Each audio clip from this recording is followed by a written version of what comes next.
In the year 2039, Gotham City has no heroes. Its people, no hope. Its youth, no future. Evening, boys and girls. Who's up for some laughs? Terry McGinnis was part of the problem. Right there. You can't control your temper, and you'd better if you expect to get anywhere in life. Yeah, I'll be a big success, just like you. Until a moment of violence brought him to the door of a man named Bruce Wayne. Let's put a smile on his face. Leave him alone. Once known as the Batman. Man, you're something. Are you okay? Now, the Dark Knight will rise again to drive the shadow of evil from the streets of Gotham. Let's go! Supervillains, beware! There's a new Batman in town. Batman Beyond. Weeknights at 6:30. You're pretty strong for some clown who thinks he's Batman. I am Batman. Justice returns to Gotham. Welcome to my world. Only Toonami.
The land of Eternia is a paradise with a problem.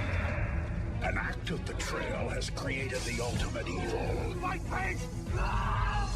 And his name is Skeletor. Eternia will be mine! Battle position! The only thing that can stop his evil horde is a legend no one believes in. A hero shall emerge. And a prince with an attitude. All this battle training is just fun and games. Now, a sword will choose its master. A boy will become a man. And a hero will be born. Toonami is proud to present He-Man like you've never seen him before in an all-new original movie. Masters of the Universe. Next Friday at 4. Only Toonami. 4 turtles, mutated beyond recognition. For 15 years, the brothers hid in the sewers, training in the ancient ways of the ninja. You cannot simply walk amongst the humans. But we can certainly fly. Woohoo! Now the teenagers finally surface, but the welcoming committee isn't quite what they expected. Prepare to battle, costume fools. We're not wearing costumes. Don't miss the world premiere of the new Teenage Mutant Ninja Turtles. Saturday, February 8th, 10:30 a.m. Only in the Fox Box. The original Justice League has become a memory. I am resigning from the Justice League. What's gonna happen to the League now? We rebuild. From the ashes of that great conflict, a new team has arisen. A much, much bigger team. Each of you brings something different to the table. Old friends, new heroes. And as usual, plenty of bad guys jumping up to get beat down. Calm down, and I'll let you go. How about you kiss my ass? Watch out, evildoers. There's nowhere to run, because this year they're all around you. The League is unlimited. Toonami presents an all-new original series, starring every superhero worth cheering for, and then some.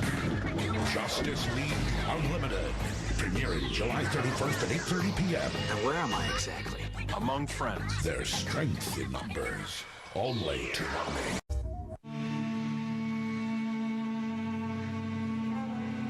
In a future where anyone could be a cyborg, cops are a little different.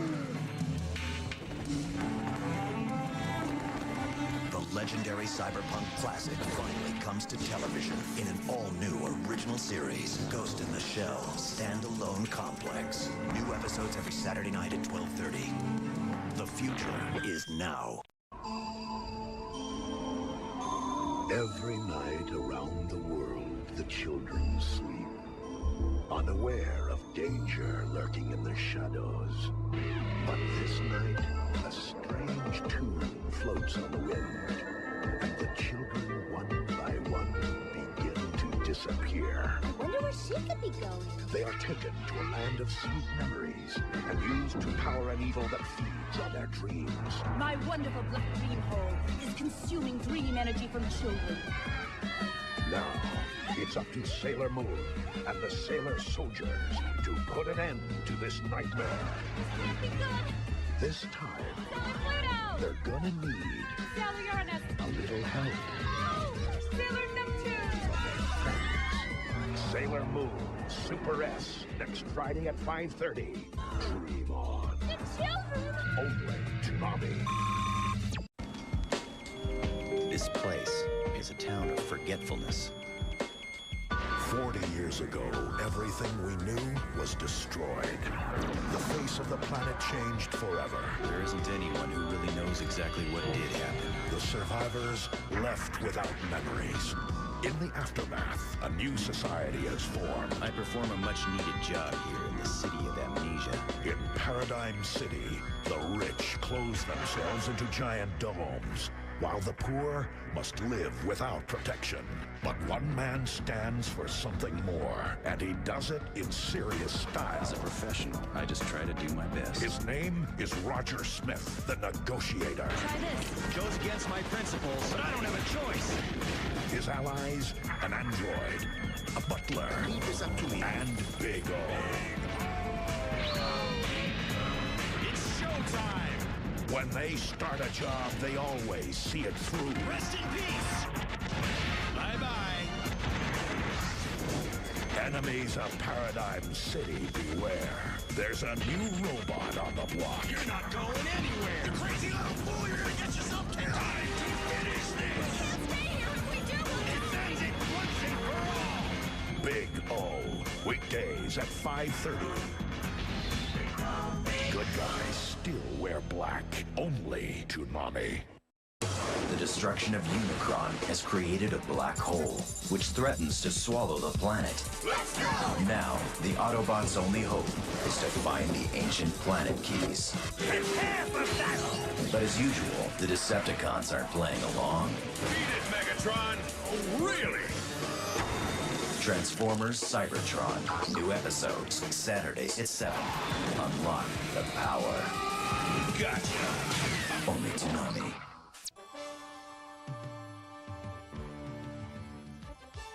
From beyond any known galaxy, bringing with them the laws and ideals of their doomed planet Thundera, come the Thundercats.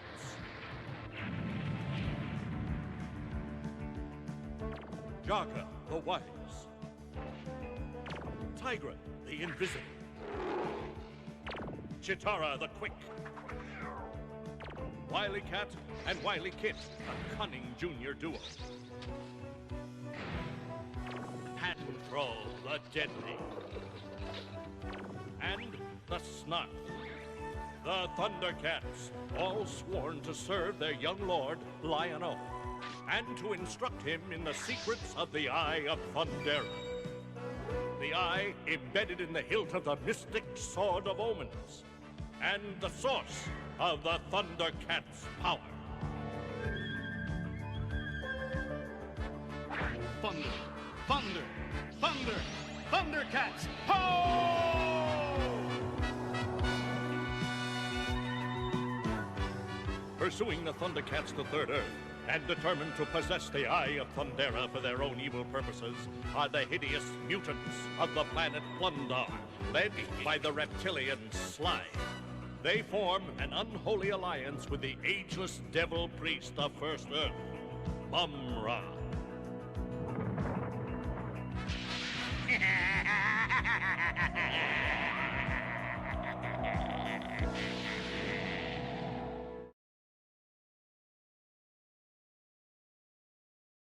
Reactor engaged. Faction locked. All go. Hello, hello. I accidentally clicked the button a little too fast, but I don't think it matters. You're all here, and we're all ready to go, right? Right? Well, we'll find out, I suppose. Hope you're all doing well. I know this is a pretty early stream, considerably. And everybody should bully Hidden, because Hidden's about to hop on a plane. And she got upset that the stream's happening while she's on a plane. So Hidden should just get good and get the plane Wi-Fi, so she can keep watching the stream. We all love Hidden. But anyways.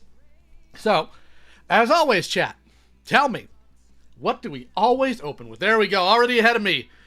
Racerman, already ahead of me. Long-time viewer. Always housekeeping. So, let's do a little bit of housekeeping.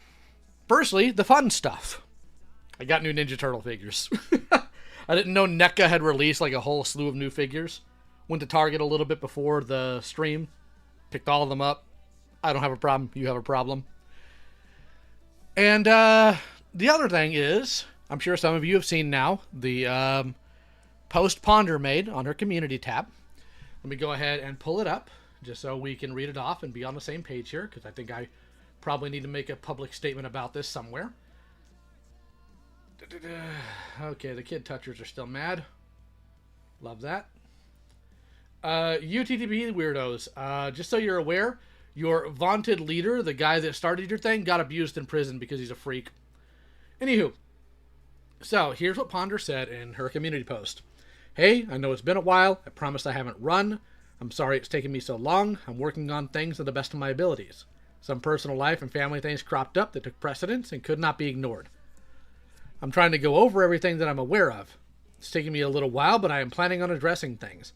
I know people would prefer an immediate response, but that's just not possible for me at the moment. I also know that's not what people want to hear, and I wish I could offer more than that. Hopefully an acknowledgement that I am not choosing to just cut and run, and that I am planning on addressing things will help dissuade concerns for the time being. It'll probably still take me a while yet. You don't have to stick around. To those who made note that they've been harassed as a result of claiming to be fans of my work, of wanting to wait, or in choosing to stick around, please just focus on yourselves. Your emotional health is important. And here's the part people are freaking out about.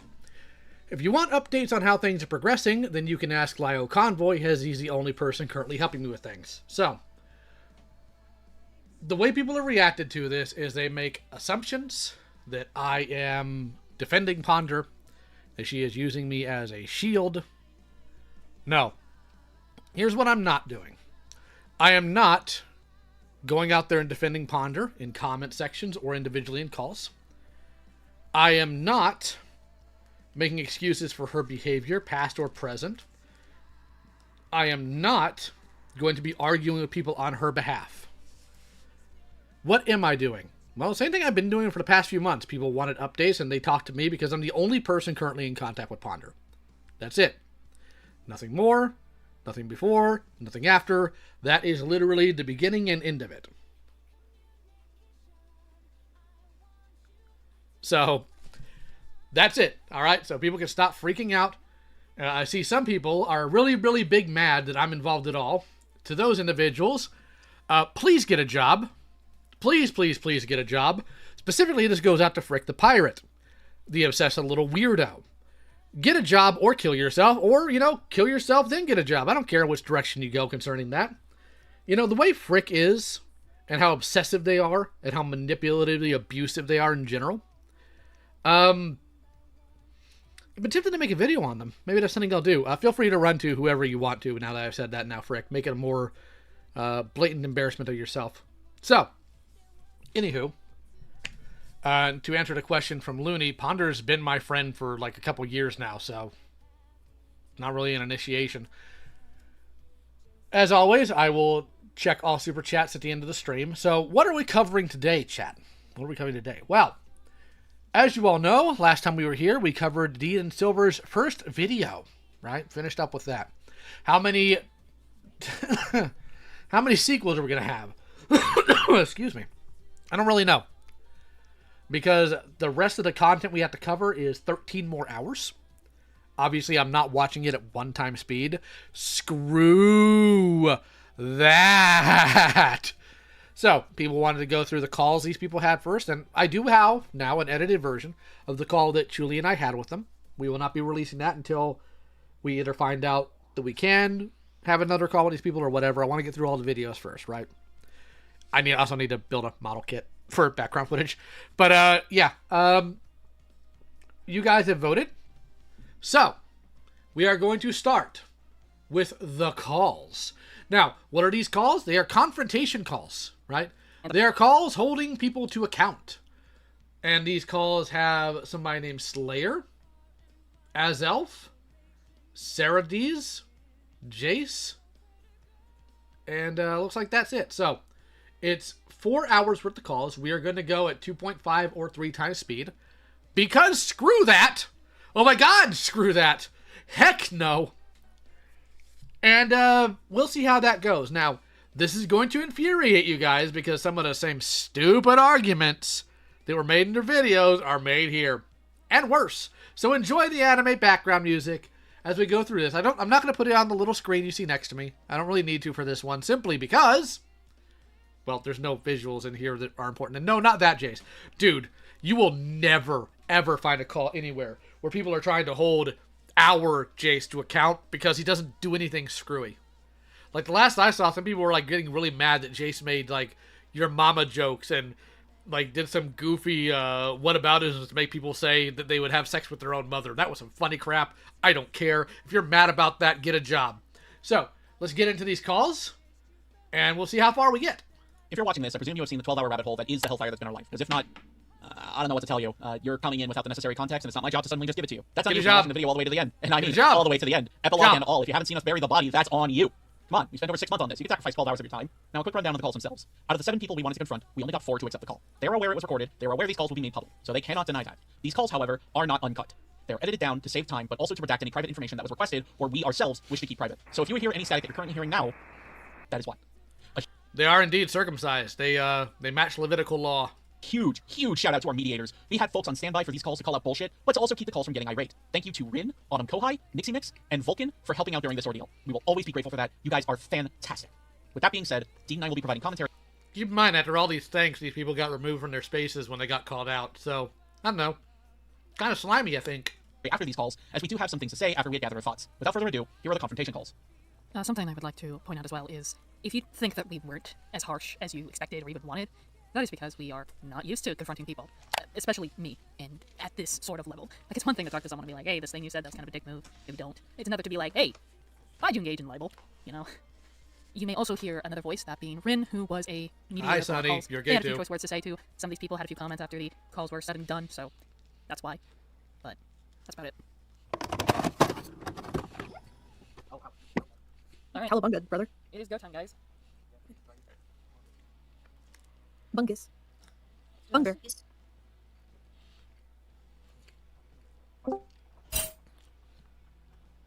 Hello, Azel. Hello. So, before we begin, we do have some ground rules that we will read out to you right now. So, as stated earlier, this call will be recorded and will be used in our response video. However, you may request any information to be redacted, as we will be doing so on our end. That being said, anything in regards to my trauma that will be spoken in this call will be spoken about in this call and this call only. Meaning you cannot relay said information to the public nor privately. Full stop. If at any point we sound robotic, that is merely due to us reading out everything we have written down, including questions, follow-up questions, and final thoughts. We will have receipts for the questions we have, so we request you to read any of the screenshots or even to read them out loud. We ask that you do so. And finally, although this is a confrontation, you are free to ask questions yourself, but we have the right to not answer depending on the question. Understood? Understood. Alright. My first question. outside of me being Michael's partner, do you even know who I am? All I know is that I watched some of your videos in the past, but that was about it. Okay. Very important. So, follow-up question to that. Do you have an inkling at all to what was said in that thread about me? I'm trying to at least remember, because I remember that Donnie was talking about how they felt like they were mistreated by you. Mm-hmm.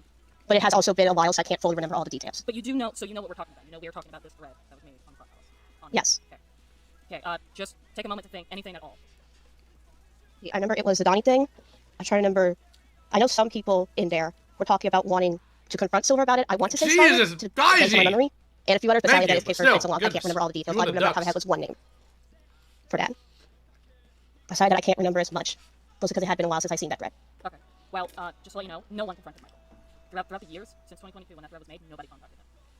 But to give you an idea, this is just a quick recap, because there was a lot that was said. But basically, I was falsely accused of being abusive, both in general and towards my partner. I was falsely accused of being racist, and someone even insinuated that I am a fascist. I was compared to abusers, groomers, pedophiles, and rapists in that thread.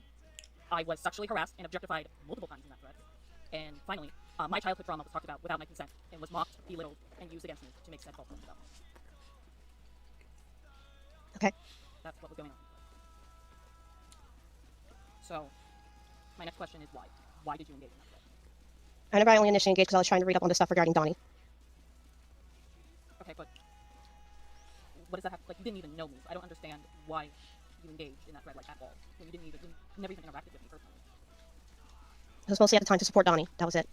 Okay. If that's the case, did you just believe just everything outright what he was saying? If that's the case. At the time, yes. Okay, where was the evidence? I do not believe there was any evidence. It was just Donnie's word. Yep, you are correct. There was not a single screenshot. It was all words. So why? Why would you not? Because accusing someone of abuse is a very serious thing. You understand that, right? Later. Okay, so why did no one question him? I believe at that time that's because how much... Accusing somebody of abuse is a very serious claim, but accusing somebody of, I don't know, sexual harassment? That isn't very smart. You know, I'm actually going to throw this on the tablet just so you guys have a visual. Stretch. And stretch. And more stretch. There we go. Yay.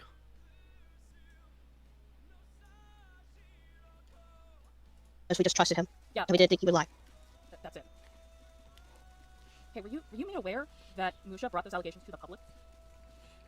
I don't remember being told that, no. It was posted in the thread. In the thread, Musha posted several Twitter threads dedicated to calling me out. Okay, I'm trying to see if I remember, but I don't remember even seeing them back then. Okay, well, I'll be honest. I'm just letting you know. They were made public. Like, they were made public. And when you publicly accuse someone of abuse, you need some form of evidence, something to back it up. But no one, not you, not anyone in that thread asked Donnie for evidence, and you just all blatantly believed him. Do you understand how that is an issue? Yes. Okay. Alright, so for this next question, I'm going to post a screenshot. Okay. So I'd like you to read the following message that you posted within the thread, please. You don't have to read it out loud, but read it, please. I read it. Alright. You do realize that not only did you prove that I had every right to be upset with what the SCC was doing, because you yourself had people upload your content without your consent. But you also do realize that I was telling people that I do not give consent to re-uploading my content, even if it is for quote-unquote archiving purposes, correct?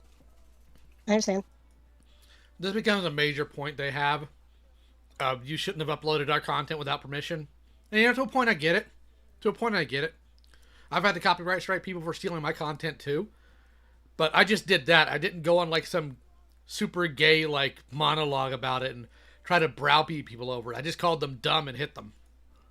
Okay. That's correct. Okay.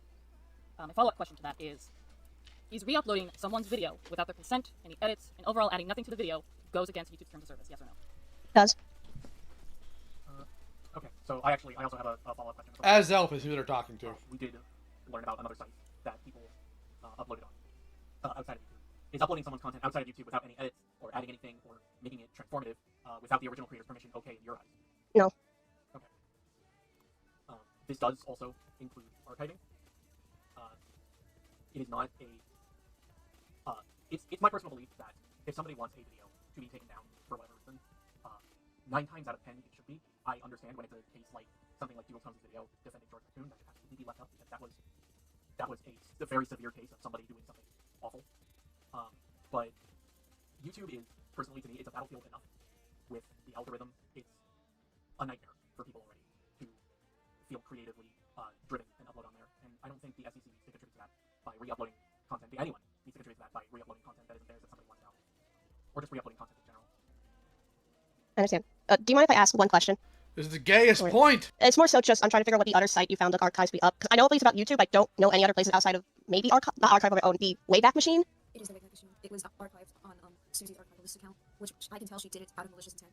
Okay, I wanted to at least ask where the other one was. Sorry, that was too much. No, you're fine. That's actually one of the questions we were going to ask, because I'll just show the screenshot. Because in the thread, I'd like you to read the highlighted message.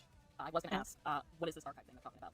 So, if I remember correctly, back then, Susie would archive, I know at least it was videos of either, I think, videos they covered or videos that were, like, from particular noted people, like, sorry, this may trigger you guys, but Ray Mills Kohai, I want to say was one of them. I don't remember exactly, but it was for archiving videos like that.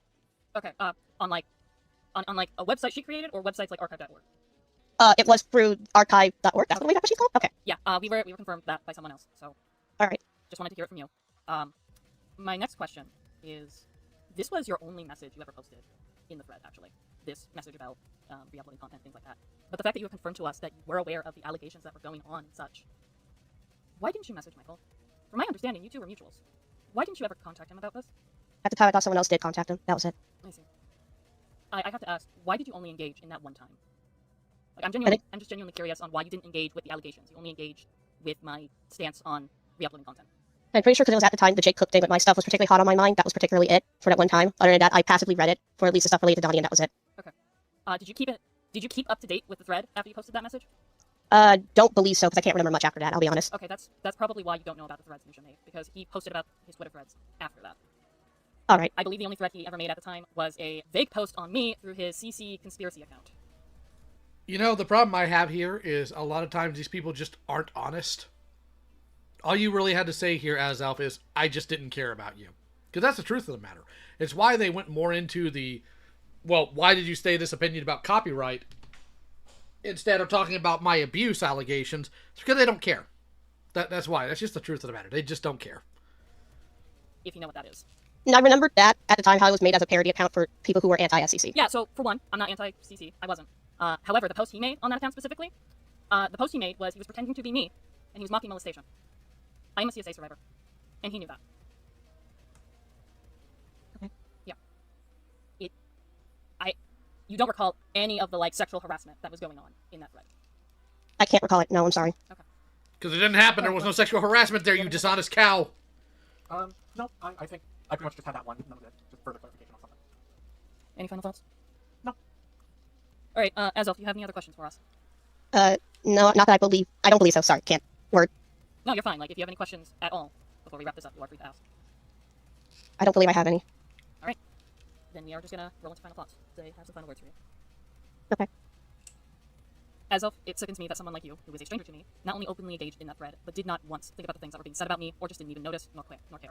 You don't know this, but for the past 4 years, I dealt with people stalking, harassing, and ultimately building a smear campaign on me, dragging my trauma into it and painting this twisted image of who I am as a person, and all I ever did was trust the wrong people with sensitive information about myself.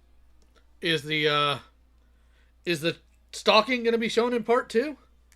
First warning, Lyle Convoy. Give me all the warnings. Because you know what? I hope Tommy Parkey dies in prison. I hope he gets arrested again. I hope somebody beats him to death. I hope he spends the rest of his life on a respirator. And I hope you all join him. Yeah! UTTP, YouTube Turbo Pedos. Ha! These past few months have emotionally drained me. I lost sleep, I lost my appetite, I had severe breakdowns, and relapsed on many dangerous habits I thought I had left behind. This has not been easy on me. Meanwhile, you've been living life carefree, oblivious to the shit you actively engaged in. Log off. Think about that for a moment. Why are you trauma dumping on somebody you know obviously doesn't care? Maybe think twice before engaging in a libel thread about someone who you don't even personally know, who's being sexually degraded, bullied, and outright mocked for having trauma. $20 says you could go on to Deed's Twitter and find her having opinions on the exact same things involving other people that she does not know. $20. I hope you feel ashamed, I hope you feel disgusted with what you did, and I hope this never happens again. My only request to you is when our video comes out, I want you to make a public statement and apology to us for what you had said in that thread and for engaging in it in the first place. And also for believing the lies that Donnie and others had made about me.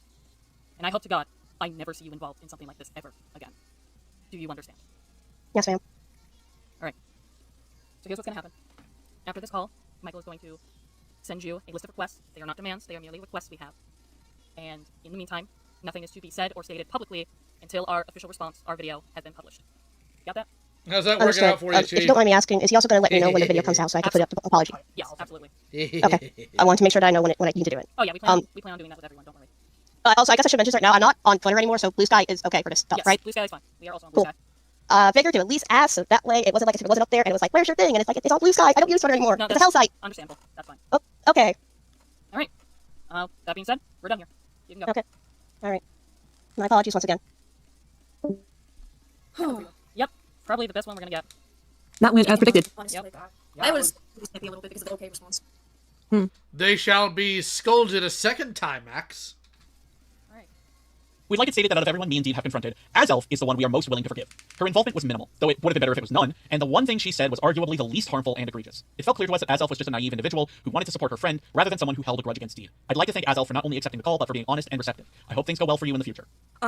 So I have a lot of thoughts on everyone involved, and there's so many people involved. My god. But like, Dean, you can like, I already made my own thoughts. My own thoughts on Donnie. So this is gonna be on people in the calls, as well as Avi and Tommy. So, for Azelf, Slayer, Sarah, and Jace, let's start off with Azelf. I'm glad Azelf did not do too much, and it seems like they were genuinely honest with what they were saying. They were straight to the point, and I hope they took it as a learning experience. And it's I'm glad they took accountability. I'm glad for every single person that actually went in the call, unlike 3 stupid fucking people. All right, it's about time. All right, I'll send it right now. I'm looking in. And sent. We are recording. We are recording. All right, he's in. He is in. Oh, he has me blocked. He's not gonna see the fucking message. Can you copy and paste it, babe? Oh. Okay. Hey, what up? Hello, Slayer. Hey. So, before we begin, we do have some ground rules that we're gonna read off before we get into the questions. Okay. Okay. Understood? Understood. Alright. My first question. Why? Why did you engage in that thread? What did I ever do to you? You stole my Transformers. I don't know what's better. Sorry if I'm rambling. Sorry if I'm mumbling, but like...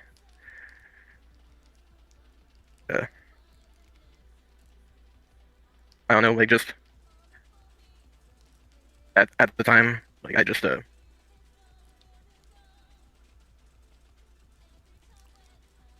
don't know, there were... Like, can you, Oh my god! Do you even know what the thread is? Yeah, like... Yeah, I would prefer if I knew what was being talked about. Yeah, one sec. So, I'm gonna post a screenshot of the thread itself. Just the beginning of it. That's what we're talking about. So this is Tamu Cloak and Dagger, yeah. Yeah. Yeah, I don't know, I guess the reason I participated and said thread was because at the time, like, I thought that, I don't know, there was just, like, is that your things... answer? Is that your answer? It's just, I don't know? No, that's not my answer, it's just... Okay, because you just... I'm having trouble, like, putting, like, stuff in the words and, you know, all that. But the reason I participated in said thread was because at the time you were there were some things that like I thought were like in some way directed at me. In retrospect, that like I definitely shouldn't have been venting like about anyone in the first place. But I know what you're talking about, and we are going to get to that. Okay. All right. Is that your answer? Yeah. Okay. All right. So, do you wholeheartedly believe that I am abusive, or were you even aware that I was being accused of that within the thread? I think I was not. I'm not aware of that. Okay. Putting us through this. So I was accused of many things in that thread, besides abuse. Like there was a shit ton of egregious things that were being said about me, and I find it hard to believe that you didn't see that. Well, okay, so I didn't see like the entirety of the thread. Like, what date was it? April 25th, 2022. I think it was like started like when I was gone from the Cloud Palace for a while. But I truth be told, I did not read like the entirety of the thread. Like it. So only like. Okay. So you just to get what you're saying, you weren't active in the Cloud Palace, and then when you came back, you just saw one day there was a thread about me, and you participated in it. That's what it sounds like you're trying to tell me.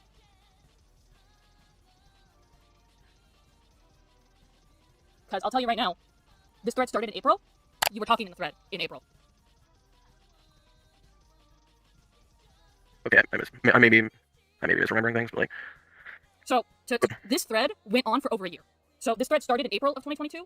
To clarify, you started talking April of 2023. So this thread had already been going on for quite a while. And I'm looking at the messages. Your first message was December 13th of 2022, and you started the thread up with your message. You didn't respond to anyone. I will go ahead and just show you what I'm talking about.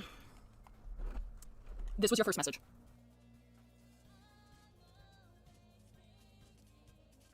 Okay, I do remember that. Mm-hmm. So I will ask again. Do you wholeheartedly believe that I am abusive? Or were you even aware that I was being accused of that? I did not think that you were abusive. Like there was some resentment that I held towards you at that time, but like I did not think that you were like actively abusive. Okay. And you were not aware, from your memory, you weren't aware that I was being accused of that and other egregious things. I was not. Okay. Alright. Again, I find that hard to believe, but if that's your answer, that's your answer. Alright. Next question. Are you aware of the Twitter call-out threads that Musha made targeting me and Michael? I think I have heard of that at some point. Okay, so you do knew. You do knew that I was being accused of being abusive. And if you thought that they weren't abusive, why didn't you say anything? Okay, so, like, I wasn't aware of, like, the abusive, like, thing, because, like, I was mainly, like, it was mainly from, like, I didn't say it directly, I was just, like, told that, like, Musha said something, but, like, I was not aware of what Musha actually said. And the reason why I didn't say anything was because I didn't like, getting involved in that kind of stuff. Okay, so you were told this. So do you mean that someone DM'd you, like talked to you about it, or you just saw it in the thread? Because he posted his Twitter threads in the thread itself. So how did you know about the Twitter threads that Misha made on us? Like I think it was like said in a call once, but like I can't recall what exactly. Okay. Yeah, no, this whole Cloud Palace thread, that's what led to Musha making public Twitter threads targeting me and Michael. He made multiple. It was not just one. He made multiple. I should know. I heard his voice messages and they were genuinely unhinged in nature. I was the one that found the thread and gave it to them because unfortunately my computer was not cooperating with me in exporting the thread. Okay. This next question, I'd like you to read the highlighted message from the screenshot, please.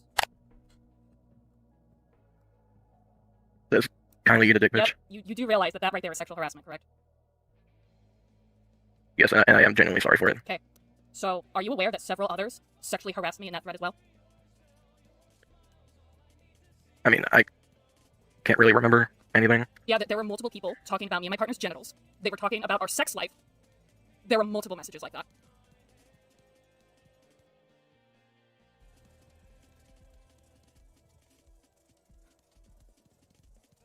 If you don't know this, Slayer, but it's really fucked up that you said that.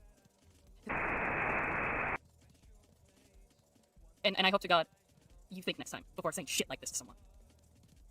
I will think about it. Like I will rethink what I say before I say like fucked up shit like that. Spoiler alert, I don't think he's going to. I don't think any of these people actually think about anything. And here's the thing, like I can understand like taking somebody to task for their lack of action on things, because let's be honest, the internet's full of bystander effect. Not gonna pretend otherwise. Were the threads in Cloud Palace about these two good? No, obviously not. Absolutely not. Now, at the same time, were they sexual harassment? No. Should people have done something? Yes. But this is one of the weakest communities. And I will have you know, I have been here the whole time, but I also was trying to get a Ninja Turtle out of the package. But no, the claims of sexual harassment and the browbeating therein, it's kind of goofy. Because what you should do in these situations, right? You should just bully the person for not doing anything. Because here's the thing. You are never going to get the answers you're expecting. Or the ones you want. You're never going to get what is actually going to give you closure from the people who hurt you. I'm sorry, but you're not. Nothing will ever be satisfactory. You can ask out a sense of closure of your own in one way or another. Recognizing what you will get is not going to be enough to, like, do it on its own. But at the same time, these are a bunch of nobody morons. And if you were to question everybody who were in that thread, they wouldn't be able to answer you. Not a single one of them. So, how do you go into this knowing these people are like this and expect something from them? It's goofy. Right. So the same screenshot, this next question applies to the same screenshot. This Twitter post that you posted in the thread, is it still up or did you delete it? I deleted my Twitter a long time ago. Okay, so all of it is gone? Yeah, pretty much. Alright. Good, because it's pretty fucking stupid to make a thread condoning breaking copyright law. That is pretty much what that tweet is. Oh my god, who cares? Yeah, I will admit that, like, me re-uploading videos without permission, yeah, that was... Yeah. Alright, I got a follow-up question for that then. Which I probably know the answer to, given that you said that. Is re-uploading someone's video without their consent, any edits, and overall adding nothing to the video goes against YouTube's terms of service, yes or no? Yes. Okay. Yeah, that's... I'm glad you realized that now. Some of the opinions that you guys had in that thread was not just abysmal, but idiotic. Like, it's crazy that you guys uploaded content onto YouTube and you didn't know how the copyright system worked. I mean, it's crazy how you make claims about sexual assault, sexual harassment, and therein you don't know how that works. Like, she tries to lawyer LARP in so many situations throughout the next few calls and next few videos. This is absolutely goofy. Like, this is 100% pot kettle black, lack of self-awareness. This person will be bullied. Okay, so, next question, same screenshot. Alright, so, you can see in this screenshot, Musha says, quote, "Fuck off and get added to a no-fly list, deed." He then proceeds to revoke my anonymity in the Rachel doc. How can you act like you weren't aware of what was happening when this message was posted a day after yours? Remember, this is more effort they put into going after people they feel have personally wronged them than they ever did anybody who touched a kid. Just a reminder. So, normally, like, I don't...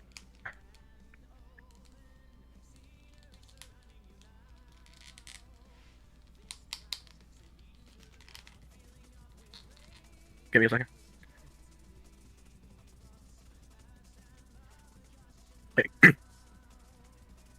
Okay, so while I posted like my stuff, like I don't read like every single I didn't read every single message like in the thread. Okay, but you posted more messages after this. Like, you engaged in this thread multiple times and you didn't bother to read any of the stuff that was going on.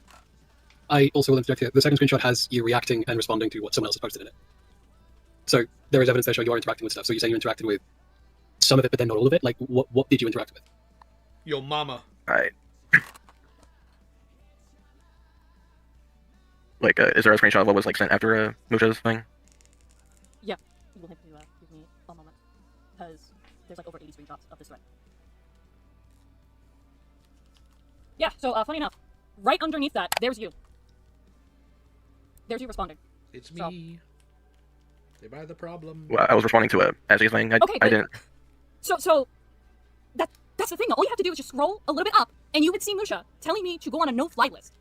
Oh no! I don't understand how you can engage in a thread and not read. How is go on the no-fly list like something so absurd that you need to lose your spaghetti over it? You should just bully people. Just bully these people. The moral grandstanding is obnoxious and unnecessary in a situation like this.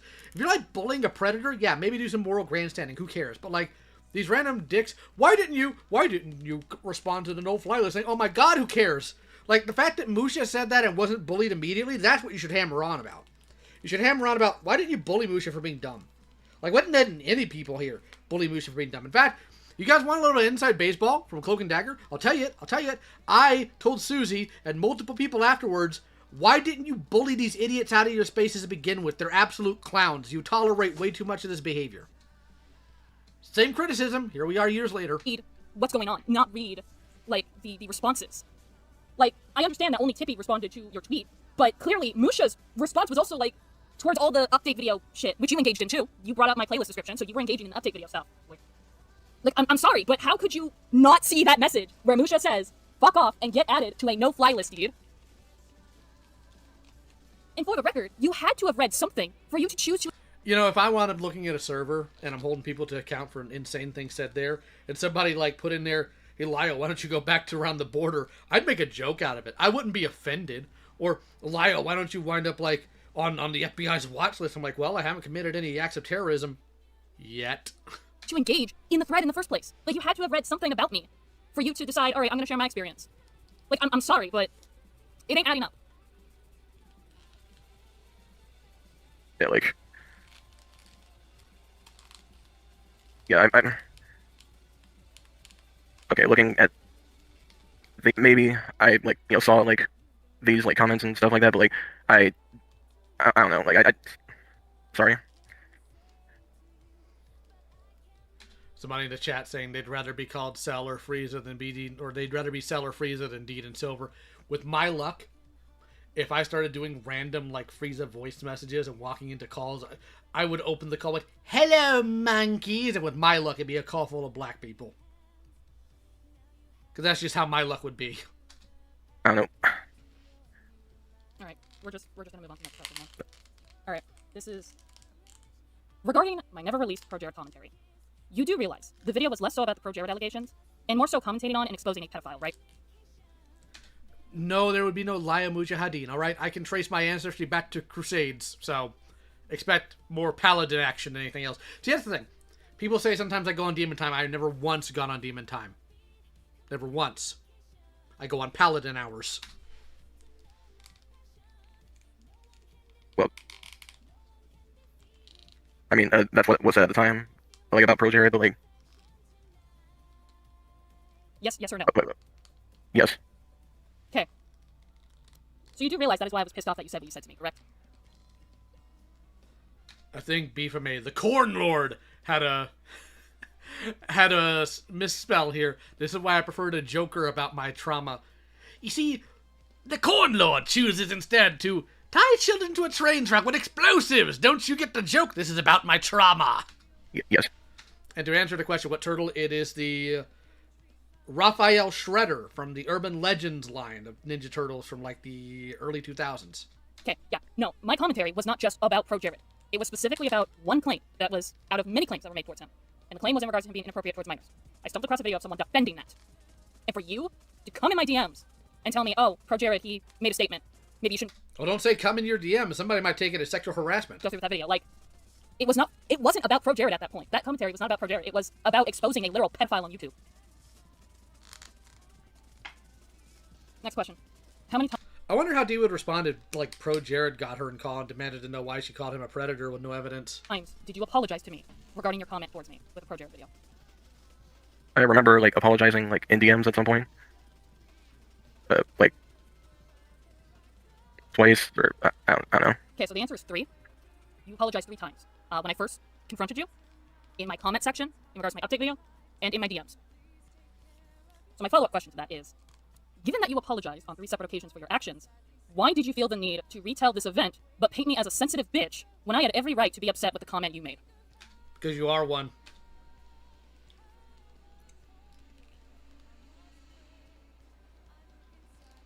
Okay, so, at the time, I had thought that, like, rethinking about, like, what happened, like, you know, in regards to that, like, I thought that you, like, misinterpreted, like, what I said. Like, truth be told, like, I don't exactly remember, like, what exactly I said, like, in DMs, like, but, oh, wait, that was a mistake, but, Okay, but you apologized 3 separate times, and yet you still shared this event, and painted me as a sensitive bitch. So why? Why share it? it was because, So I need you to understand, in the same retelling, you literally say, I won't lie, sometimes I was in the wrong for some of the things I did. You admit that you had done things that I clearly either made me upset, or, you know, you did wrong to me. But yet here you are, retelling this event in a thread that's about shitting on me, making accusations of me being aggressive and abusive. And what happened? Someone responded. Sounds accurate to her typical behavior. Your story was corroborated as a means of me being abusive.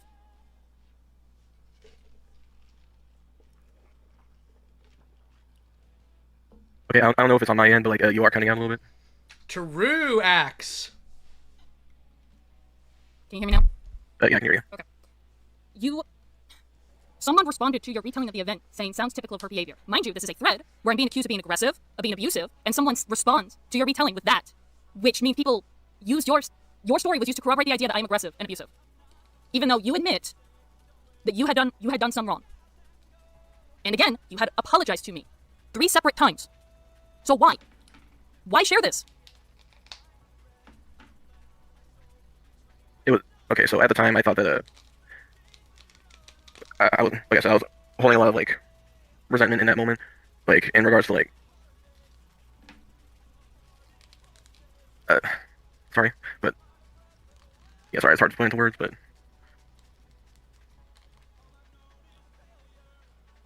Yeah, truth be told, I don't know the reason why I didn't. Like, like I said, it's been a few years, so like it's hard to really remember the reason why I thought I didn't. But like, all right, if that's your answer, all right. This type of shenanigans is why I get a little more unhinged when I'm in calls with SCC losers. Like the other call the other day with like a moron we had to blow out because they were, surprise, surprise, trying to make predator accusations with literally no evidence. I just got to a point to where I said, okay, I'm sorry you got groomed on the internet, but I was actually touched. I outrank you. Like, at this point, this is just for clout and nothing more. Okay, so, next question. I'd like you to read the highlighted message from the thread, please. SCC archives page. Does Madison know the archive page exists? Yeah, okay, so what is this archive thing that they're talking about? And am I on there? So there was a archive.org thing that Doodle had made, archiving a bunch of like SCC like related videos, and I do not remember if your videos were on there. Okay, so this is a website? It was on archive.org. The way that is I wonder how she feels about this channel re-uploading all their stuff. What? Are you saying that it's not there anymore? But this archive is unavailable? I don't know if the page is like still up. Let me check to see if that's. Yeah, please do. All right. If you actually can, post a link if it is up in the general chat, please. Oh, I have it in the chat actually. It's the SCC archivist, and that's how I found my old video on Toby Majestic and Toasty Vanilla, and it was actually uploaded to Condemn Me for calling them out. Okay, do you have a so link? hold on, Yeah, I just need someone to send me a link to this archive thing, because I want to know what the fuck it's about. Just give me a minute. Hold on, I have to scroll all the way down because I linked to. No, that's fine. I'll just keep asking my questions. Alright, I have a follow-up question to the archive thing. You do realize uploading people's content on an archive site, especially videos involving children, and refusing to remove them if the original author requests so, is not only breaking the law, but it's eerily creepy in and of itself to keep a catalog of videos made by children. Yes. Okay, here's what I'll do. All right, I'll have to hit the Gallagher button again. I'm not going to bring him a call over this, but when you put something online, it will probably not go anywhere. Children or not, it will probably not go anywhere. Even kids recognize this. Stop. Like, stop grandstanding over that. Well, I was a kid. You uploaded my content. You're the one who made it and put it out there, stupid. You wanted people to see it. Like, if it has, like, sexual information or the kids saying unhinged things, yeah, probably shouldn't keep it around. Probably shouldn't acknowledge it. But if they're just stupid little videos, who cares? Like, acting like you got touched over this is the dumbest thing ever. Like, if anything, you are, like, downplaying other people's victimization by acting like this is a main thing or that it's creepy inherently.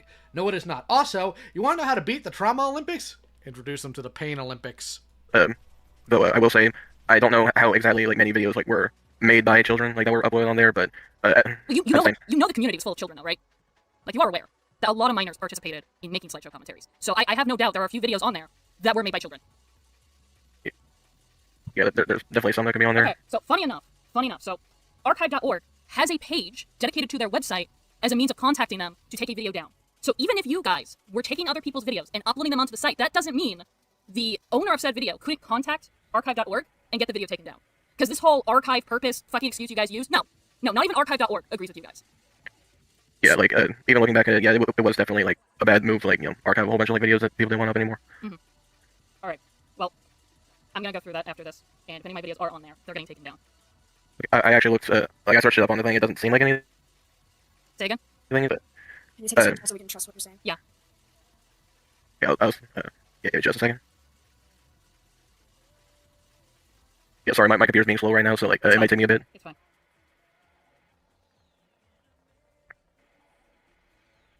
Come on, Firefox. I have the website up. What was your old handle, Deep? It was, in all capitals, MTC, and then commentates. Okay, I'll just have a look. Yeah. Yeah. Okay, I can't initially see someone, but there's a lot of filters for this page, so I can't say for certain. Okay. Like, I'm using, like, the search thing to, like, see if... I mean, I'm gonna double check for myself after this anyways, so it's fine. I would like to keep going, because I still have several questions left. Alright. Okay. So, regarding my SCC wiki page. Michael contacted Susie as a means of removing my SCC wiki page. So why is it that years later I found a hidden page on the site dedicated to me? As a former staff member of the Wiki Slayer, I have to ask, what the actual fuck is wrong with you people for doing shit like that? Like, is it on the old one or the current one? So... I'm... This is super gay. Like, firstly, I hate to tell you this. Actually, don't. I love telling you this. Archive sites do have legal ability to upload content, and even law has exceptions for things that are not easily accessible or things that have been removed from their main place. There's a reason why there's like cartoons and whatnot on the archive.org that haven't been taken out by like freaking Warner Brothers, as litigious as they are about those things, because they do have a legal right to some aspects of it. Right? There are exceptions there. Exceptions that apparently Deed here knows nothing about. And I want to go ahead and guess. All right? Because I haven't gotten that far here. I'm going to guess that Deed's going to freak out because she's on the SCC wiki page, but she's not SCC. How could you do that? You are violating her consent. Presuming the current one that is searchable through Google, I had an SCC wiki page. I didn't want that. Michael contacted Susie, and she took it down. However, while we were researching and working on a response, we found a hidden page dedicated to me and my fucking commentaries. And we had no idea that it was fucking there. It was hidden. But was it specifically for your commentaries? It was a commentary list thing, correct. Get over it? That means that, like, Doodle did remove the initial page, but she forgot to remove the second one, like the commentary page. Okay, well, when I say delete, I mean fucking delete. Get me off the site. Maybe you shouldn't have been there to begin with. Like, I'm sorry, you don't get to dictate what people put up about you, so long as it doesn't break certain law. And so long as it doesn't break certain boundary in terms of what they promise versus what they have done. If you had come to me 2 years ago, right, about all this, I would not have been on Deed's side on this. I'm not now either. But like, well, I was never part of it. Yes, you were. You were part of the SCC. And you always will be. That will always be in your history. Get over it. Oh my God, get over it. That's what I meant. Like, that's pretty messed up. Yeah, like that was a pretty big oversight. I'm gonna ask, who even made my page? Who was the one who put me on the site? Me, I did it. I can't remember if it was me or like Doodle or Stag. I did it. Or... Spartacus. There are videos tagged with MTC commentaries on it. All right, I only found one, but it is tagged. Okay, go ahead and send the link, please, if you can. I will take a look at that. Yeah, I know what video that is. So that is a response video on me, so unfortunately I can't get rid of it because it's not my video. But it is fucked up that you guys put this fucking video on this site. Do you want to know why? This bitch told me, at least I'm giving you the attention that your parents never gave you. I was also a minor who dealt with threats and copyright takedown threats from their audience, and they encouraged it. If you weren't a minor when she said that to you, that's funny. Get over it. But what was the video? It's Kitty Kitty's response on me. And you do say in the threats layer that video is on the archive site. You do say it. Cope. And there's nothing I can do about it because it's not my video. I want everything about my commentary off the internet! Alright, I got a follow-up question to the SCC wiki page then. Alright.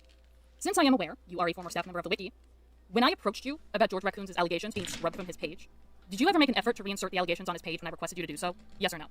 So that's not what takes precedence. Your feelings I think did. I may have at George some is point, an afterthought. when Doodle was full force into defending George, so it, down no, that's not what I said. I said can you repeat what you said because you did cut out for me? I was saying that Doodle at that point was being George from stuff. So okay, so you keep cutting out. So the answer is yes, you did put it back on there, but Susie forced you to take it down. Sorry, what was the question? Yeah, you cut out as well. Okay. When I approached you about the George Raccoon's allegations being scrubbed from his page, did you ever make an effort to reinsert the allegations on his page when I requested you to do so? Yes or no? Did you ever make an attempt at getting a job? Not initially. Because at the time, Doodle was going on about how George was actually innocent and all that, but at the time I was I was gullible enough to believe what she said. If I'm hearing you right, you're saying that not initially is what you said to putting George's allegations back onto his SCC wiki. So what made you change your mind on that? It was because at the time Doodle was going on about how George's allegations were false and all that. So at the time I was right, I understand that you believed her at the moment, but you're saying what you said was not initially. And what that tells me is that, okay, I didn't put it there because I believed Doodle, fine. But at some point later, I went back and I attempted to put the allegations back onto George's page. And I'm asking if I'm hearing that correctly. Okay, that might have been a slip of the tongue. I didn't I don't mean not initially. I considered putting it back on there, but hearing what Doodle was saying at the time, that that made it didn't make. So you did. It's just a long and short.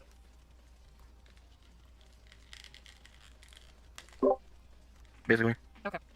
All right. Cool. Yeah, because how long did it take before the allegations were put back on the wiki? Like, from your time within the SCC to when you left, like, you were no longer a moderator, were the allegations still scrubbed? Like, last you checked. Remember, this is less important than whether she's on the SCC wiki and whether her commentaries are linked. I remember, yeah. Okay. Alright then. This next, I'd like you to read the following screenshot. All of it. You don't have to say it out loud, just let us know when you finish reading it. So what makes you think a goddamn playlist description is worth commentating on? Were you that desperate for commentary material? Did you do it out of spite because I merely requested people to not commentate on my old videos? Cope. What's the deal? Cope. Like, truth be told, I don't like exactly remember what I was like. I meant like by like responding. Like, I don't know if I was gonna like make a commentary on it or if it was like gonna be, I don't know. My question still stands. Like, what? Why? Why a playlist description? Why not? Like, if you don't agree with me, fine. But it's weird for you to spend time out of your day responding to someone's playlist description. But what you're doing right like, here what was worth isn't a weird commentating on? time. What was worth responding to? Like, truth be told, I don't remember what was said in the description. Like, that made me want to like cover it. Truth be told, like if I did end up going through with like the response, like it definitely would have been like not the best. I'll send you the description yourself. You can read it yourself. So I would really love to know what pissed you off so badly. Your mama. Okay, looking through this now, like I don't see anything that like I would personally comment on. But like I think at the time, I thought that like some of the statements you made were like misguided, or like specifically the. Like, I hope you realize that commenting on old content that people want to forget and move on from, but can't because the community doesn't say it has the possibility unless every upload content on it is poor and even immoral choice content to make. Yeah, because it's against the law. I mean, yeah, but at the time... It's against the law! Call the cops, I just want to ask, considering that there was an archive of videos that was re-uploaded and referenced earlier, why did that seem to anger you if it was completely valid by evidence that you yourself have said? Can you repeat the question again? So earlier in this conversation, you revealed to us that there's an entire archive full of, according to the screenshot, 1,600 videos. Considering the fact that what you're saying is that you got angry about the comment about the SCC fully re-uploading videos unedited, considering that you've provided evidence proving that, like, isn't that just a correct statement? So I don't understand why that would anger you. If you as a member of that community know that that's something you do. Yeah, like, I will agree that, like, me getting angry at that was, like, it was unwarranted because, yeah, it is a completely valid statement, like, but when I made that comment, like, I don't know, it was made out of, like, just frustration. Yeah, spite. It was made out of spite. Yes. Okay. Alright. This is my last question. On the SCC wiki, on your page, it says you no longer associate with the SCC. However, going by your own logic, you're a part of the SCC, whether you like it or not. Because you are part of the SCC the second you make a slideshow commentary, and you can never disassociate from them. Yes! So which is it? Yeah. Were you wrong, or is the SCC wiki wrong? The SCC wiki is wrong by removing it. You are part of them. You always were, and in one way or another, you always will be. Cope. Yeah, I was absolutely in the wrong. That is something I will absolutely take full accountability for. That whole, like, back in the day, I used to be, like, against the idea of disassociating from, like, the community. Like, I did, like, I actually did, like, I reevaluated my stance on that, like, even before I left, like. Okay, but do you finally get why I was upset with that statement you made regarding the SCC all those years ago now? Get over it. Absolutely. Okay. I do want to add on. I want this to really click and understand. Have you understand that these people found anything to connect me to the SCC. If she was even brought up by name, that was reason enough to believe that she was deeply involved in a community that she really wasn't. Who cares? This sort of thinking has stuck with a lot of people. Who cares? With pretty much everyone in the Clown Palace. Who cares? And I don't know how many people think that Dee is a former SCC member. I'm going to repeat it here for the sake of the video and also for your sake. She was never, at any point, a part of the SCC. Yes, she was. She was in the spaces. She made the same content. She interacted with the same creator. She was SCC. And I will forever say that. And I'm going to say that in the next call I have with her, too. 8 slideshow commentaries, but she was not part of the community. She just wants to be a special quirky girl, guys. You get all that? Yeah, I got that. Alright. I bet they felt so tough when they said that. It's embarrassing. Before we get into our final thoughts, do you have any questions? I do not. Yes. Why are you gay? Alright. You are gay. Any final words, babe? No. Homosexual. That last thing, I kind of got what I wanted out. Okay, just making sure. Alright, my final thoughts. Slayer, I truly do not have an understanding as to why you engaged in that libel thread with stuff that we have talked over years prior that you had already apologized for. Brother. It honestly felt like you wanted to talk shit about me because you were given the opportunity to, or simply due to the, quite frankly, pathetic grudge of the fact that I didn't associate with the SCC, and you just did not care what was being said about me. I knew you for years, and if you are upset by the fact that I ghosted you, if you are upset over the fact that I stopped talking to you, your actions speak for me. The way you treated me in that thread speaks for me as to why I stopped talking to you. Why would I do understand. Why would I want to hang around anyone who treats me like that behind my back? Honest to God. I understand that you joined the SCC at a young age. I understand that you were influenced by many people, and like many in the SCC, you took everything anyone in the SCC said at face value, not even questioning it. So you probably have a lot of regrets in your life, and I hope this is one of them. I hope to God your opinion on copyright law has changed if you plan to be a content creator in any way. Because if not, you are due for a reality check, because I don't think you'd appreciate old or new content of yours being posted on platforms without your consent. You don't know reality. If the thought of that upsets you, then maybe you should realize that the thought of my content being uploaded without my consent severely upset me as well. Hence the warning I gave in my playlist description that you absolutely despised. My only request to you is that when we publish our video, I want you to make a public statement and retract all the things that you have said about me.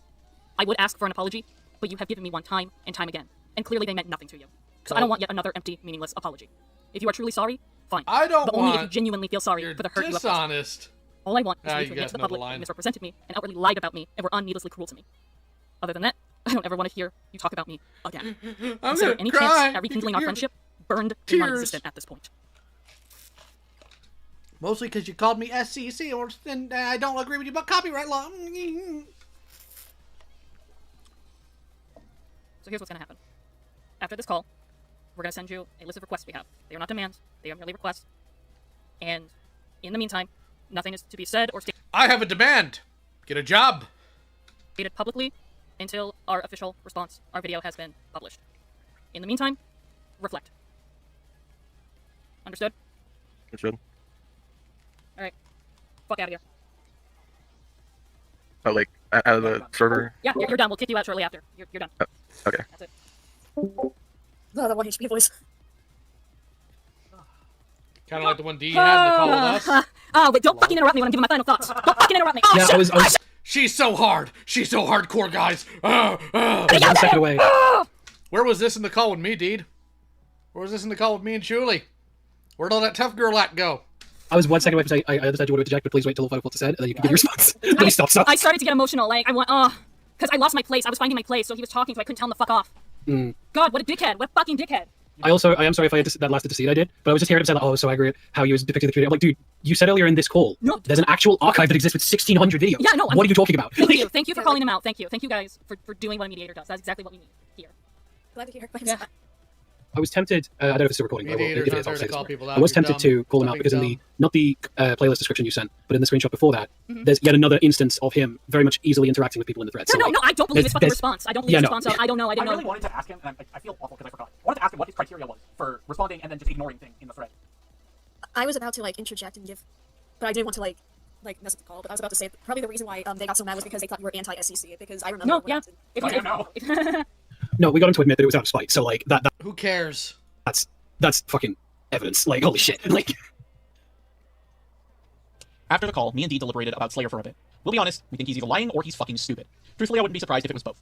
A later call with Azelf101, someone else who participated in this thread far less than Slayer did, revealed that she was aware of Deed's supposed mistreatment of Donnie, something that Azelf didn't even directly respond to or address. The fact that someone who remained as separated from the larger issue at hands of these people was aware of it, but not someone who was responding to multiple things within the thread, is a staggering idea. Perhaps Slayer wasn't in the right mind when we called him. He requested that he be called the day I sent the request to call him, which happened about half an hour afterwards. I don't know the specifics on why he requested this so soon. Perhaps he was going through something, or perhaps he really was as high as he sounded. But regardless, Slayer, there are no more words for you that I have that my wife hasn't already said. You will not be hearing from me again. Maybe, before you participate in lambasting someone, you should sound like you're not on fucking Benadryl first. As for Slayer, the call was incredibly awkward. I was there for it. I actually thought he was about to fall asleep in the call. He was actually genuinely... I almost thought he was inebriated. It was kind of annoying, actually. It was like he was giving nothing responses. And, Deed had every right to be very fucking annoyed by that. Rin shouldn't be involved in any of this stuff, and I've told them as much, and hopefully they'll stop. It's happening. Because here's the thing. All these logs came from Cloud Palace. And I made it very clear when we started looking through them. The purpose was to find evidence of child predatory behavior, stuff like that. See if anybody else was getting out of line that needed to be held and checked. But instead, 2 people so far have circumvented that for their own personal vendettas. One was an individual named Imo the Yowie Master, who is run from everywhere. And the second are these people. So I have now told Ren and other people At this point, there's a zero tolerance policy. If anybody else leaks Cloud Palace logs for their own personal gain or to settle their own grudges, I'm banning you.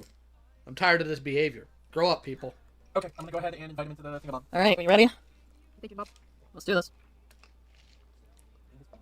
You remember what to do? Yeah. All right. Okay. Hello. Hello, Cerados. Hey, I was gonna say, I do want to say thanks for like bringing me out here to like clear this stuff up, so we can like set the record straight on that. So before we begin, we have some ground rules that I want to cover. I just want to ask everybody to hear me. Okay? Does that sound good? Yes, I can hear you. Good. Okay. So our ground rules is all that. You could have just cut this, stupid. Okay. All right. So I'll just start with the first one. When I reached out to you, you said, and I'm quoting, "I was meaning to reach out to you guys to get your guys' side of the story." You have had since 2022 to do this. Why has it taken? Why haven't you done this at all? I'm gonna be honest. It's one of those. You know when you have like that thing you think of, where you're like, oh, I gotta do that, but then you like forget about it like a week later. It's like that. I'll be honest. It's not a good excuse, and I should have reached out to you guys. I recognize that. That's just a failing on my part. Okay, so you're right. That's a shitty excuse because I'm calling bullshit. Because again, you've had since 2022, but we've seen the messages. You already made your mind up on the allegations. You did not care to know the truth because if you did, we would have heard something by now. Especially since you had seen our post announcing us coming out about the literal hellfire we have been going through for the past several years. And this is just me saying this. Life didn't get busy for you. You were just a fucking coward, is what you were. I'm not gonna argue that. I think there's truth in that. I was gonna say, if it's all right, I do also want to apologize for that because in my mind, I was just trying to be like, yeah, I should probably do that because I've had time to sort of reflect on it. But I do also recognize that can come off as me like trying to use that to obfuscate responsibility or like take responsibility off of myself, and that was not my intention. But I also recognize that that's what that can come across as. Okay. Well, my next question. You also stated, quote, probably should have as soon as all the shit was brought to light. You said brought to life. I think you meant brought to light. I didn't mean brought to light, yeah. But that's on me. What exactly are you referring to? What was brought to light that made you realize you should have contacted us? Wait, did I not did I not specify that? Oh. Okay, no, I was gonna say it was specifically with all of the shit with Avi that came out when like basically everything involving him. And like I think it was like literally I literally had the thought I was sort of thinking back on that situation. I was like, oh damn, I guess he was an unreliable narrator because like I remembered I heard it from somewhere. I guess it was just unimportant enough to me that I forgot how deep my involvement went in this. And I'm sorry for that. So does this mean that you're aware of what Avi did to me? I am not. That's okay. You mean all the nothing Avi did to you? That's what I was hoping to get cleared up. Because you capitulated and exchanged that stuff with him? Okay, but you know Avi did something. I don't think I did. Okay, then that doesn't make sense though. Why bring up Avi up in the first place in regards to your message saying probably should have as soon as all this shit was brought to light? Why would you think about us when it was stuff regarding Avi and stuff he did? Like there had to have been a connection. I think what I was thinking of was like, cause I heard him talking you guys, and like I sort of realized after the fact that he was probably an unreliable narrator on that. Okay, so he was making comments about me and Michael, is what you were saying. Yes, basically. Okay. I knew they were made. I just forgot the context surrounding that. So you can't recall the things Avi said. No, I was gonna say it's a bad excuse, but like I guess my brain just didn't think it was important enough to remember. I have a follow-up question in case you do remember this. You said that Avi did shit talk us. Was this the comments that he made inside the Cloud Palace, or were these made outside of it? I think it was. I'm pretty sure it was inside there. I don't remember if there were any outside of it, but it wouldn't surprise me if there were. Okay, moving on from that, we're going to segue into the thread itself. So my first question. Outside of me being Michael's partner, do you even know who I am? I know vaguely of like some of your YouTube content, but other than that, I don't know much about you. My current content or like my old content? The old content. Gotcha. Okay. My name doesn't matter. Do you know who I am? Who cares? Like, I've asked people that before to gauge whether or not they have any knowledge about who I am so I can figure out what to do about them, but that's not what Deed's doing here. It's ridiculous. I'd like you to, for this next one I have a screenshot, I'd like you to read out loud the highlighted message, please. Sure. Sorry, I just need to scan for context a little bit. Honestly, from the little I know, I completely get it, we'll also keep in mind. Okay, so what else do you know about me? Because clearly it implies that you have heard other things regarding me. So Sarah, what else have I done? You fiddle-faddled the diddle-daddle. I cannot recall anything else you might have done. I think looking at there's a possibility this is bad wording on my part. Because like from what I can tell, I think I was trying to get across the sentiment of like, I'll keep that in mind when I talk to you and all that. But I recognize my wording does give off other implications. Okay, alright. Okay, so my next question is, I've noticed that you are not only following me, but you've been liking my posts on Blue Sky. And I want to know what exactly am I supposed to interpret from this when you participated in this thread that is against both myself and also you. It definitely does come across as very two-faced, very like not very deceitful. I was gonna say, I'm gonna be honest. I saw this. I was like, shit, this is from 2022. That was 3 years ago. I'm not gonna. I will definitely say it is. Yeah, it's not a good look. It is. Just looks bad. I'm sorry if I seem rambly. I'm just trying to trying to watch what I say. Like, I'm just trying not to make excuses for anything I might have done and all that. Okay.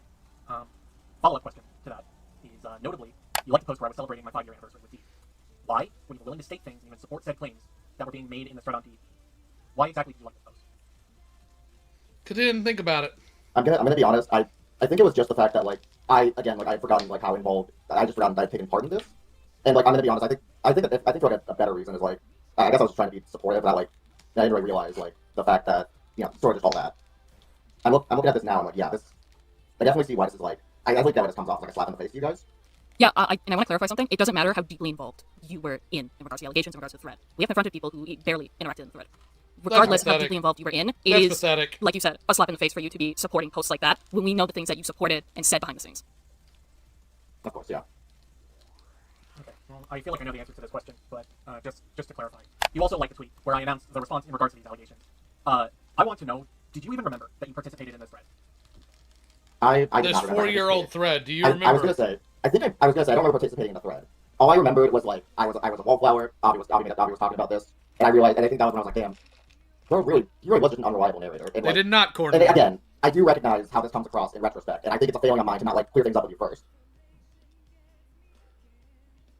But just to reiterate, I didn't remember I was involved in the thread now. Okay, and that does kind of answer my question on what exactly changed your mind. But what I would like to know still is why you never tried to contact me when people were accusing my partner of abusing me, or people were accusing me of being complicit to abuse.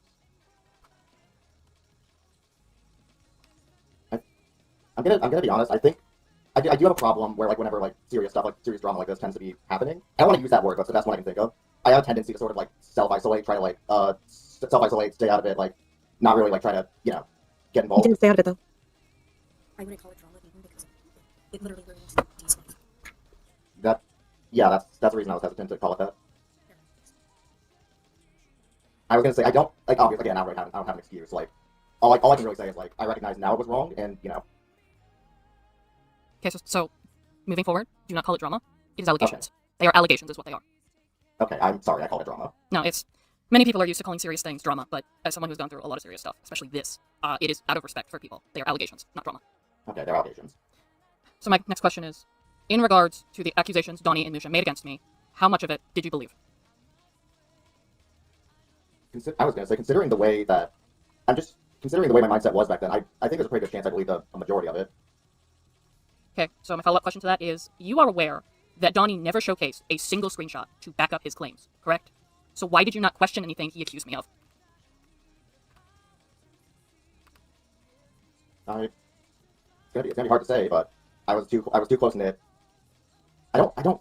It's kind of hard to admit it, but I feel pretty safe in being able to say that I had sort of echo chamber mentality back then. I haven't told my others. It is simply just due to it being Donnie. Could that be another reason as to why? I guess thinking about it, yeah, I think that is also a factor. All right. Next question. Are you aware Musha brought these allegations to the public? I don't believe I'm aware. Okay. So he did this in the thread itself. Musha made multiple threads, specifically Twitter threads, targeting me and Michael. But also he made several vague tweets on me. And he posted links to those said tweets in the thread itself. Okay. And you don't recall any of that? No, I don't. Okay. All right. For this next one, I have a screenshot. I'd like you to read out loud the highlighted tidbit, please. Okay. I get where she's coming from, only a little bit, mind you, but it seems like she goes about those actions in the most aggressive way possible, so yeah, I get it. Explain to me how I am in any way aggressive here.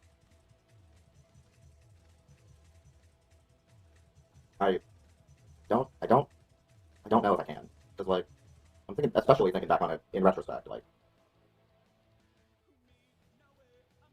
I'm sorry if I'm at a loss for words. It's just, And you haven't even seen the alleged screenshot regarding this event that Donnie is telling, correct? No. Okay, so then why say it? I think I was reading into I think I was trying way too hard to be supportive of Donnie and not considering much of where the other people would be coming from. Okay, so I'd like for you to take a moment and read the screenshot from the thread, please. You do not have to read it aloud, just read it. Okay. Okay, so you agree agreed with Scarlett that I supposedly deserved better than the relationship that I am in now. And do you still believe this to be true? No, I don't still believe this to be true. Okay. In response, tweets. Oh, sorry. Go ahead. No, I was just gonna say. I think I might have just been. I think I might have just been trying to focus on the part of like I just miss him. Well, here's the thing, right? Part of the problem is these people should just admit, no, I just wanted to mindly support Donnie because Donnie is the biggest victim in the world. They are an uwu soft boy, and we have to protect them at all costs. Would have been less embarrassing if he just said that and admitted to that, right? So there's that. That's one thing. Secondly, the other thing you can easily say is, well, I don't remember because it was years ago. Get over it, maybe? So goofy.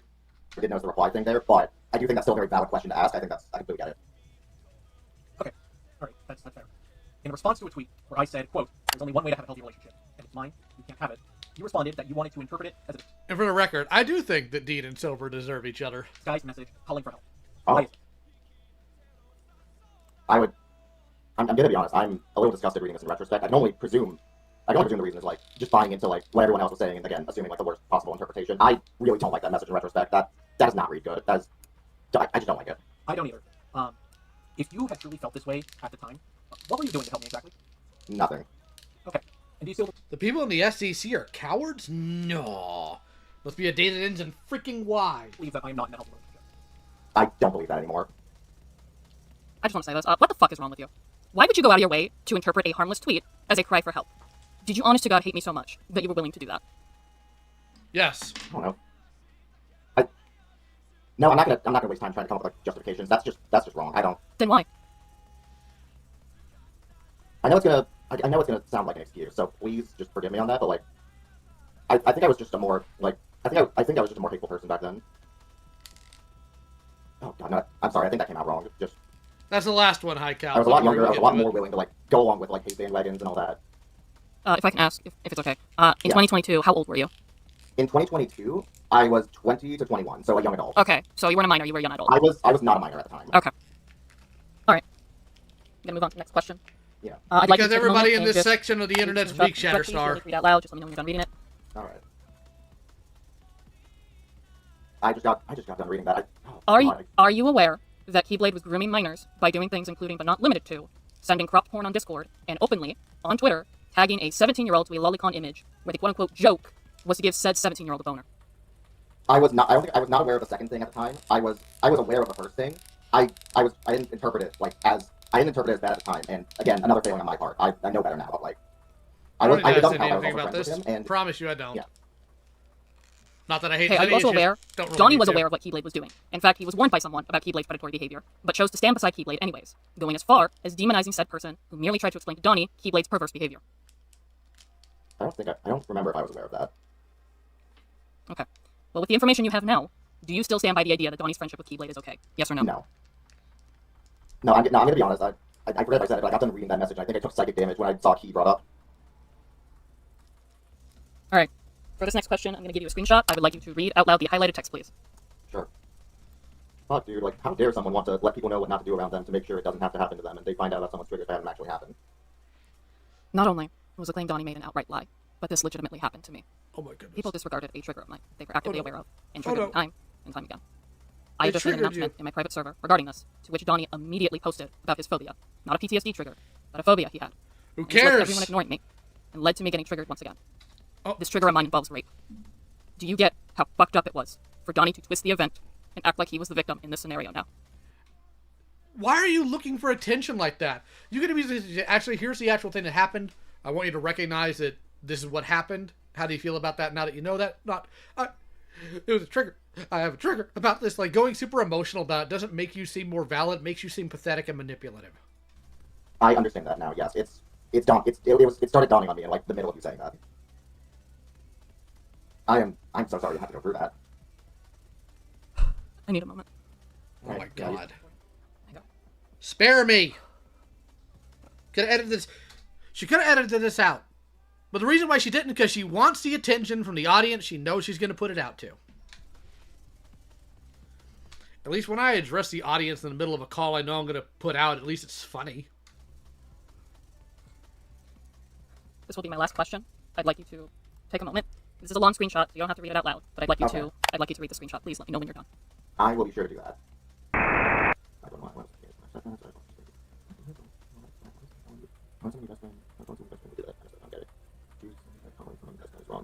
That really depends on the person. No, pass me. I think that just leads to bias. Okay, so again, that must have been a person in my UCL best friend. It's fine, we're online now. No, it is me. No. Plenty of things we disagree on about because we disagree on about things we like. I figured out what I was trying to say there. Still like the dude, but I won't assume he was always 100% correct all the time, and I wouldn't expect the opposite extreme. I finished reading it. In this thread of messages, you say, quote, that really depends on the person. So now let me describe to you my childhood best friend. Oh no. Thank God! So is that a good enough reason for you? Is that a good enough reason for me to despise the term best friend? I downplayed everything. Oh my God, are you really gonna trauma dump about why you don't like a specific term? Look, I'm sorry you went through crap, I am, but stop putting that on other people. I downplayed the vile thing she said to me for years, because she's my best friend. She wouldn't hurt me. She's my best friend. She doesn't mean that, but she meant it. She meant every word. So do you understand now? Do you understand that Donnie weaponized my trauma and completely left out context to paint me as an abuser? Do you get it now? I do get it now. I think that was my first time hearing that. That's awful. I'm sorry you had to go through that. Like, I know I said that before, but like, I actually mean it. Like, I get why you have feelings relating to that term now. Donnie knew. I trusted Donnie. I trusted Donnie with a lot of details about what I went through. And this is what he did. He spent over a year twisting stories, painting the narrative that I am a monster. And you and everyone else in that thread just blatantly believed him. Gee, I wonder why. 3 years! You had 3 years to say something! And it fucking kills me that you said that you just forgot. You just forgot about it. That's fine. You had days to bring up something that we're going to get over when we go over the call later, like when I release it. And you had years to bring out George Raccoon. Womp womp. I won't ever forget this. Shoot, dude, I probably have Alzheimer's. I'll probably forget a lot of things. I will say, in looking back on this in retrospect, I see where you guys are coming. I forgot things I said on a stream 2 days ago. From now.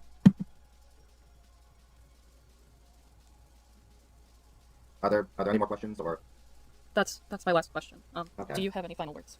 I- Not you, my partner. I do Oh, not. sorry. I do not have any other final words. Give them a moment. Yeah, of course.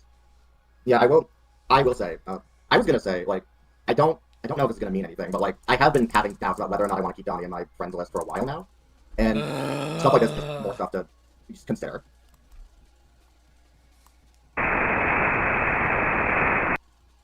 It is disgusting knowing the stuff you guys involved yourselves in, the things that you gossiped, the things you talked about.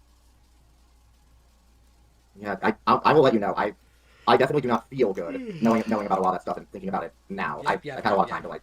Reflect. I don't want this to reflect. I don't want this to come across as like me excusing it or me being like, yeah, no, I'm a better person now, because like I can't say I'm a better person now, but like I've been spending a lot of time trying to like sort of make sure stuff like this doesn't happen again.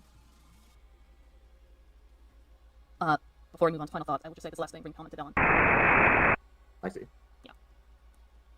All right. Michael has decided to give final thoughts, so I will let him go first, and then I'll give mine later. So, something that I was thinking about, and I didn't bring this up earlier, and I probably should be bringing it up now. And this might seem slightly smaller in the grand scheme of things, but it does genuinely kind of disturb me that you would see my posts, you would like and share them in an effort to support, but either through not remembering or just putting it off to do later, you never once attempted to contact me to set the record straight. But I'm hearing that this is something that you supposedly want to do. I will say that I appreciate that you have been doing what you can to change. I'm not going to dismiss that, but I feel like, I really genuinely feel like, I don't know. I cannot for the life of me understand why you did not contact me. Because you were there. You said something, you knew something was wrong, and for all this time you've known something was wrong. And I don't know if it's because I didn't necessarily come off as approachable, or I don't know if it's just that you didn't want to. I don't know if it really was just life was busy. I don't know what was going on, but you had a long, long time to get in touch with me. You never blocked me. I never blocked you. My DMs to you were always open. I want to add on to that. The fact that you know stuff was said about us by Avi even, and you can't even recall it. In fact, you can't recall anything, so we can't get confirmation if it's either stuff that did happen in the thread or stuff that happened outside of that. That's a little infuriating too. We would be having a much clearer communication if you had contacted us sooner. Yeah, and again, I'm sorry for not contacting you guys sooner. That is my fault. I will take the onus on that. I was gonna say, Silver, if you want me to like unfollow you, if you like don't feel comfortable with me like doing that, I can just unfollow you and all that. I can like do that. 1 second. All right. No, I was gonna say it is also I did genuinely That's that is definitely a problem. I did not deny that. Seriously. You could have just cut it, stupid. It has felt so bizarre, almost surreal, to see you continuously support Michael on his socials. Yeah, I was completely ignored. I didn't have you blocked on social media, at least on Blue Sky. But you specifically interacted with Michael specifically. So we were trying to come up with, like, in our mind, why is he doing this? Does he hate me, but he wants to support Michael, so that's why he supports Michael, but I am just non-existent? Like, I'm sorry, but I'd be uncomfortable if you continue to support Michael. If you genuinely want to support us, then I better hear a statement from you when the video comes out. And I better see fucking change. I better see regret. I better see reflection. Or else you'll screech at you again. I was gonna say, this is gonna sound really stupid, and I understand if you guys get angry at the way I say it. I just didn't know you had Blue Sky until, like, a week ago. Really? Yeah, no, I was gonna say, I didn't try to check if you did, and that's another problem, that's another issue, and I apologize for that. Michael would tag me several times on Blue Sky. I have tagged her a number of times, and her account is also in my bio. In that case, that's just gigantic negligence on my part, and I'm sorry that, I didn't try looking into it any further. Like at the end of the day, I don't care who follows Michael and who doesn't follow me, but this is different because of your involvement in this shit. No, absolutely, and I'm so sorry that I didn't try to look for that, because I see how that comes across, and I understand why you guys would be like, and I understand why you guys feel the way you do about that. Okay, well, Rin said, quote, "If I had final words, it hurts my heart that you hurt my pals. It does seem you feel remorseful. Still, I'll say what you did to me and them hurts a lot." Good. That's fair. I'm trying to better myself. I'm trying not to, like, repeal all the mistakes I made while I was in the clubhouse. Severe but that also doesn't homosex. mean that the actions I did just stop existing and stop hurting people, because they clearly do. All I'm gonna say is, you did bring up, like, making like a statement when your guys' video comes out, and I can do that. Like, again, I recognize, like, sorry, not to go on a tangent, but, like, I think it was ever since, like, 2014, I've been thinking a lot about, like, how a lot of the company I kept from that point in my life was not good or trustworthy. Like, obviously there was Avi, but, like, there's a couple others. I'm not gonna go into them. Yeah, like Donnie. Donnie's untrustworthy. Lol. Yeah, there's obviously there's, like, a bunch of other people. I don't know if, like, this is the right place to, like, just spend time listing off names, but, like, I do sincerely want to, like, make things right and, like, sort of, like, maybe not, like, rebuild the bridges I burned, but, like, at least make sure I won't be able to burn any more in the future. And if you need me to do anything just to, like, help make things right or help make things better, just tell me and I'll try the best of my ability. Okay. Whatever bridge you had with Michael, that's just gone. There was no bridge with me. You didn't even know who I was. And I understand the SCC. I understand the clubhouse and how they were manipulative. They had somewhat of a high mentality. Your actions are still your fucking own. Yeah. All right. I hope you keep to your word, though. I'll do my best, and if I don't, then feel free to call me out for that. All right, my final thoughts. I am honest to God appalled that someone who I don't even know was willing to say the things that they said in that thread. Not only did you corroborate for Donnie in terms of befriending a literal child groomer, but also downplay literal trauma that I went through regarding my best friend.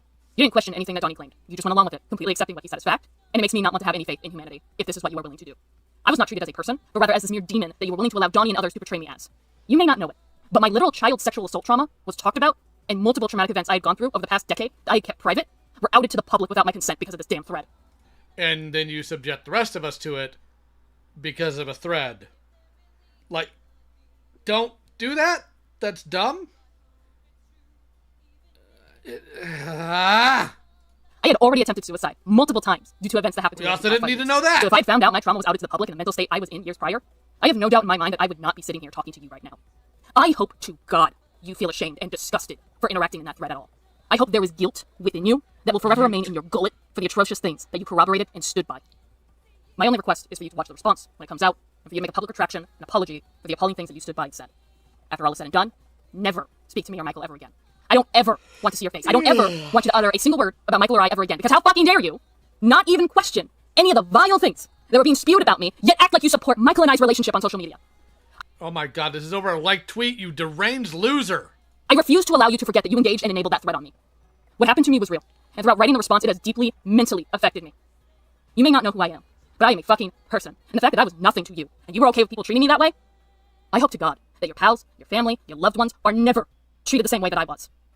I only pray that with your actions coming to light, it makes you think twice about blindly believing serious allegations on someone who's a mere stranger to you. I understand. I don't care how many times you tell me I didn't mean it, I just forgot, they were a bad influence. Maybe you should have tried sooner. Maybe you should have reflected sooner. And I know you're not trying to come off as a smartass. I know you were trying to be genuine right now. But I won't lie, some of the stuff you're saying pisses me off. Because you could have tried harder. Womp womp. To do better. Okay. So here's what's going to happen. After this call, Michael is going to send you a list of requests. They are not demands, merely requests. And until then, no statement, no post, no nothing is to be said or done until after our video comes out. Understood? Understood. Alright, fuck out of here. Alright. Motherfucker, I should have shut that shit down sooner. Robert. You pissed me off. I needed to say something. I don't care if you guys thought that was a little mean. I needed to fucking say something. He was starting to piss me off. No, that's fair. Good. That's why I didn't stop you. Like, I'm sorry. If he's genuinely trying, fine. But, like, you are saying shit over and over. You're repeating yourself. You're a fucking broken record. Should have tried sooner, buddy. Yeah. I had to go into detail about shit. I didn't wish to, but fuck you. I wanted to get fucking backstrap. Oh no, guys, I feel like that call went really well. I was gonna ask at some point, like, why get involved in a thread about somebody? I should have called that out. No fucking. I should have asked. It's alright. I didn't want to interrupt your role. I didn't want to interrupt your role. Yeah. Well, it's like, this is such a common trend with a lot of SCC people at the time, too, is that, like, they just stick their little noses in everything. So there's a bunch of little bluff shows everywhere that have no business being there. Yeah.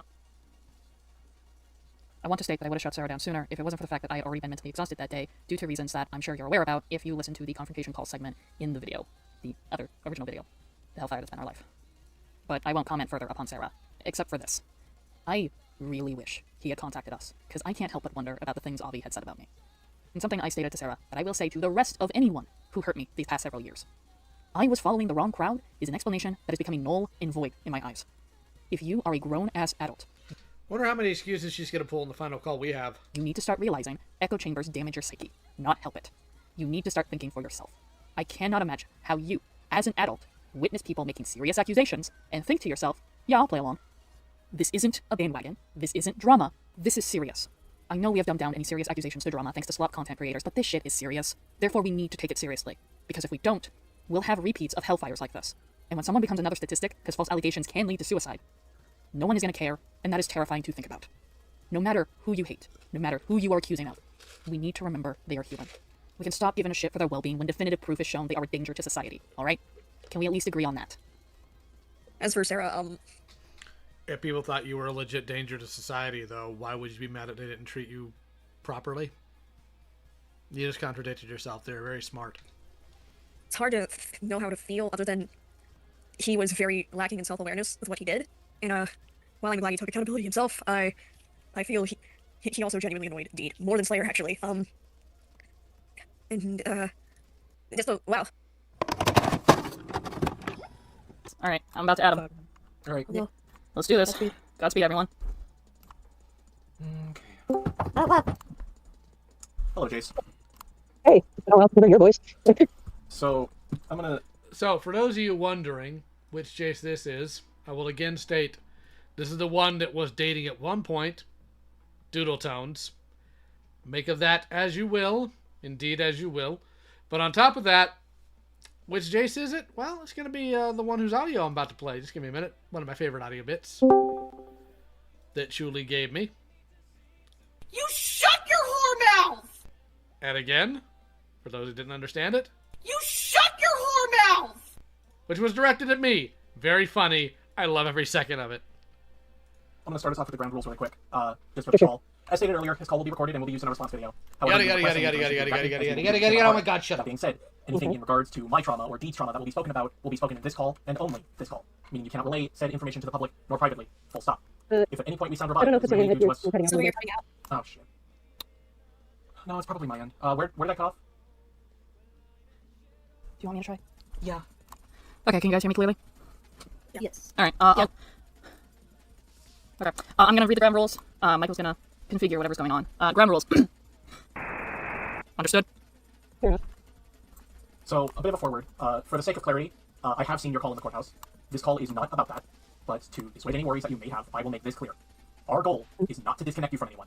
Our goal is not to isolate you or harm you, etc. What we want is the same thing we've wanted from everyone else prior, which is answers. Everything you said in the thread on Deed within the Cloud Palace will be public knowledge. We cannot and will not prevent that, nor can we prevent any consequences you may face from it. But the fact that you're here in a call speaks to you wanting to take accountability to what you have said prior. It does not fix everything, nothing will. But if anyone you care about that you wish to remain friends with sees this video, it will show to them that you are trying. And that carries its own weight as well. Sure thing, buddy. Please. Yeah, I'm guessing, yeah, I'm assuming he also spoke to you. Yeah, because people who want to disconnect totally haven't disconnected from them by now with all the Susie stuff. I mean, no, not at all. No, not at all. He's shared with me some stuff, yeah. If anything breaks their friendship with others, is what was done to Deed, because she's that important. Yeah, I've been, just as kind of a forward on my part, I've been going through the ringer, like, this whole month. So if I seem at all, like, sarcastic or anything. Yeah. Well, I will also add on to this. This call will not be pleasant. You have hurt me. I figured. You have hurt Deed. And we have felt it. And as a result, you have permanently burnt bridges that you have never took the opportunity to really build with us as a result. This call's purpose is not to do the most damage to you as we can. Do not expect to walk out of this feeling good or satisfied. You fucked Oh, up. don't worry, I won't. You fucked up badly. And we want the hurt that you caused, that you passed to us. No. Am I understood? Yes. Okay. We'll go ahead and start with Rin's questions. I believe you have some questions for Jace. Yeah, I do. I was gonna read them out, but like I'm afraid because like this happened with Sarah Call. Dad walked in. I will say to put it bluntly, I don't hate you. So I hope I come across as like constructive and understanding. That makes sense. Yeah, that makes sense. Alright, so Rin did ask me to ask their questions on their behalf, so I'm going to be reading the questions for them. When answering, refer to Rin when answering the question. Just a tidbit. No sarcasm. This is a very serious discussion. Fair enough. Alright. Alright, with that being said, any final thoughts, we will save that near the end, as Rin does have some. But we are now going to segue into our questions regarding the thread and everything. So, my first question. Outside of me being Michael's partner, do you even know who I am? The most I knew of you outside of that is, funny enough, I actually once did a commentary in your defense. You did? Yeah, I mean, it's long deleted. I just read it my own channel. But yeah, there was a quick longer that Stalking Fan did in response to. What? You're that person? You had an avatar. She had like long black hair. Her clothes were tattered. No, Stalking Fan was someone else. Back at the time I made that video, I still went by Maz. Outside of that thread, the response I gave to Stalking Fan about your video, I think it was about overrated like rock artists or something. Yes. What Yeah, it was a commentary on the Twitter thread that Stalking Fan made, correct? Yeah, that's one. Oh wow, I'm gonna be real. I was actually trying to. I was trying to find that video actually because that was one of the few commentaries I did enjoy. Like I did like that someone shut him up because that thread was ass. I thought it was dog shit for you. Don't worry. Wow. All right, that is a. I might still have that on an old laptop. Oh wow, that is surprising. Kind of funny. It is kind of ironic. You went from defending me from a shitty Twitter thread to engaging in serious accusations that were made against me. Yeah, and I'm sure we'll be getting into that. Yes, we are. So you did know me by my old content, but you didn't personally know me. To which I will follow up with, why would you engage in a thread containing serious accusations made against me? Alright, so I apologize, but I have to step away for just a minute. We're going to take a very short break, and then we're going to regain the nonsense. So I do apologize again, but we will be right back in a minute. Stay with us. Thundercats will be back after this.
You know what one of the biggest differences between me and you guys' actual dad?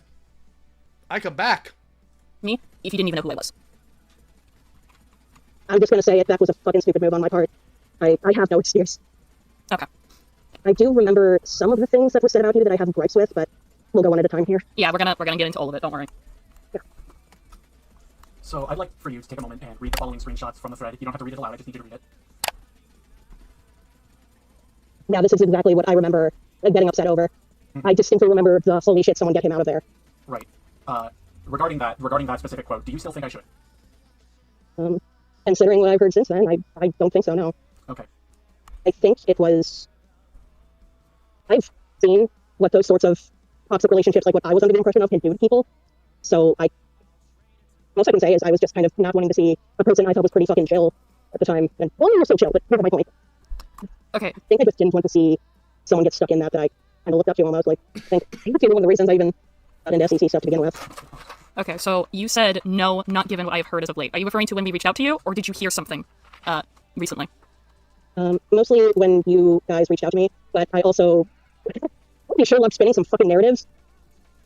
Who? You know, that's an excuse. Who? Avi, Gotcha. Okay, what did, was this in like DMs with you? What did Avi say? Well, I spoke with my partner. She knew about all this stuff regarding the thread. My partner is Andy Safi, whatever you want to call her.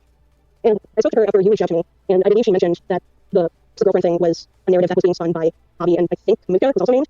So the narrative was being spun by 3 people. One of the people, it was before the thread was made. Regarding this thread specifically, it was Donnie and Musha. Avi was just one of many enablers to said allegations. Yes. But they are correct on that. He was spinning a narrative. We have screenshots provided by others that he was going into people's DMs asking if people knew that was abusive. So, all right. Oh, yes. Okay, you agreed with Donnie that he was controlling my friendships in the thread. Why did you believe this? Duck spam in chat. The most I can say, and again, I know this is no excuse, it's something I had a very, very, very bad habit of and have actively been working on, is I just trusted my friend at their word. Okay. And Donnie is someone I've never seen a tiny reason to lie or anything like that. He's very sweet. So yeah, he definitely comes off that way. So a lot of this comes from the fact that I cut ties with people, and they were making the assumption that he was making or forcing me to cut people off. Did you not think it was possible that I made the decision to cut ties with people on my own? I did consider it. I just wasn't sure what to believe, honestly, because it all sounded like a lot. And I didn't really think I really had any contact with you myself to confirm it. I think at that point you left the Palace, and I don't think I ever friended you. I'm fairly certain I did, because you did have my Discord DMs, definitely.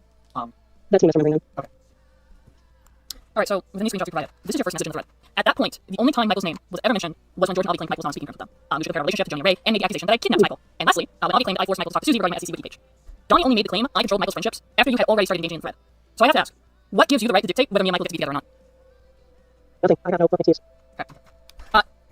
I am the matchmaker from Mulan. That's how. Seeing as you called me a cunt after Donnie showed the quote-unquote evidence regarding Tiffany's question on me controlling Michael's friendships, please explain to me how the fuck this is proof I'm doing that? Because it was clearly enough quote-unquote proof for you to refer to me as a cunt and then some. I don't have to remember a lot. There is no excuse. Again, that's all I can say. Yeah, there was no evidence. Throughout this entire, when we sifted through this entire thread, not a single screenshot was given by Donnie of any of the claims he made. These allegations were brought to the public with, again, no screenshots, no evidence. It's just because it was Donnie. Is that why you believe it? That's, again, that's kind of what I think about. I've said this before, even before this, I think I trusted people way too easily. And again, it's something I'm working on. I try not to jump so much, like I used to. Okay. While in the thread, you say, and I quote, "Isn't she the one who convinced him to leave?" What exactly are you referring to here? Hold on. I don't entirely remember. Are you referring to when he left the Cloud Palace server? That's the only thing I can really think of that I might have meant by that. Okay. Well, to answer to that, I did not convince Michael to do anything. He left the Cloud Palace. That is on court. Okay. I'll also clarify, just in case this is just about the SCC in general, because I know that was brought up too. Not only did she not convince me to leave the SCC, I had made that decision before we had started dating, that I was going to be done with commentaries. Okay. If it's something you said, like, I don't know if you ever posted that anywhere, anything like that, but that must have slipped by me. I don't think I really posted it anywhere, to be fair. Yeah. But regardless, this was not a decision I made. Okay. And if I can just kind of give a little brief aside here about that, considering, was this thread before or after Rachel had to go at you? Because I remember getting pretty pissy about her putting your name in her mouth. Something about it was around that time. My meeting had nothing to do with her. I'll clarify that if that's what you're wondering. Yeah, I was a little curious. It was just dissatisfaction with the kind of content that was meeting. That was Okay. really it. Okay. Our next question. You considered Deed controlling my friendships, quote unquote, to be a major red flag. If this was the case, what kept you from seeing the red flags that came from your own relationship with Susie? In the case of Susie, we appeared when she... I mean, that's actually a really easy thing to answer. You're not going to see those types of things when you're that close. On top of that, the problem with Susie's relationship with Jace is that Susie was a freak. Had nothing to do with anything comparatively to Deed. Now, I see some duck chatter in the chat, so I'm going to give you guys a fun fact. Especially considering Cal brings up Mallard. So, the cartoon character Darkwing Duck, while a lot of his stuff is obviously taken and parodied from Batman, one thing they often don't point to is how he dresses, how he appears, that's all taken from the shadow. But there's also something else taken from the shadow. But it becomes a double entendre in terms of references. So Darkwing Duck's real-world name, his secret identity, is Drake Mallard. Now, it's funny from a duck pun, because a Drake is a male mallard, but it's also a reference to the Shadow's, one of his alternate identities, Kent Allard. So there's your duck fact for today. She and I were dating. Because she and I didn't start dating until September of 2024. And at that point, I think it was just, I'd been so crushed when she left, like, earlier that year, and, well, phrase it this way. I lost her once, and I didn't want to let go again. I told her this many times, and I feel fucking stupid, in hindsight. Really, really fucking stupid. Okay, also, I did not know that you had started, I was not aware when you started dating her. That's right. I know she and I were kind of low-key about it, because, you know, she's supposed to not be online anymore and all that. She wasn't. She still is, pissing me off. The following screenshot will be related to my next question. You DM'd me responding that something I said in the Cloud Palace made you want to reach out and say that you care about me and love me. Do you recall what it was that I said in the Cloud Palace that prompted this? I do not remember, no. Okay. You fiddle-faddled the diddle-daddle. Okay, so I have a follow-up question to that. You sent this message to Michael after he and I had already begun dating. Why would you tell someone who is in a monogamous relationship, mind you, that you love them? Would you be okay if I, a stranger to you, sent an I love you message to your partner? I mean, it depends on the context. Are we talking about, like, agape love? We talking about, like, eros love? Because there's different types of love, people. Like, I love my friends. Doesn't mean I want to bang them. Although I do worry when Monster says she loves me. Sometimes she gives me a weird look. But anyways. When I said that, I don't know if this is possible, but I've always felt like it's normal for people to tell their friends they love them. You guys are not close like that. Yeah, that's fair. Yeah, respectfully, I do not feel like I knew you that well, or that you knew me that well for us to start saying that even platonically. That's fair. Regarding that, because this is what I'm concerned about, this next screenshot. You said in the Cloud Palace, quote, grab silver and fucking runs to be honest. I want you to be aware how this looks with what you said prior. I want this clear right here. I would not cheat on, nor would I leave my wife for anyone. I don't think that was the implication. I hate to tell you guys this. Neither of you are all that desirable. Okay, my question, and I want you to be 100% honest here. Did you, at any point in time, have a crush on Michael? Yes or no? No. Then why did you say this shit? You know how this makes you look, right? No, only if you're insane and you think anybody wants your cuck of a husband. I think that's what I did that earlier. Like, tell their friends they love them all the time, and I at least thought Silver is a friend. I'm sorry, everyone thought I was that way, though. That's... Okay. Well, yeah, no, whatever status you thought how close you and Michael were, it wasn't like that. It wasn't like that at all. In hindsight, yes. Yeah, especially when you stated that Michael inspired you to start making commentaries early in the conversation. Yeah, I'm sorry. I mean, it's one of them. Mostly they're trying to be really shady people, so I don't like this, I guess. Alright, next other question I got for you. Do you still believe the allegations that Donnie had made against Dee? I will be listing them off right now. Do you believe Dee was controlling my friendships? No. Okay, she was not. She set boundaries, but she never forced me to do anything. I cut people off on my own accord to do what I thought would be best, would be healthiest for our relationship. Do you believe Dee hates anime, hates people who like anime, or believes the anime itself, or people who consume anime are pedophilic or pedophiles? Why does that matter? Okay, no, she does not. Dee is dating me. These people would not survive 5 minutes in the Vlad Dome. I consume anime and manga, and she's never had a problem with it before. Do you believe Dee was accusing Donnie of pressuring Keyblade Warrior into becoming gay? Sorry, what? I don't remember this, but that's a... Yeah, these are all allegations that were stated in the thread. And to clarify, it's Keyblade Master. Keyblade Master, I'm sorry. Yeah, I figured that would look back. Yeah, we are reiterating allegations that were not only in the thread, but allegations that you commented on. This is why we are asking for your confirmation on whether you believe these allegations or not. Right. To clarify, she never accused Donnie of pressuring Key to become gay. The most that she did was simply state that he was straight. It was simply an observation. It was nothing more than that. Do you believe Dee looks over my phone without my consent? No. She does not. Both of us have gone through each other's phones. It's always been with the other person's consent. I'd like to take a moment and read the following screenshot on the thread. Sure. Okay. So you say that you wanted to do something but didn't feel like you could. Why did you not even try to reach out to him? Especially when shortly after you claimed you would DM me, but this never occurred. No, yeah, that was definitely backwards. I don't fully remember a lot of things. I might have had something come up later that day and forgot about it. I don't really know. I didn't though. Yeah, no, this is something that infuriates both of us. You and many others stated in the thread, I should DM him, I should message him, but no one messaged him. Yeah, I do have like a slight theory on that, but that's all I can really get is speculation. Go ahead. I can only assume my standard effect, kind of. Like, everyone thought, oh, someone else was going to message him, it should be okay, but then everyone thought nothing got done. We did have somebody kind of confirm that. One person effectively did say that, like, the only reason they didn't message me was because they thought that somebody else had. Oh. So I'd like for you to take a moment and read the following screenshot also from the thread. Okay. So you agree with George that my views on my commentaries were unfounded and likely caused by Dee. Do you still believe this? No, and looking at this, I don't know if I was even agreeing on that part, to be honest. What part do you feel you were agreeing on then? Where said I recall seeing that and saying myself, I don't think I was treating all the content because snowboard started, and hell, I'm still very well. And that's what I was saying too. I thought your work was really good. So, okay, that does kind of answer my follow-up. Well, no, it kind of doesn't. Why didn't you ask me my opinion on my own commentaries then? Because I can tell you why I don't feel like they hold up, but... I'd be kind of curious to hear what you're saying. So, the thing that I noticed about a lot of the SCC content, and this doesn't apply to mine, is that a lot of us punched down a lot on creators that were effectively smaller, who did not have as many subscribers, and were making videos, like, of topics that they were very passionate about. And, like, I feel like the SCC, including myself, effectively provided to this idea that these people should not make videos anymore. Maybe they didn't intend to do that, but if you're in these channel positions, if you make a video that you really love, that you hold dear to your heart, and somebody comes up to you and makes like a 20, 30, 50-minute video saying that shit, that's going to motivate you really fucking badly. It hurts. Depends on who you are. If I do a video and somebody does like a 20, 30-minute video screeching about it, but I still think it's solid, Especially if it's not something really important. I'm just gonna call the person a dork and leave. And maybe commentators don't intend for that, but they rarely ever go easy on target. I rarely ever went easy on target. There's things in my videos I found that I am disgusted by. Like no, it's not reasonable to Suffering expect succotash for parents. Like that's not a reasonable thing to think. And that's kind of what my commentaries were filled with. Is just very inane arguments. I will admit like what said. I feel like Colin's good because he's transphobic and kind of shit. But like for a good chunk of them, like I don't like the idea that I could have convinced somebody, hey, you shouldn't make YouTube videos anymore, because I feel like I'm taking away somebody's outlet of creativity, and that's never what I want. That is incredibly fair, and kind of funny thing, since I left myself, I've noticed a lot of that with a lot of the older commentators I used to like as well, and I was like, yeesh, I like this. you see the issue that people, instead of thinking that Michael moved on from that content, they put blame on me and use that to exacerbate the idea that I'm abusive. Oh, yeah, that's my So, and go ahead, sorry.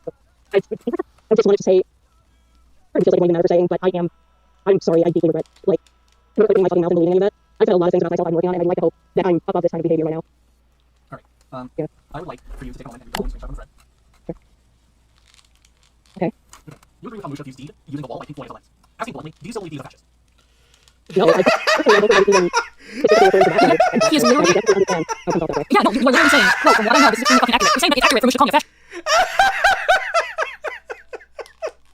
Brother, if you ever get to a point in a call where you're confronting somebody for agreeing that someone else is a fascist because of their take on a freaking music video or whatever the wall is, my God, bro, log off!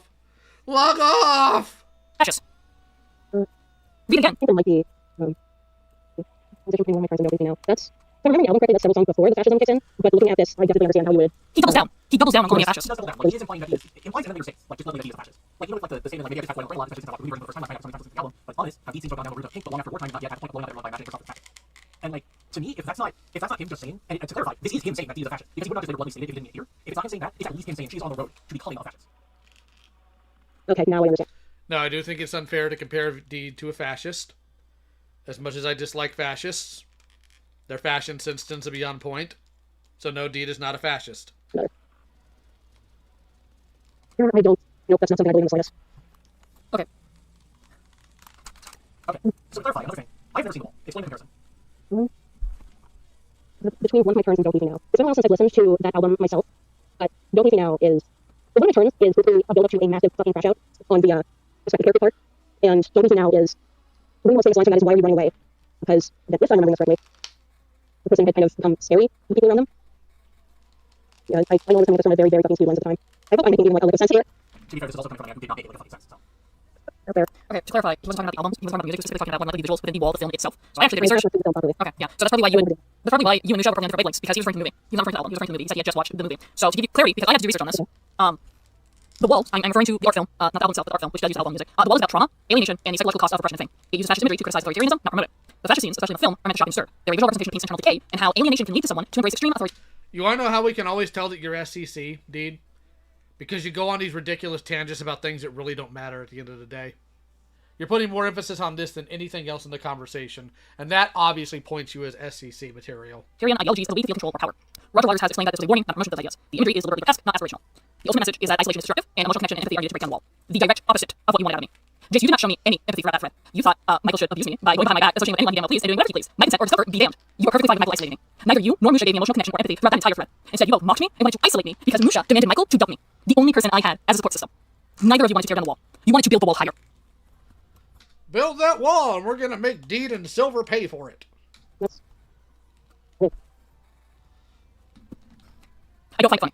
I understand that it is crazy talk that Musha talked about the wall, an artsy film, and comparing it to me.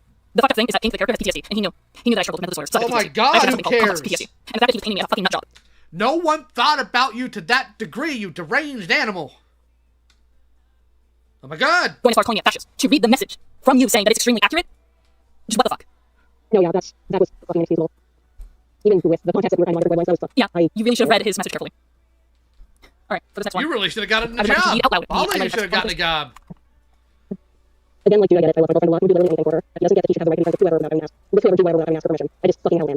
You do realize that what you described is a form of emotional abuse, correct? In hindsight, yeah, I can definitely see where that's coming from. Okay, I'm gonna break it down. But he doesn't get that he should have the right to be housed with whoever. So Michael is just allowed to be buddy with people who sexually harass me, people who hurt me, people who abuse me. He can just hang out with whoever he wants. Because some of these people in this thread, such as Bobby, sexually harassed me. And they were upset because Michael didn't fucking talk to them.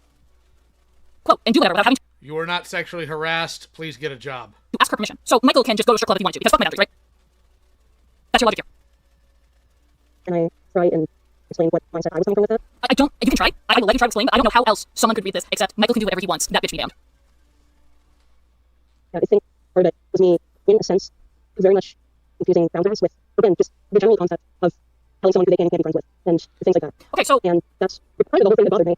Okay, so if someone went up to you and said, hey, Jace, I don't like that your buddy buddies with so-and-so because they raped me, are you going to look them in the eyes and say you can't tell me who I hang around with? That's not what I said, but I can understand where you're coming from on that front. Okay, because of course, there are limits. Yeah, and those were the limits. Again, Avi was someone who sexually harassed me, and he was upset because Michael wasn't talking to him, because Michael didn't want to talk to someone who sexually harassed me. To clarify, what Deep wants from me is security, which is, I feel like, it's a sort of bare necessity that I feel like most partners want partners, is the ability to feel secure with them. If for whatever reason, just as hypothetical, if Saf just decided, I'm going to start talking to Susie again, I'm going to start befriending Susie again, after knowing everything that she did, I feel like that would cross a line for you, right? That would really bother you. Knowing not just everything that Susie did, but also everything that Susie had put you through as your partner. That was... Oh my god, is Jace running around saying that Susie abused them? Because if they are, I want to get into another call with Jace and actually abuse them, so they'll know the difference. No, I think I just got a little confused for a moment. No, I'm sorry. And yes, I'm being facetious. I don't actually want to abuse anybody. Susie, what she put me through, I'm just a little confused on that. Okay, I apologize, I probably more wrong, but just with you having dated Susie, you would probably know her better than a lot of other people, I imagine. Right. And so I imagine when it came out, oh, she's experienced predators, she's a predator herself, that would probably affect you harder than most people. I would say maybe just excluding her victims and that's it. Oh yeah, like, I probably have to confirm that I found out about that. I did not fall asleep until 7 a.m. I was so worn out over it. Right. And that's the context. That's the context that I was working on the Deep coordinator. Deep needs security. Because she is my partner. Because she is with me. She needs to be someone who can make her feel secure. If I'm friends with people who sexually harassed her, who thought she was abusive, who have hurt her in a way that is, frankly, really unforgivable, if I'm friends with these people, if I'm talking with these people, that is not only disrespecting her, that is taking away her security. Because who knows what they're telling me? Who knows what they're telling me? Maybe one day I just believe them. Can I say something? Yeah. You never know what these people can tell your partner. That is exactly, and I know it's probably my own insecurities rearing their ugly fucking head. That is exactly the sort of worry I have with my current relationship. Because I know that a lot of the people probably still have major fucking issues with me. Yeah. Also, I feel something blessed that you want me to be able to begin with. Yeah, 100%. And that's kind of what it is. That's what it is 100%. Is I need to, not only I want to respect her boundaries, I want her to feel safe with me. Because I love her. So it's not just that she's controlling my friendships. It's not that I feel like I have to ask for permission to be friends with someone. I can be friends with whoever I want to be friends with. But these people... But there are limits. Yeah, there are limits. There are limits. And it's not just her that says something, it's me. Because I don't want to be friends with somebody who my partner has trusted, and then they have proceeded to break that trust. That's not fair. And it's also not fair to me. Yeah. Did you get how fucked up it is that you said now? Yeah, sorry, I'm just, like, sitting here staring at the ceiling, like, why the fuck did I ever? Yeah, because this implies you are fine with Michael emotionally abusing me. And fucked up things that I do genuinely believe some people in this red wanted that. So, it's fucked. It's fucked that I had to read something like that from someone who doesn't even know me. That's understandable, and again, I apologize. I know nothing's gonna make it better, but I should still at least try to apologize and show you that I know I fucked up. So, the same screenshot actually applies to my next question, so you can go ahead and read the rest of it. Okay, I think I know what you're referring to. Yeah, so you validated Musha saying, quote, a sick part of me wants the cycle to repeat, and you validated that. Do you realize you just validated a man implying he wanted Michael to get cheated on and have false abuse allegations to be placed on him a second time, as Michael's previous relationship was emotionally abusive, which led to Rachel, who was a close pal of Michael's ex, to make false abuse claims on him? I think this is another case of not what I intended, but I see how it came off that way. Either way, again, it's another case of I've got no excuse. It's just so fucked that you, Musha, everyone else in this thread, you acted like you cared about Michael, yet you were fine with people like Musha saying shit like this and validating that. I'll clarify. Regardless of what you have personally, I really don't know what else to read what Musha wrote, and I'm not sure what other meaning you could think about it. Like, the cycle repeating it had to be another case of I get cheated on, I get abused. I guess I come crawling back to the SCC, which I don't know if I would have done, truthfully, but, like, regardless of what you had meant when you picked that, it really came off as you just saying, yes, Musha, I agree. Someone should get abused again. I definitely understand how one could come to that conclusion, yes. Okay. I'd like for you to take a moment and read the following screenshots to the thread. You don't have to read it live, you just read them yourself. Okay, I read it.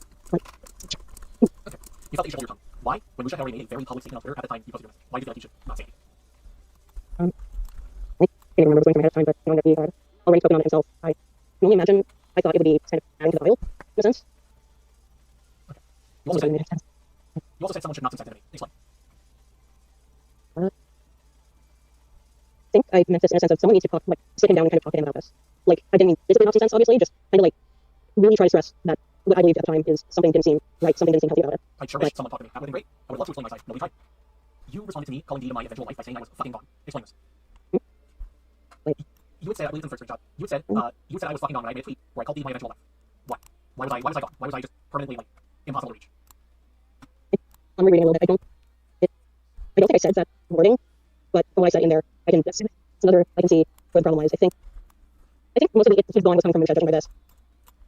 I don't know if anything sense right now, I'm sorry. One moment. Okay. What did you, screenshot? It may have been a mistyped question, but you have said other stuff that really implies, like, he is gone, like, oh my god, I found it. There's over 80 screenshots.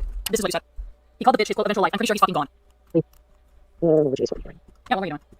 I don't even know anymore. Sorry, go ahead. The fact that we came from that you did say that, the fact that I need to take a moment to sift through all of your messages, you have said a lot of stuff.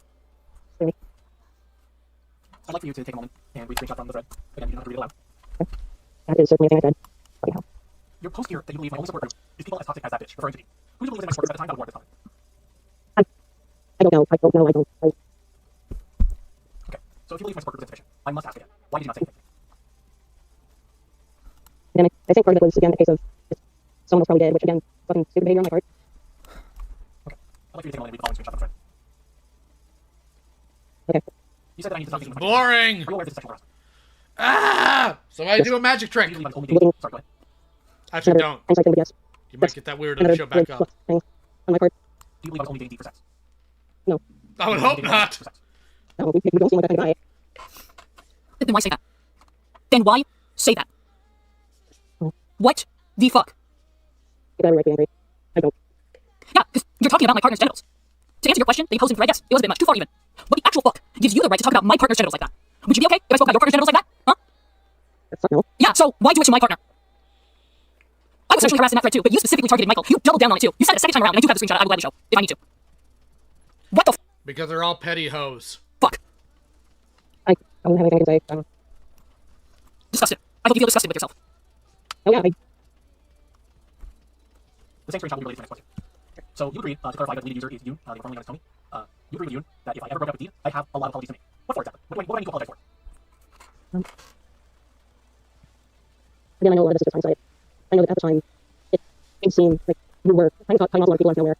And I think that might have been where it was coming from. Okay. Do you still think I should apologize for something like that, for anything like that? No. Especially when there was context I didn't have to anything. Alright, you do realize that is victim blaming. Forcing an alleged victim of an abusive relationship. You all believe Michael is supposedly being abused by me. Forcing an alleged victim of an abusive relationship to apologize for ever being abused is messed up to do. Full stop. Yes, I understand that. Okay.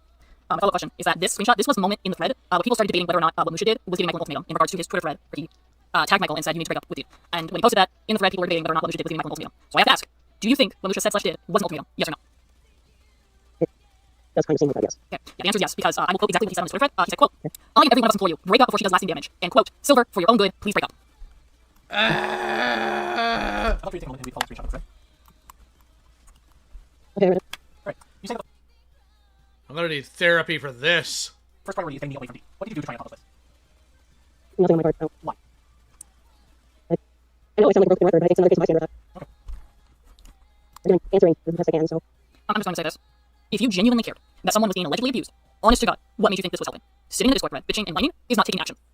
I don't know. You saw that somebody was being a child predator, and instead of saying anything about it, you worried about yourselves and did nothing. So, I don't know. I don't know, buddy! And yes, Michael is Silver, for those of you wondering. None of you, except technically Michelle with his fucking Twitter threads, took action. So why? It is. Go ahead. I'm wrapping my brain here a little bit, but maybe I thought it was in my place because I knew at that point we barely talked, which is sort of my one of the earlier questions you asked me if that seems a little contradictory on my part. It might have just been a case of it's not in my place. And prior to that, I believe someone had said something along the lines of, hey, it's a bit you want to do something, but there might not be anything you can do. So I might have thought that I wouldn't be able to do anything. Okay, but sitting in a Discord thread where people are just saying some of the nastiest things about me, yet you are all parading around saying Michael's a victim, Michael needs to be saved. Yet all you're doing is just sitting in a thread, just bitching about it and not actually taking action. If this was an actual case, like if there was legitimate abuse happening, you guys are fucking awful at handling abuse cases. This is terrible. I don't want to hear this criticism from the dumb broad and the cuck man who saw children being in danger and said nothing because you're scared of these dorks! Like, here's the thing. Sometimes you have to have the mentality of, I'm not locked in the room with you, you're locked in the room with me. Yeah, that's tough. I also need you to understand. I don't know, did you ever read what Musha posted on Twitter? I never did. I never saw this part of it. Okay, yeah. Kind of, like, stopping halfway. Okay, Musha's Twitter thread was ass. Like, what he posted would have done the direct opposite of what you guys wanted. He called Michael an idiot, literally saying you can't be this stupid to fall for abuse again. Oh no. And he was demanding him to break up with me, and it was overall a terrible response. And I would say I won't disagree, but at the same time, you're getting heated over mute. You shouldn't be bullying people. Again, if this was a legitimate... None of these people have a moral backbone in their body. None of these people have actual consistent values. I've learned with these SCC freaks, don't capitulate to values and morality, just bully them. Case of someone being legitimately abused. All you guys did was push a victim further to their abuser. Now, that is not the case. No, the case here is that it is frivolous accusations that make it public to make a little smear campaign on me. Literally trying to destroy someone's relationship. You guys have no business dictating. But it's fucking terrifying to think if this was a legitimate case, what you guys... You know what?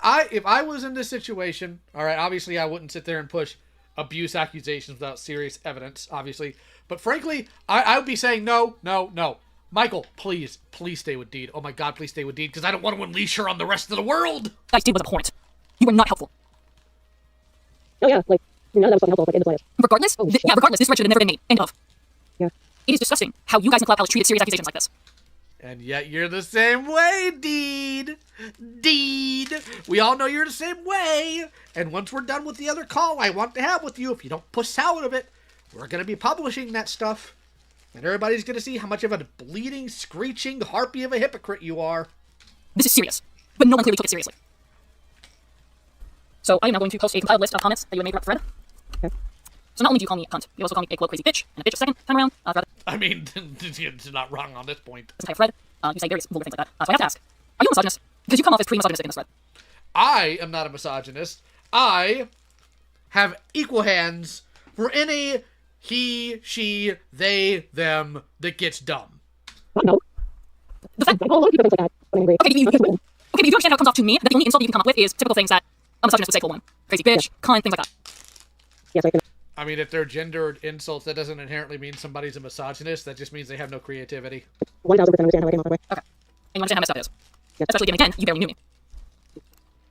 Yeah, you should know somebody really well before you start insulting them.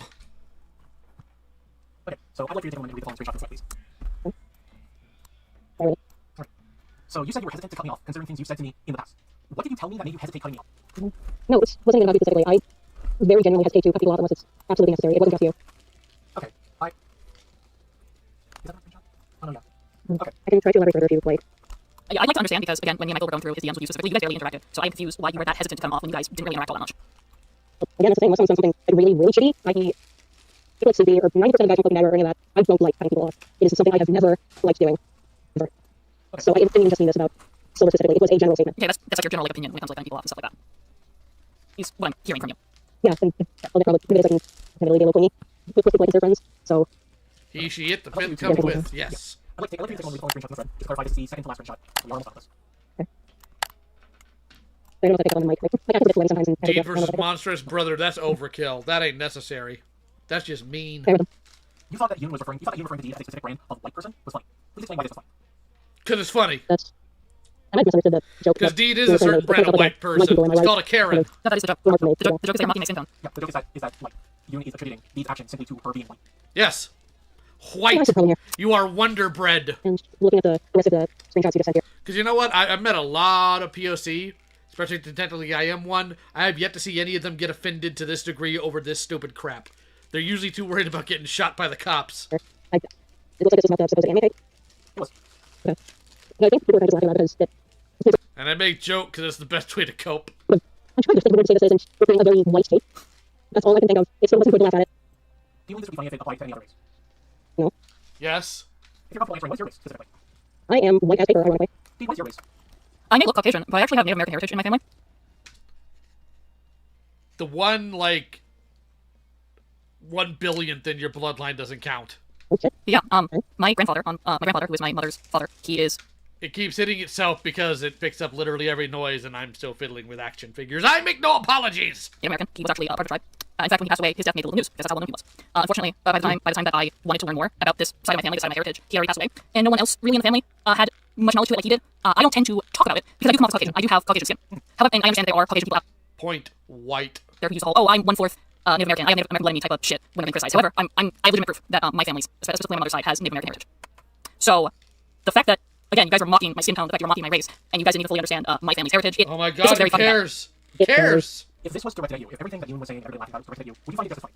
Yeah, I probably would. I think it's less funny, but at the same time, I know that white people can kind of fucking suck when you look at history, so I wouldn't be too mad. But that I don't know if this is like, I don't know if like having a take on anime is really the same as like certain historical things of like white people sucking. Like, I'm not sure what you're equating to it.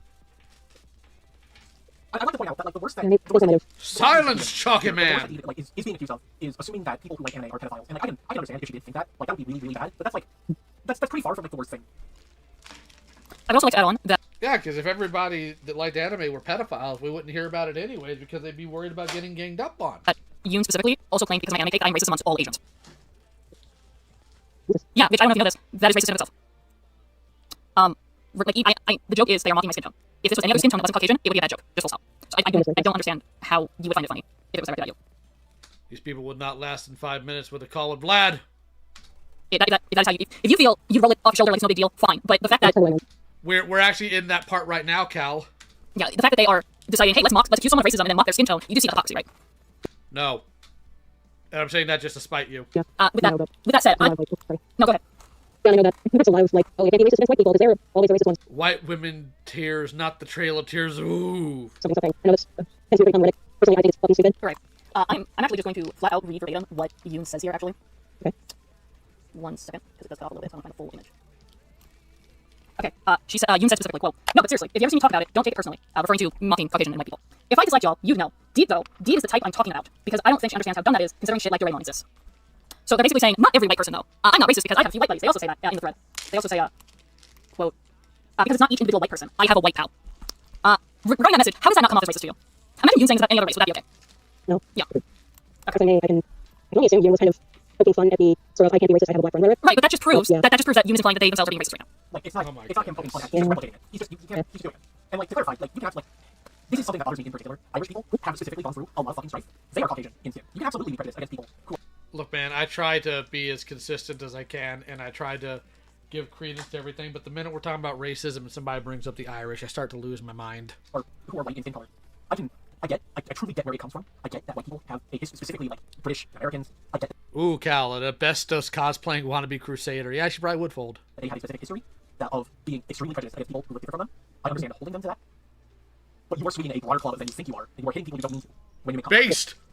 Everybody can catch hands. And yeah, I have heard about some of the get with like Irish people and stuff to do with. I'm actually part of myself if I remember correctly. I remember hearing my grandpa talk about it a lot when I was little. So this question, this question I'm about to ask is in relation to the Andy claim that made in the thread. And Andy goes on with this. So, yes or no? Is lolicon pedophilia? Yes or no? Yes. Yeah, I sure see that. Okay. So to know that, would you like me to explain the whole anime claim that Donnie made? Who cares? Sure. Alright. So, to break it down, Donnie claimed that I made racially insensitive statements about anime, saying that anime support pedophilia, to which Scarlett corroborates that claim. However, Donnie immediately changes the claim to, quote, she has a hatred for anime because she thinks that anyone who likes it supports pedophilia. That is two completely different statements. And none of you noticed that he changed the claim to make me look worse. Because this claim soon went from anime yeah, because hoes can't read. to Asian people. As I said with Yoon, claiming that I hate all Asians. So how in God's name do we go from Deed hates anime to Deed hates all Asians? You do realize that is racist in itself, right? Because for as much as you guys claimed I generalize all anime fans, you guys sure as hell generalize Asian culture to nothing more than Japan and anime. There is more to Asia than just Japan. You do realize that, right? Yeah, absolutely. I realize that, yeah. Okay. So that right there should have obviously disproved everything Donnie claimed about me. Because you guys are falsely accusing me of being xenophobic. However, I'll still break it down for you. I will tell you my honest to God opinion on Japan and anime, okay? Japan is a country that has been romanticized by weeaboos, to which the sexist and downright pedophilia issues within Japan have been overlooked severely. It is a myth that, quote, Japan... Nobody's overlooking them. Weebs are just dumb. And so are you. As a safe country, as 95% of sexual assault cases are not reported, let alone taken seriously. They literally coined a word for molestation on subway trains specifically due to how common it is to be groped in that area. Yes, and it's become a fetish. It's called Chikon. And it's weird. But then again, you know, see some of the weird fetishes I've had to run into in dealing with weirdos. Like, Fursky Doodle's racism fetish. I'm gonna ask you, are you into true crime, LJs? I watched like a couple of true crime videos here and there, but I wouldn't say I'm into true crime. Okay, alright. Of course the white woman brings up true crime. Let me tell you about Junko Furuta. Junko Furuta, yeah, So you know where I'm going with this? I believe so. Yeah, Junko Furuta was a 17-year-old Japanese high school student who was abducted, raped, tortured, and murdered in an all took place over a 40-day period. It is known as the concrete case high school girl murder case, as her body was discovered inside a concrete filled drum. The perpetrators served a low sentence and were eventually released and had their identities changed. Meanwhile, Junko's grave was continuously defiled. She couldn't even rest even after death. The brutality of the case shocked Japan, and it is said to be the worst case of juvenile crime in the country's post-war history. All of this happened to that poor young girl because she rejected a male classmate. So tell me, does that sound like the safest country on earth to you? Does that sound like fucking paradise to you? No. Yeah. Do you know why it's called the safest country on earth? It's because they have a low crime rate. They have a low violent crime rate. The fact that this happened is awful. Not going to pretend otherwise. It's terrible. Deed brings up, I believe, like the different anime and manga that reference it in a positive light and whatnot, which is screwed up. But that doesn't mean that Japan isn't one of the safest countries in terms of relation to other first world countries. And, you know, it seems like Deed has a habit of having to bring up other people's trauma or history in order to try to make theirs seem more legitimate. That woman's dead, Deed. And you know what? Frankly, if she was alive, she probably wouldn't appreciate some dumb white broad from across the ocean trying to use what happened to her as a way to morally grandstand some dork who was just mean in a Discord. In fact, I'm not even done. The worst thing is that manga artists have made their own twisted version of Junko's case, who only starts to portray it as a love story, where she doesn't actually fall in love with the boy she once rejected. Even people in the country where the case resided, people are disrespectful like that. You do not even want to see what people have done with Anne Frank. I am critical of anime, as Japan refuses to treat women as people, but rather as objects. As you can see numerous times within their media, young girls and adult women are objectified, groped, and treated as nothing more than eye candy. The genre of ecchi is proven out of that as is. And while I am aware not all anime is like that, nor do I believe all anime fans are okay with that, it has unfortunately been ingrained in anime and Japan's culture itself, hence why I am critical of it. Oh yeah, and Lolicon. Shotokan is fictitious child abuse material sick perverted bastards use to get their rocks off. And Japan is perfectly fine with this kind of media and has only worsened children's safety within that country. The reason I say that is because numerous manga artists have been arrested for owning CSAM or have been found guilty for raping children. And this form of media only encourages people to indulge in sick fantasies that will soon lead to a real child being hurt. Hence why I refuse to give it any leniency on my videos. That's so fucking fair. Yeah. As for Don... I mean, I don't give them any leeway either, unlike the weeaboos, but I don't do this crap. Because this is something Donnie does. In the thread, he claimed I snapped at him for liking a particular anime. So as for Donnie claiming that I snapped at him for liking a particular... I don't know, I might believe Donnie on that one. You are kind of insufferable. Anime, that is outright false. This never happened. I didn't even know what the hell this anime was until researching it for our response. And what infuriates me about this is nobody looked into the anime, because if someone had, they would have realized that this anime featured little to non-human characters, as the anime primarily focuses on a pack of dogs. How in God's name can I believe all animes pedophilic when this anime exists? And it doesn't help that Donnie is saying that I believe anyone who enjoys anime is a pedophile. And for him to then say that I snapped at him for liking an anime, that right there can lead to people making the assumption that I thought Donnie was a pedophile, when that is absolutely not fucking true. I mean, that's kind of funny, though. As for Scarlet, you may not know this, Jace, but she literally outed my trauma in the thread. And while she said she was vague about it, that is true and false at the same time. It is false because she gave enough details that I never want strangers to know about me. However, it is true because she didn't even describe my trauma correctly. So she outed my trauma for literally fuck all reason. But it's my... Then why are you trying to correct it? Let them believe stupid crap. My trauma. Therefore, only I should be speaking about it. Trauma that she used to try to paint me as xenophobic. You know, you sure seem to give a lot of people information about your trauma. Maybe keep it to yourself? I was molested on a daily basis due to a bunch of weebs imitating the stuff they saw with an anime that featured heavy pictures of molestation treated as nothing more than a joke. Which she, of course, subjected all of us to because she just had to tell people because she thought it would get her pity points. Which, again, sorry that happened to you. Were I your parents and I found out that was happening, there would be blood, but I'd also teach you how to stab people. So, why'd you redact it here when you gave us the entire rundown in the video you uploaded before this, you idiot? You get it now. Do you fucking get why I have a distaste and a traumatic response when it comes to anime? This is the same trauma that Donnie downplayed and responded to, quote, I understand being traumatized for it. That just doesn't excuse the racial insensitivity. Jesus, my trauma's fucking fucked. You never should have had to go through that. That's beyond fucked, and I am so sorry. My trauma was weaponized and used against me. Just pity is fucking xenophobic. And you didn't question it. You didn't question Donnie. You didn't question any of the things that were being said about me. That's not the only claim. That's not the only claim where my trauma was weaponized.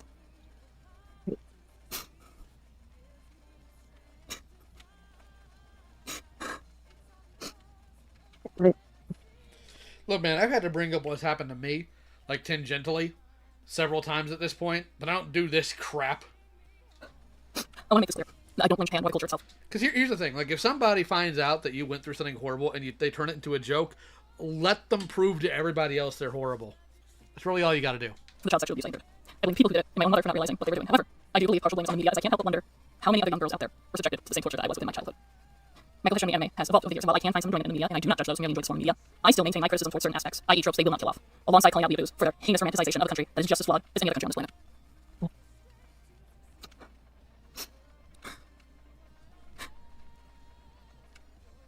I need a moment. I'm sure bringing that up was not easy. Hidden, there are so many horrible ways that can be read into. Why would you type that? It's easy when I have to self-public that. Yeah. Against my fucking will, I have to. Just to denounce the idea that I'm xenophobic. Denounce your beliefs or be burnt! I'm severely pissed at Scarlet for outing that shit. Understandably. But I'm also mad at you, Jace, because you didn't question the claims that were being made on me. And I understand you didn't know what I went through, but I think you can understand now that with the context, it's utterly fucked what Scarlet and Donnie did. Absolutely. Because Donnie knew too. I have other reasons to be mad at you, and this will be the last No purpose flower is vile. I know exactly what I'm referring to. Yeah, this is you, in the Cloud Palace, comparing someone to me, making me nothing more than a bad person label. So I have several questions about this. What was with you and everyone in the SCC referring people to nothing more than a label? Why couldn't people's actions speak for themselves? Why did you have to always compare people to others?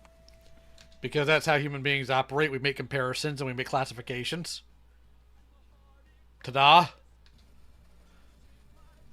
I honestly have no idea why that was such a common thing. Because you're not the only person, Musha. Everyone, Musha did much. You compared me to a lot of people, including Rachel. I was compared to fucking Rachel. I was treated like I was no better than Rachel. So for you... Yeah, and that's a problem the SCC does have when it comes to how they make comparisons. They always compare, like, people who've done essentially nothing to child predators, and that's kind of screwy. Like when Susie compared Nekokoda to the person who tried to rape them. Always fun. To then treat me as a bad person label, for you to go on and do that. Why couldn't people's actions just speak for themselves? Why does it always have to be a, they're just like so-and-so? I don't know, I know exactly the person I was referring to here, and they were doing exactly what, at the time, I thought you'd been doing, being extremely, like, dictative of who someone can be friends with, and things like that, extremely controlling, that sort of thing. No, that was my next question, actually. If you're not comfortable sharing, that's fine, but what did this person do? Because I swear to God, if this person is a legitimate abuser, or did something worse, like being a pedophile or whatever, that is flat out defamation on your end. Because I'm none of those things. So... Yeah, nothing like that. Okay. Thankfully, in this... No, you just hide that you know about them until it's convenient. Some states, my friend got away from them before it got pretty bad. I guess I can say, they got out quick. I don't want to get names for any of that, because I don't want to drag my other unrelated friends into this. But they were doing precisely what I thought he'd be doing, Silver, being very controlling of his friends' friendships, trying to tell them like who they couldn't talk to, things like that. Okay, so to clarify, you were saying this person's controlling but not outright abusive. Yes. Okay. Because this isn't a question, but this is just utterly fucked for you to do this. How is being controlling because I already not been compared to a pedophile such as Rachel. I had even implied that I was no better than my ex who abused and raped me. So when I read this message, I was pissed because I had no idea who you were referring to. For all I know, you were saying I was no better than someone else's abuser. Not okay. Have the person's actions speak for themselves. Do not compare someone to another person. There's no need for that. Alright. Alright. I'm going to list off things that occurred within or outside this thread that was me on me. And I want you to tell me, either yes or no, if you were aware that this had occurred. Okay? Alright, listing them off. Were you aware of Avi admitting to doing something creepy to me that involved disregarding my boundaries? No. Okay. Avi admitted, in front of itself, Avi admitted that this was sexual harassment. Were you aware Musha outed my anonymity from the Rachel document? I was not, no. Okay. Were you aware Musha and Scarlett outed my trauma without my consent? Not until you brought it up to me just now, no. Okay. Were you aware of Donnie learning about my trauma and outwardly dismissing it? No. Were you aware of Avi making the goth pussy comment and other degrading comments regarding my body and or genitals? I don't think I was, no. And I just want to clarify, I know I could be misremembering things. So if I did actually say something in thread in response to any of that, I apologize for my terrible memory. Were you aware of Musha's Twitter threads to which he recommended Michael to dump me, but also outed my trauma to the public without my consent? No. Okay. That one. With regards to the Musha thread, you knew about the mentioned it. Yeah. I knew about the board her comment, I didn't know about the trauma. Okay. Yeah, that's fair. You made multiple threads. And at the very least, regarding your comments in the thread, you were specifically focusing on the last thread, which is where he did demand Michael to break up with me. Were you aware of Musha comparing me to pedophiles, groomers, room offenders, abusers, and rapists? I don't believe I was, no. Okay, were you aware that Musha implied he wanted to trigger my PTSD? Oh, and honestly the fact that he did is, well, Jesus. Were you aware of Musha implying that I condone molestation when I am a literal victim of it? No. Were you aware that Musha made a big tweet on me where he mocked my molestation trauma? No. Okay, so everything... I didn't pay much attention to his Twitters. Okay, well, the reason I'm saying this is because every single thing I listed off, all this happened in the thread. All of this stuff, all these comments, all these links to Twitter threads, they all happened in the thread that you participated in. Okay. So that tells me either you don't recall it, or you weren't paying attention to the things that were being said. Is what that's telling me, at the very least. Yeah, I really just don't recall. Okay. My last question. You were confronted by the courthouse for your actions regarding the threads that were on Rin. If you knew shit within the Cloud Palace was being looked into, then why didn't you face the music and approach Michael or I, apologizing for the things you had said and done within the thread on me? I want a fucking answer to that. I'm going to be genuine, I honestly didn't even know that was... Hi Cal responds to Soda Pop asking what cult this person was in or asking me to do so when I talked to them. He probably doesn't even need to ask. She'd force him to listen to her randomly trauma dumping because the white in her can't help antagonizing the Hispanic and loud. Correct! You know what us Hispanics tend to do? Take everything to the grave with us because we're unhealthy. Doctors? We don't need doctors. We have duct tape and grease. Mental health professionals? We don't need that. We just swallow things and move on until it becomes like a tumor or a cyst or whatever that kills us eventually. But you know what? We got that overtime in. To clarify, the courthouse was not looking into me. The courthouse was not looking into my thread. What actually occurred is Rin stumbled across the thread that was being on me, and Rin sent me all the screenshots that I needed. I actually requested courthouse to not look into it due to all the sensitive information that was exposed in that thread. But my question still stands. This thread was made within the Cloud Palace. You had already been confronted about one thread you participated in the Cloud Palace. So why didn't you come to terms that, oh shit, they're probably going to look at the other things I participated in? Alright, so Baiji posted a bunch of animal, bird specifically, emojis. So I'm going to go ahead and say something. A bit of a frustration happened last week. So Sunny hopped into call and talked about a game she's playing where the theme was the sun disappeared, and you could be one of two factions, either people who wanted to bring the sun back or people who wanted to bring it gone.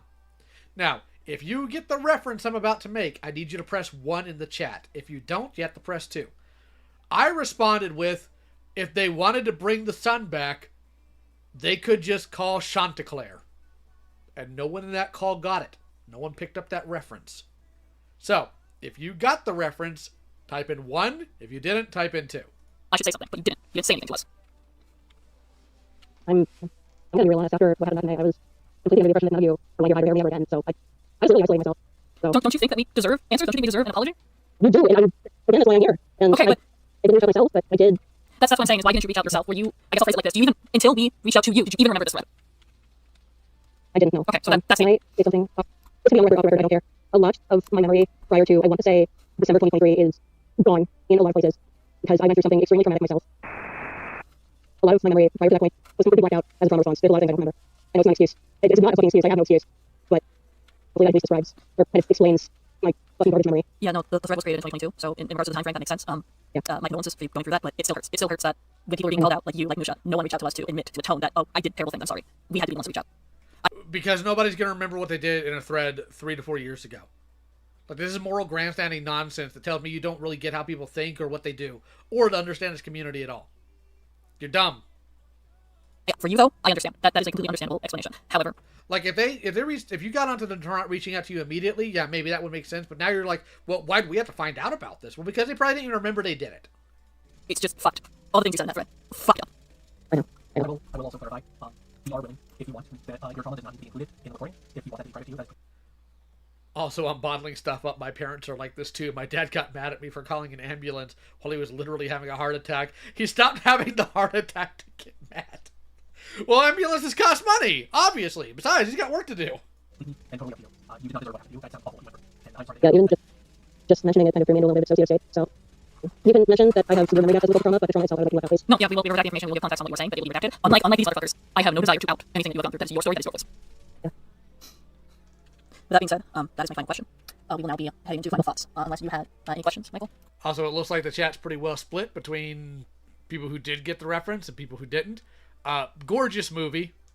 Had obviously some writing issues, but really interesting things in behind the scenes. But for those of you who do know, I'll just say this: I positively loathe rock and roll. No, I pretty much asked everything I wanted to. If nobody else has any other questions, I think I should start with final thoughts first. Right. Also, the Duke's nephew in that movie absolutely has autism, and you can't tell me otherwise. Okay, I don't believe any of you have any questions. To which I'm going to ask, Jace, before we go into final thoughts, do you have any questions? Okay. Sorry, my head's still a little fuzzy from talking about the thing, but... No, take your time. Do you mind if I step away and go get some water real quick? Go ahead.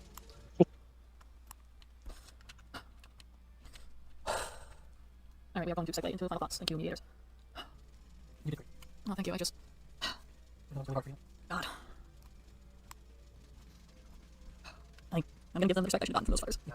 Yeah, aha! Draw 2Z. That's actually a misremembering line. They did not say, I'm a furry. They said, I'm all furry. Ha! But in Jordan, ambulances are free. He got mad because he was like, it's early in the morning. Why did you wake up this morning? Oh, my God.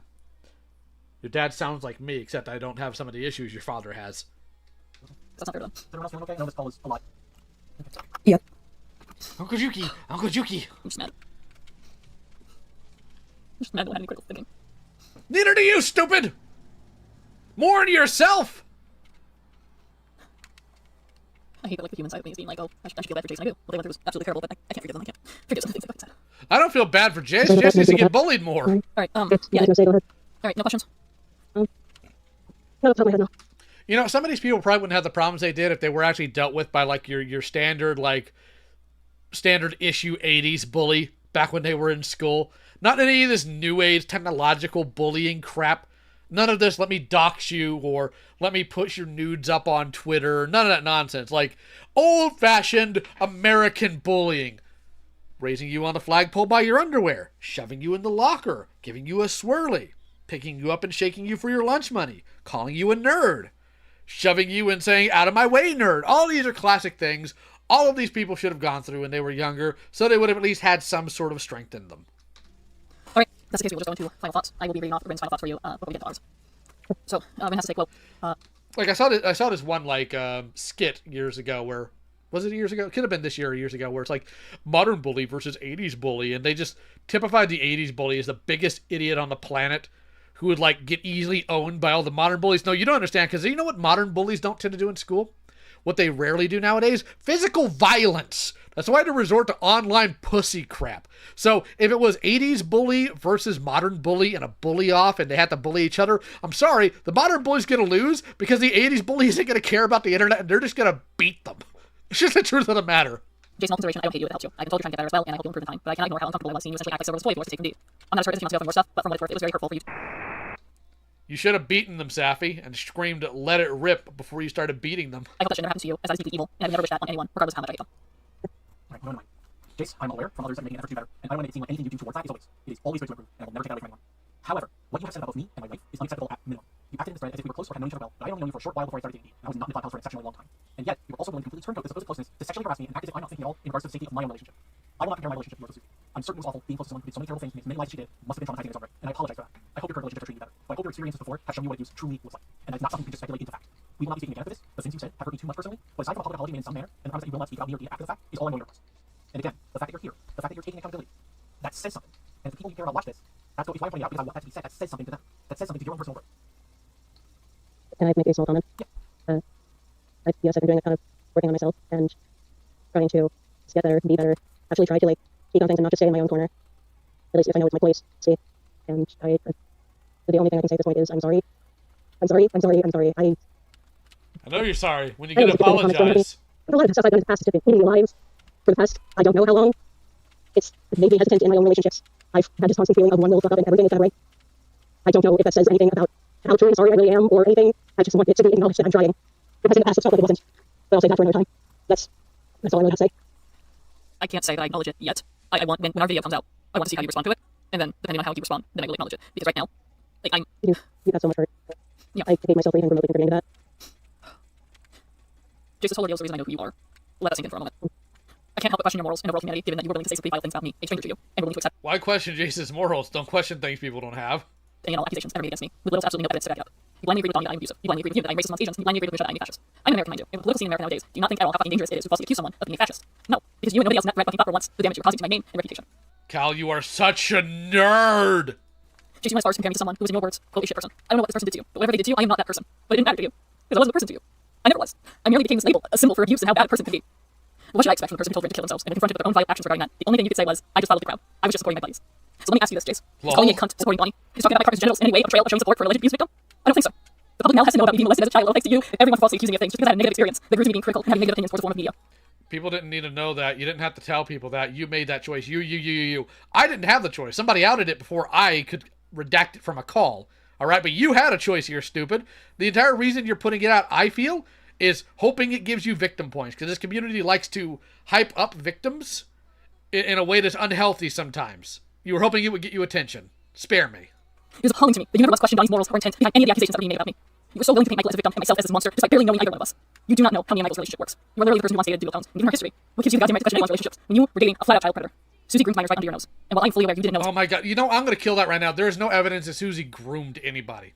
All right? None. There's evidence that she enabled an idiot, and that she made excuses for the freak to come back in the community, but there is no evidence that she is a groomer. You are a moron, and you're spreading some nonsense you were fed because you can't look in anything, Deed. Until now, I still can't help but wonder, if you were still dating Susie, and nobody called her out on her behavior, would you have even cared about her actions? No, she wouldn't have. For as much as you want to say that you have made amends, for as much as you want to tell the public, or he wouldn't have, my apologies. That you were trying to do better, I currently do not believe that, because you have had years to approach me or Michael, and admit and apologize for the things that you did to us, and you didn't.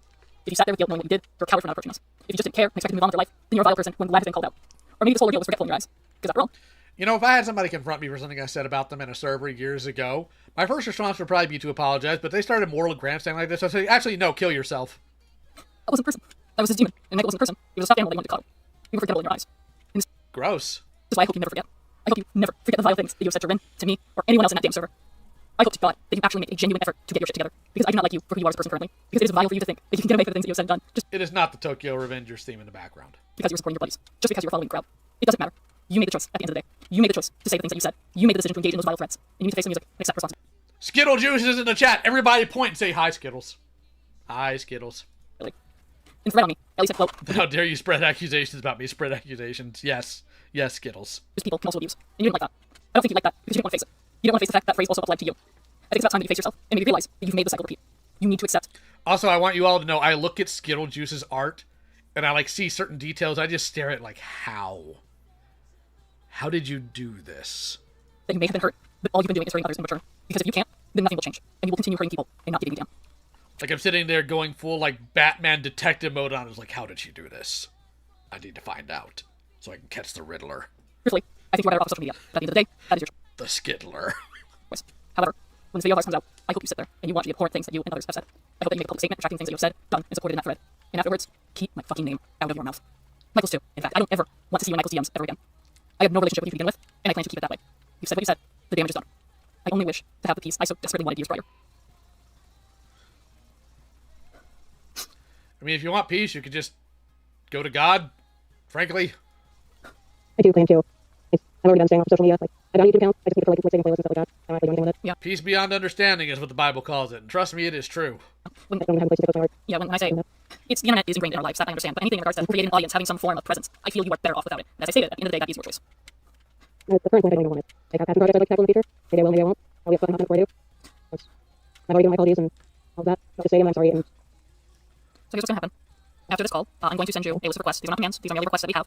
And until then, nothing is to be stated or said publicly until our video is officially published online. I will inform you when the video has been released. And as stated per the ground rules, anything regarding my trauma is to stay in this call and only this call. But not something like this video anyway. No, well, the people you associated with do. You once associated with. Yeah. That being said, it's a call. You can leave. Alright. I guess I'll just say, take care of yourselves. I don't know if it's even likely to say this, so. Keep yourself safe! Oh, boy. Christ. Oh, God. Why the fuck do I feel bad for them? Because they... Does anybody like to talk about their, I guess, I don't know. Like, what they said was really pushing. Sorry?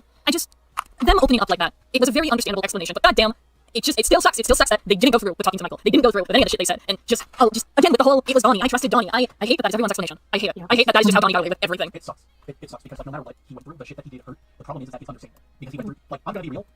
The shit that has to do with his trauma, like, I don't know how I can see that as anything excusable. Because, yeah, that is traumatizing. That is something that would, like, fuck with your head. And I don't know how I feel about it. I don't want to be like, God, I'm glad that he didn't, that there was a reason, but I also don't want to be like, God, I wish I had a different reason to fucking hate him. Like, yeah. Also, I wish it was explained to him sooner at some point. Yeah, no, like, but like, I wasn't. Yeah. At the end of the day, what they did was fucked up, and the public are going to be aware of his actions. Yeah. Yeah. I will say, and I apologize if it feels like I'm giving him way more credit than he deserves. He was a lot better here than he was in the courthouse. And, like, somebody needs to strangle this man. Like, parties always worry about being too nice in these. I was too nice to Sarah, that's for certain. But, like, I do want him, because I would hate if he did the same shit that Susie did, where she put herself down so much that she refused to believe she was above any of the terrible shit that she did. I will not lie. There was like, I don't know why, and you guys can correct me if I'm overthinking this. It felt like when I was talking, he was being kind of not like he didn't seem to really. When we were talking about what you said was emotional abuse, we got to that part. I'm trying to explain to him what you said implied when Michael abused me. He wasn't getting what I was saying. But then when Michael stepped in and Michael explained the situation, now all of a sudden he gets it. No, I'm not. Sorry. No, go ahead. No, I completely agree with that. It seemed like every single point you raised, he pushed back and tried fighting. But then, whenever Michael interjected, saying like, no, this is what he's saying is correct.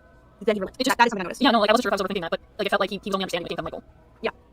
Could be because he meets someone new Michael on a more personal level, but that's really not. And again, that's his parasocialness, because Michael didn't. We really didn't talk much. I met him, I think, after I got out of, after the MTV, after I got out of the mental hospital, and he gave like some support. All of this could have been cut. Yeah, that's really the only conversation I've ever had with him that I remember. And that's it. Yeah. So I might as well take the same level as like D, because he's being offending me. I can't believe that was him! I can't believe that was him! I know what video he's talking about! I was so ready for you to be like, maybe you're not so bad after all. No, fuck that! I got to like reality set, and I was like, oh, this is so fucking ironic considering the shit you want to do. It's kind of surreal when someone who defended a video of yours from a jackass on Twitter goes on to join brigade of falsely accusing you of abuse. That being said, I don't know Jace personally. I can only decipher him from his actions, and his actions towards those during his time in the Cloud Palace is abysmal. And with that being said, the fact he opened up about a traumatic event that clearly indicated he suffered from memory loss and possibly repressed memories caused me to feel conflicted after our call. I want to make this clear. I do not forgive Jace, nor will I ever, because he crossed the line when he made the decision to sexually harass my partner. His words and actions were his own at the end of the day, and he didn't make the effort to critically think when serious allegations were being made on me. And no amount of I'm sorry is going to change that. But the compassion in me can't help but feel sorry for him. I'm going to say this directly to you, Jace. It is utterly fucked for you to tell your partner to leave you when that was not our intention whatsoever. You may have demanded Michael to leave me, but I do not hold that same rhetoric with you, so it comes off as hella manipulative for you to pull that shit. But I get the guilt was more than likely weighing on you, and you felt undeserving of your partner in the moment, I'm sure. So let me tell you this, Jace. You are undeserving of my forgiveness, but you are not undeserving of a chance to reconcile the shit you have done. I genuinely hope you get your shit together, and you not only better yourself, but you heal from your past, because the traumas of myself, as someone who struggles with repressed memories and memory loss, I get it. But I don't get, nor ever will get, why you chose to say and do the things you did in that thread. I hope you figure yourself out, but do it miles away from us. Please. Jace, I understand this call was hard. I understand you could have refused it and moved on with your day, and you did. You accepted it and also shared some very personal details with us that personally have stuck with me. I can't forgive you for what you have done, but I do respect that you were here and that you are, from what I'm seeing, are trying. You could definitely be trying harder. I'm also not a fan of what you said to your partner, and I don't know how you might think that doing that might help you or the people who care about you. But given the people who have refused to talk to us, bringing both honest and dishonest, But I hope you don't feel that the path of betterment involves shit talking yourself or harming yourself in any way because of that. I've seen the pitfall that this leads down. I've seen what this does to people, and I know you can do better. Which is why your wife has a thing for it, right? Oh my goodness. Yeah, and for Jace, I'm the most conflicted about the call because he did say some very personal information that does explain stuff, but it doesn't excuse any of what he did. And I feel awful that people, like, B was kind of genuinely breaking down. It was actually the most depressing call I've been in, actually. Like, no joke, actually genuinely the most depressing call. I don't know if I've ever been in another call that actually almost fucking burst into tears because of seeing someone break down, other than another call, but... Okay, so I'm going to go ahead and black out the screen for a moment while I try to get this other one set up. Because I'll probably put this in a watch together because I might have somebody hop on, depending on how far we get into this. So,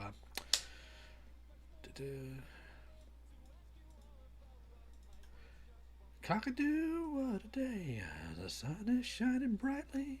Cockadoo, sunny day. Down here on the farm. Shut up. Cockadoo, stay away.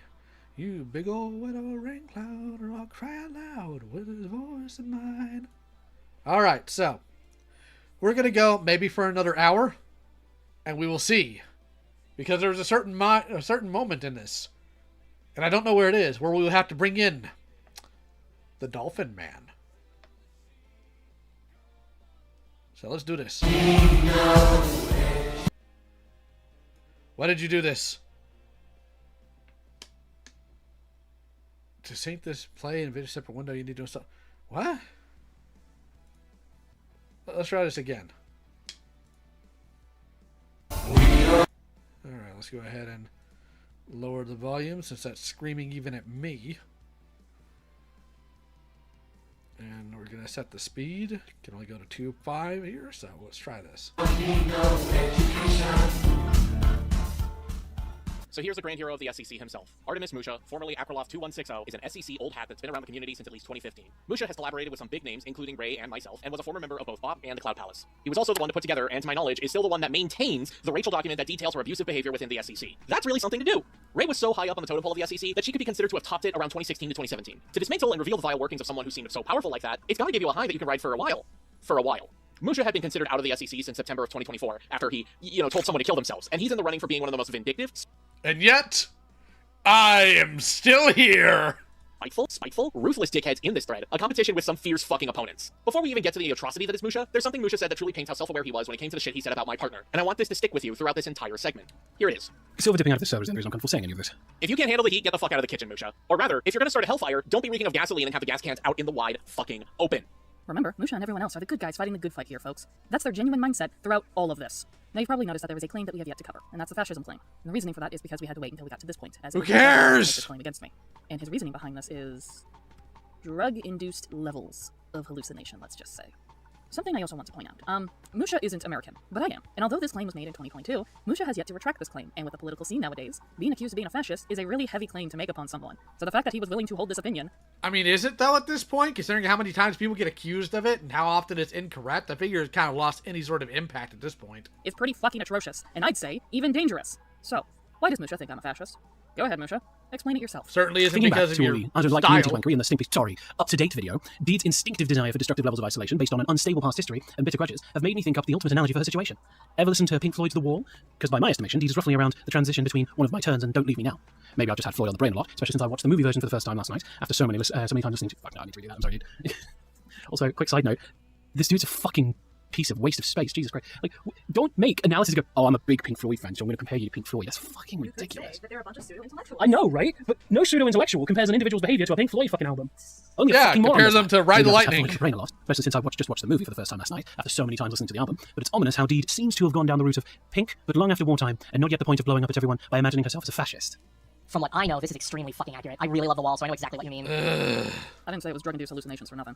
Hey, so, Musha, Jace, for as much as you guys seem to enjoy The Wall, neither of you actually fucking understood what The Wall is actually about. And, if anything, this proves that you both are actual fucking morons who do not care about the well-beings of those who have... I wish I was facing the wall right now! Pink Floyd's The Wall is a 1982 British live-action/animated musical surrealist drama film directed by Alan Parker, based on Pink Floyd's 1979 studio album, The Wall. The screenplay was written by Pink Floyd vocalist and bassist Roger Waters, with animation sequences directed by Gerald Stark. Who cares? Who cares? Who cares? Bob Geldof made his film debut as rockstar Pink, who, driven to neurosis by the pressures of stardom and traumatic events in his life...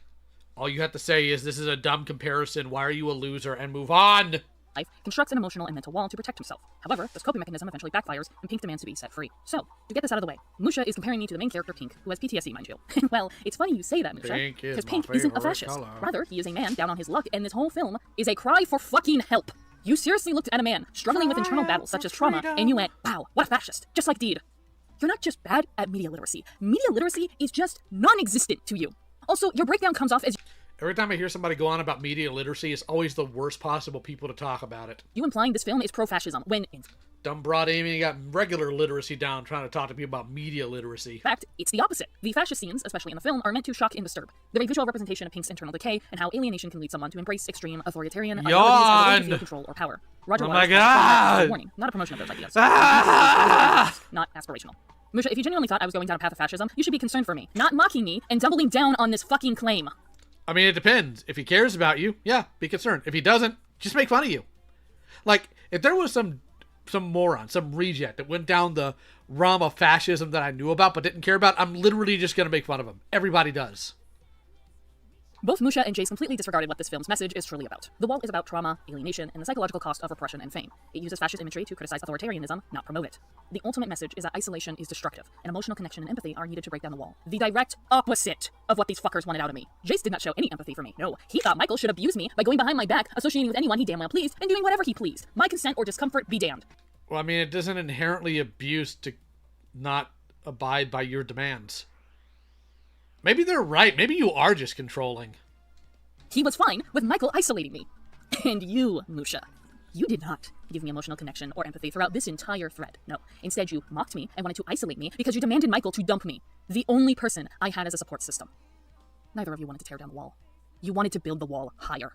Jesus Christ, and I thought the Nostalgia Critics review was bad. But I think falsely accusing Kill yourself because you watched an artistic movie takes the fucking cake. And I thought Avi bringing up 1984 was bad. But Musha, it is fucking commentaries. No, scratch that. It wasn't even about commentaries. It was just about Deed airing her grievances on the fact that a hobby she once enjoyed disintegrated thanks to a bunch of good-for-nothing hacks who thought keeping around a pedophile is more important than the actual children who engage in their community. What the...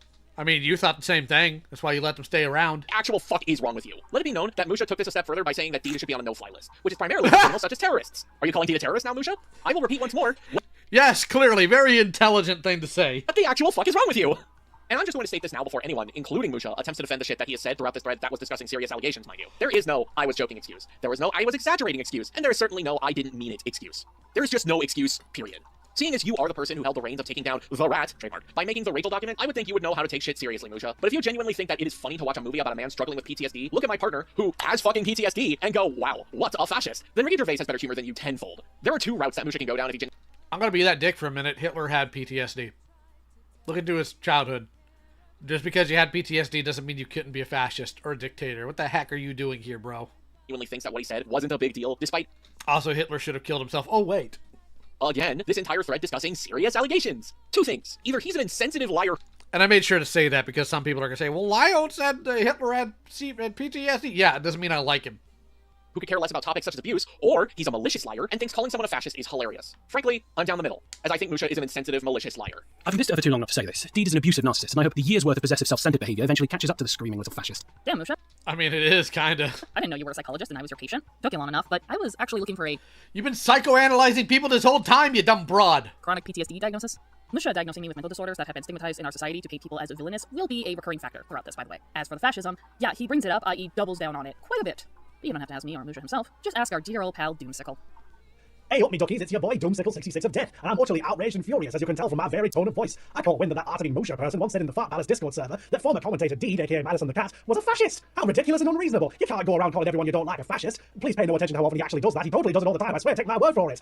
It's not even like it makes any sense either. Fascists dressed in black have severe protagonist syndrome, try to use fear and invasiveness to control people, and have an irrational hatred of the mentally ill and people who aren't white. While Deed, hold on, I'll think of something. This man. I mean, she does primarily dress in black. She clearly has problems with people with mental issues, as long as they're not something that, like, doesn't benefit her. So, I mean, there's part of that, maybe. Granted, there's a dumb definition for a fascist, you drooling moron. If you have that type of accent and you don't know what a fascist is, brother, did you pay attention to anything? Is serious and unserious at the same time. It is surreal. People thought this was the man who should be in charge of abuse victims' testimonies that contain intricate and sensitive information about them. None of them should, because they're all morons. It had nothing to do with Musha specifically. It is horrifying to imagine the things this man knows that he has openly mocked, or quite possibly used for his own gain. Or worse. Oh, Christ. Anything new with her? No, it's just something that's been on my mind, going back to the harshest thing I've ever said about her. Valid. Oh, Musha, that is the least harsh thing you have said about my fucking wife. Also, let the audience be aware that Musha's delusional tirade of calling Deed a fascist is valid in Donnie's eyes. He is perfectly aware and is A-okay with this kind of harsh behavior. Malicious freaks agree with each other? No. No, say it ain't so. Oh, but Musha wasn't just harsh, he was completely and utterly unhinged. The only person who likes her is the abuse victim she kidnapped. Well then. Hey, Musha, I'll have you know that I actually enjoy this. This is my cake. I have my fucking cake, you king shamer. You guys allow pedophiles and perverts to make the minute that one guy decides to get freak nasty in his own home consensually. God.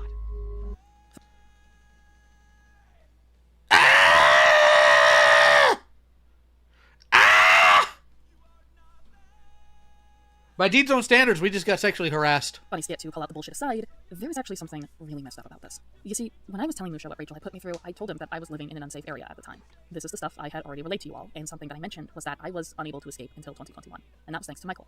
When Michael and I began dating in 2020, he quickly learned about my living situation, and he didn't feel comfortable with me living in the area that I resided in. So he decided to help me not only move out of that area, but move out of the state completely. This was a big decision due to everything that I had ever known was here, but even with my family, it wasn't the support I truly needed. It was not a safe area for me. So throughout the months, Michael found us a place and helped me move out of there, and that was the first time in a long time that I felt safe going outside without having to hide my identity or feel the need to bring self-defense items with me. Musha knows this because I told Musha this. Musha is aware that Michael helped me move out, and for him to turn around and claim that I kidnapped Michael, that I am holding Michael down, is not only absurd, but it's such a slap in the face to the very sensitive details I gave to him about my life. You are putting way too much detail and thought and responding to idiots who clearly didn't on their own end. Words cannot describe how disgusted I feel that he was willing to say that, but it doesn't stop there. Not only did he double down on this claim, but Avi also implied that I kept Michael as a hostage. Avi got this idea from Musha. Musha made this claim, which implored others to spread this idea that I evidently kidnapped Michael. Which, by the way, people kidnapping their partners is a real fucking thing that has happened.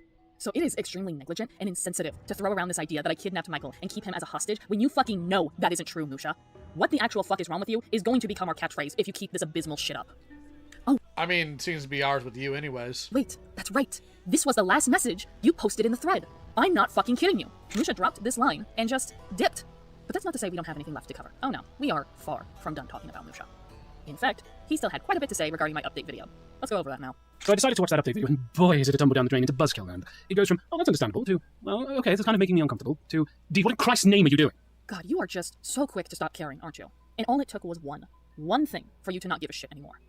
Makes me wonder why you were starting to get uncomfortable. And the contradictions, the inconsistent position of, I was never involved. What contradictions? What inconsistent positions? I made it pretty fucking clear I wasn't involved in the SCC. What the fuck were you smoking when you watched my video, my guy? And the serious accusations without examples. But you were.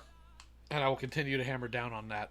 You don't get to disassociate because it makes you feel better when that's exactly what you were. All justified with, that's not what this video is about, but I'm going to say it anyway. I wrote just the tail end of it all, and I made it about 8 or 9 minutes in before I slammed the dislike button and clicked off. So the other dislike is from my alt account then, huh? Jokes aside, Musha, I didn't give outright examples because it was for the protection of myself and the victims. I didn't want anyone to harass me, nor the victims, because I went through fucking enough as is. You should know, given that you sure as hell love to tell victims to kill themselves. Not only that, but you stopped the video when it was at key moments too. Not only did you skip the part where I bring up that I have no ill will towards the SCC, or even the anti-SCC overall, but you completely overlooked all the experiences that I went through regarding several SCC members. Typical, given you and everyone else in the SCC just love to ignore shit your community does. Not to mention, you didn't listen to the part where I had to cut some people out of my life due to having such toxic and manipulative opinions that were so bad, it literally triggered my CPTSD. But here's the thing, that doesn't matter, because I'm sure you would have found some fucking way to downplay everything.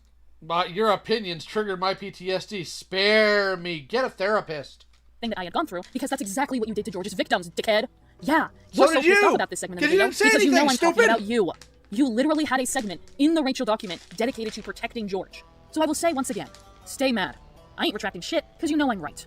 It's admittedly more upfront about intention. Funny, considering these aren't on your channel anymore. It's in that position, but no less gross than how unnecessarily hostile it got. Musha, what the fuck are you even saying right here? What nefarious intentions do you think Dean had behind this? Because there weren't any. Dean is pretty upfront about her intentions because, well, this isn't about you. Yeah, throughout this entire time, everyone thought it was Dean talking about the SCC. But no, it was primarily about Dean's experience with members within the SCC and shit she witnessed from those members. The only time she ever directly addressed the SCC itself was when she was calling out the abhorrent shit you guys were doing regarding the rabid raccoon in your driveway. We put it down for a reason. For fuck's sakes, Musha, you listened to that one tidbit and your entire viewpoint of the whole video muddied into that and only that, which is straight up dishonest of you to do, by the way. For example, you claim that Dean was unnecessarily hostile in the video. Granted, you aren't using the word aggressive, and while Dean is unfriendly and not liking something, but also not agreeing with something, can you fucking blame her? She's talking about negative experiences. That wasn't your intent, though. No, your intent was to paint Dean as aggressive, as someone who's just, well, ranting when she didn't raise her voice once throughout those 20 minutes. If anyone is hostile, it's you, because you are reeking with not only hostility, but aggression towards Dean's video. On fucking God. Hey, Dean, you know what's really disgusting? Derailing an update video for 5 or so minutes to accuse people of immoral and illegal acts, only to conveniently not mention what those acts were or who was even guilty, and wrap it all up in a child. A based take, actually, from Musha. Very rare, but no. Name names, ho! This guilt by association, and thus increase the risk of bad actors blindly speculating in bad faith. I hope you enjoyed spending 5 minutes of your life being part of the problem. Timestamp is 7:18 to 8:28. That is approximately about a minute, not 5 or so. Also, projection is the process of displacing one feeling onto a different person. Fuck off and get added to a no-fly list, Deed. I was called a terrorist over a fucking update video! Yes. Lol. Anyone with pattern recognition, and a sincere history with this side of the internet. What the fuck does that even mean? And a sincere history with this side of the internet can tell you actually condemn the SCC because you thought they were taking social media time away from the abuse victim you eventually kidnapped, along with you making the same guilt by association leap in logic that the Monkey Man and the failed voice actor did. I'm not even going to comment on that because my update video had fuck all to do with Michael. I don't know why you interjected this aside to just accuse me of kidnapping my partner, but Michael wasn't even brought up once in my update video. But that's not my issue. My issue is that I'm going to revoke guilt by association in your vocabulary, Musha, because you don't know what the fuck that word means. Neither do you! And for the record, Monkey Man sounds very racist if people aren't aware who Gwus is, Musha. Just, pointing that out given you're fine with people falsely accusing me of racism. The same guilt by association leap in logic that the Monkey Man and the failed voice actor did all because of a few already resolved external situations involving predators. Resolved, huh? Hi George, Tippy, Keyblade, Avi, and Susie, all well-known predators whose situations got totally resolved and wasn't due to people I don't recall any evidence of Tippy being a predator, and again, Susie isn't one. Like, You talk like you know what you're talking about, like you're on this high hill of moral superiority. You don't even know what you're running your bumpers about. They're blatantly ignoring the problem or silencing their victims. Resolved predators who decided to engage in a thread regarding serious accusations made against me. The eyes are open, the mouth moves, but Mr. Brain has long since departed. Banshees like you, unlike people, tend to be needlessly quick to assume malice in anyone critical of us. I again reiterate, how does it feel being part of the problem? You're talking to a mirror, Musha. Maybe get your eyes checked. Anyways, to be completely blunt with you, Musha, this response to Deed's video is embarrassing in so many ways and is emblematic with one of the worst aspects of the SCC. On top of this being a bunch of victim-blaming nonsense, it's really infuriating that someone from the SCC, the fucking confrontation community, does absolutely no confronting here. You certainly plan to, and then you shelve it, post some rat ramblings on Twitter, and then leave. You know, if someone was talking about some bad things that your community did and they didn't elaborate, maybe I wouldn't just assume that they're talking about the SCC wholesale, which she wasn't. Maybe I would believe they had a reason to hide this information and then ask about it. And if they didn't elaborate, fine. Not my problem, not your problem. The SCC doesn't need to have everyone in it, nor have everyone like it. A lot of people have been saying that slideshow commentators can't turn off the commentator. I only think this is partially true, because the only reason why that button stays on is because people like you and people within the Cloud Palace can't seem to switch off the asshole button either. Oh, the Neither SCC can your is wife. Asshole, but they're a dumbass too. See, the SCC loves to talk about shit when they do not have the bare fucking minimum education on the topic at hand. Case in point, the cult debacle. Yes, you heard that right, the cult debacle. I have been quiet about this for years. And since Musha's head is so far up his own ass, he decided to, for whatever fucking reason, bring this up in the thread. Fuck it. I am finally going to be talking about this, and why I hate goddamn everyone in this situation. Quick disclaimer, however. I don't want to get into the nitty-gritty details. I don't think that's necessarily important for you to get the gist of it. So I'm going to give you a... Wait, so you go into the details about how you were touched as a kid by schoolmates, and that's why you hate certain anime, but you won't go into detail about a cult? Methinks the priorities are a bit skewed. Very brief TLDR on the breakdown. Alright, cool. Let's start with Rachel. Remember how we said Rachel started to grow a hatred for the SCC? Well, it got so bad that Rachel made claims that the SCC is a cult, which is completely fucking ironic given that she was the unofficial quote-unquote leader of the SCC. She was literally one of the biggest content creators that everyone looked up to before Susie took over. So, irony? It's also why I found it quite ridiculous that she would go as far as to call the SCC a cult, given that, for those that don't know, the leaders of said cult don't tend to go against the cult itself and proclaim it as one. Usually, that's followers that realize the psychological abuse they've been subjected to, and, escape.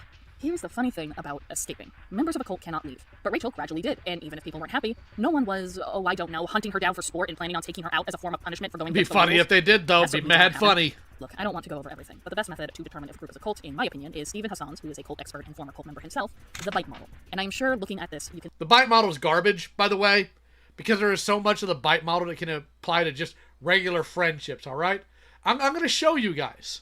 I'm going to show you. Give me a second. I'm going to show you guys how to find out if something's a cult, alright? Give me a minute. Give me a minute. How do I do this?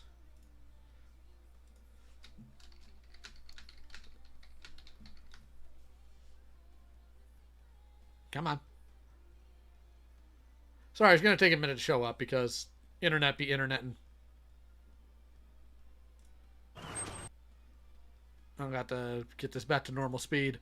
You shall see how to properly check if a place is a cult. Excuse me, are y'all with the cult? We're not a cult. We're an organization that promotes love and... Yeah, this is it. That's how you find out it's a cult. Can see similarities on the screen, such as the us versus them mentality, and the SCC overall not taking any form of criticism whatsoever, and seeing anyone outside of their community as bad people. However, that doesn't automatically make the SCC a cult. It just makes them a bunch of idiots. I do not have all the time in the world to break it down for you, but please believe me when I tell you that there is a difference between an outright cult and cult-like mentality. There is a difference between a company being an outright cult and a company using tactics that a cult would use.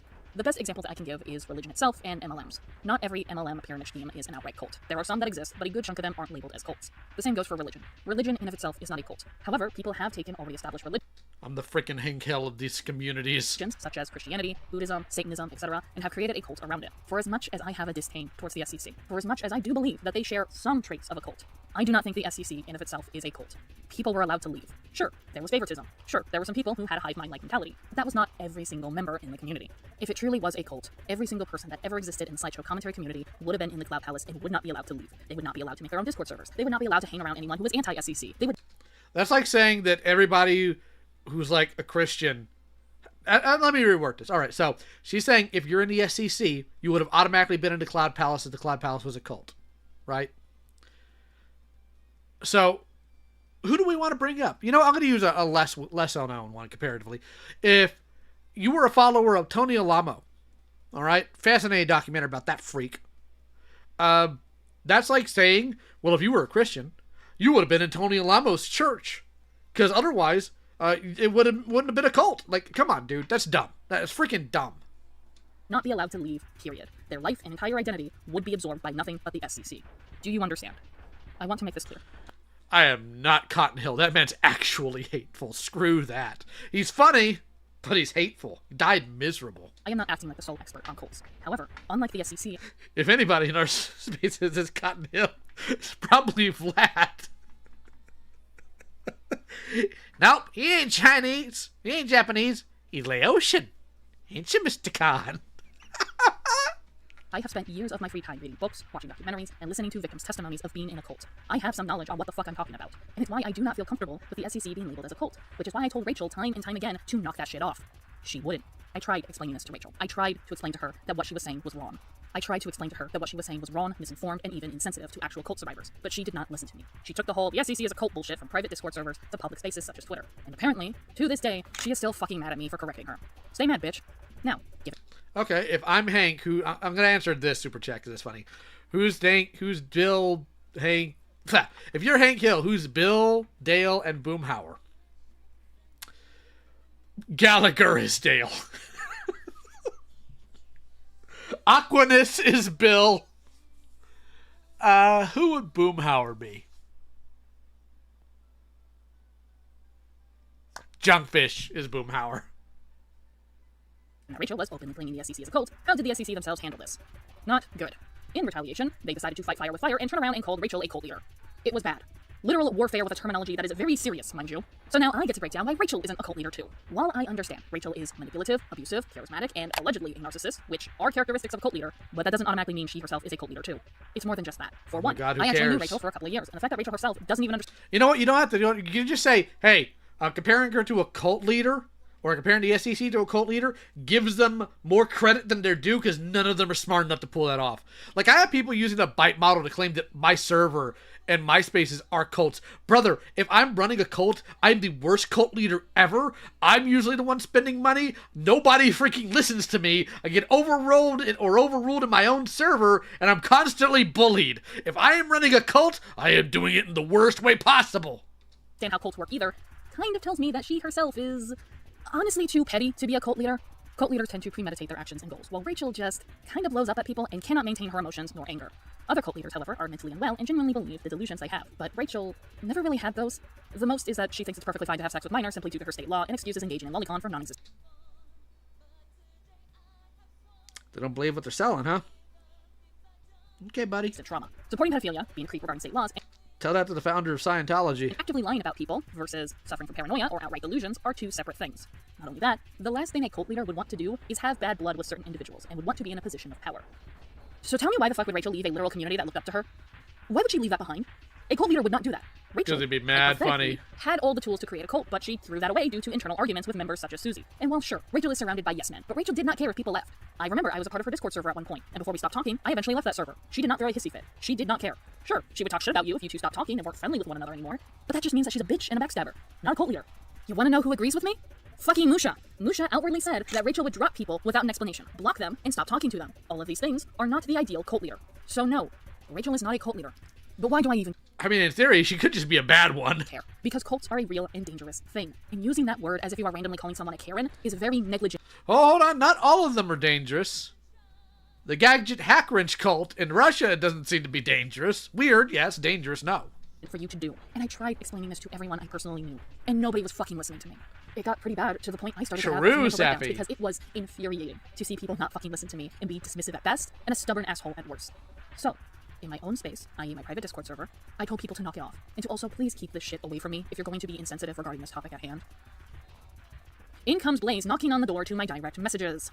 For whatever reason, she didn't like this opinion of mine, and she demanded that I get in a Discord call with a certain individual who would, quote, explain it all. I told her no, there is nothing to discuss about, leave me alone. She would, in fact, not leave me alone, and dragged me into a Discord call with none other than Chris. Just to give you an idea about me and Chris's relationship at the time, this is the first time in years I had heard from him after he had ghosted me. Just keep that in mind. Enjoy this re-traumatization of how that call went, with Michael doing an impression of Chris. Okay. Hello? I am now going to start this conversation by trauma dumping to you on what Rachel did to me. That's totally not a manipulation tactic, but okay. You see, Rachel was a meanie-head to me. And? And I am the reason Rachel is being called a cult leader. I told everyone to do that. Cool. Okay. Hey, so that's not okay. That's actually really messed up of you to do. Well, at least let me explain to you why I did that. Go on. Explain. Oh, so you have no actual legitimate evidence that Rachel is indeed a cult leader? No, she was... True act. So it's minor for Rachel talking crap behind members' backs, but glub crappos who barely interact with the thread with you is more damning? True! True! It's just mean and I wanted to get back at her, seeing that she was calling the SCC a cult. Oh, okay then. Let me explain to you why you're a fucking idiot. You know, it's also fair. Like, no one can drag you anywhere. That's the thing. It's like people say, Lyle, you held people hostage in calls. Lyle, you drag people in calls. Brother, I can't make you get in call. The hang up button's right there. In fact, there's one call I had recently with Septipaws that at some point will be released, right? I want to check with everybody before it does that. Where I just constantly say, hey, buddy, the hang up button's right there. Try to see if you can find it like you couldn't in like the 9 Senate calls we had with you. It's amazing. I am now going to proceed to go into vast detail about the history of cults and why they are actually a dangerous thing, and you should not be calling or labeling people you merely dislike a cult leader all willy-nilly. I understand Rachel is an asshole, but calling her a cult leader is going too far. Wow, I didn't know any of this stuff regarding cults. I actually feel really bad now. I'm so sorry I did this. I will be sure to tell everyone to stop. I appreciate that, but the damage has kind of been done. But I do appreciate you telling people to stop, because this should have ended a while ago. I am now going to trauma dump onto you once again, which will cause you to trauma dump back onto me, because it's really fucking weird I'm sorry, why did he do this? What the fuck, Chris? Oh, because that's what you idiots always do to each other. And make me have a trauma response, which is over-explaining my trauma, as a means for you to understand that you're making me uncomfortable. Sure, why not? Are we done with this conversation now? I'd like to leave. Oh, for sure we're done talking, but just one more thing. Me and Blaze actually do know a thing or two about cults because we've watched the documentaries. No, you need to understand, I know everything about cults. I read a Wikipedia article. Yeah, I'm not fucking kidding you. Right near the end of the call, Chris decided to slip that in. I don't know why, considering he's still a fucking moron that doesn't understand anything about cults. Watch more documentaries, dickhead, and pay attention next time. Time passes, and now Lucia enters the chat. Why? Well, because the Rachel document was being produced, and I got into contact with him saying as he was the sole writer of this document. I thought out of everyone, he would actually listen to me regarding this. And so after I gave him my testimony, I requested him to do something. I simply requested him to spend at least a paragraph or two describing the cult debacle that happened between Rachel and the SCC, and how no one is a cult. Rachel is not a cult leader, and the SCC isn't a cult, and how this whole thing should have never happened, and it's insensitive to do that. That's it. That's all I asked Musha to do. And he said that he would do it. Guess what fucking happened, given that this segment is about him? I don't know what I did to this man, except block him. But after I blocked him, holy shit, did he just go off the deep end and act like I was this SJW snowflake who was bitching and whining to him about it? Well, you are one! No, I didn't. And look, if this was an Am I the Asshole post, I would label the situation, everyone's the asshole. Rachel is an asshole for calling the SCC a cult. For as much as I don't like the SCC, I don't think we should refer to it as one. For as much as I fucking despise Rachel, and I understand that the SCC took offense to what she said, that doesn't mean you get to turn around and call Rachel a cult leader. Everyone needs to educate themselves before they start labeling people as things. Now granted, it's not like, I don't know, falsely accusing someone of abuse, fascism, ableism, and literal domestic abuse. But it's still pretty fucking bad to do. And also insensitive to call someone a cult leader or to call a group of individuals you disagree with a cult. Real people have been deeply affected, and cult survivors have shared their thoughts on people doing this. They don't like it. Maybe we should listen to someone who has personally experienced said subject matter instead of being jackasses.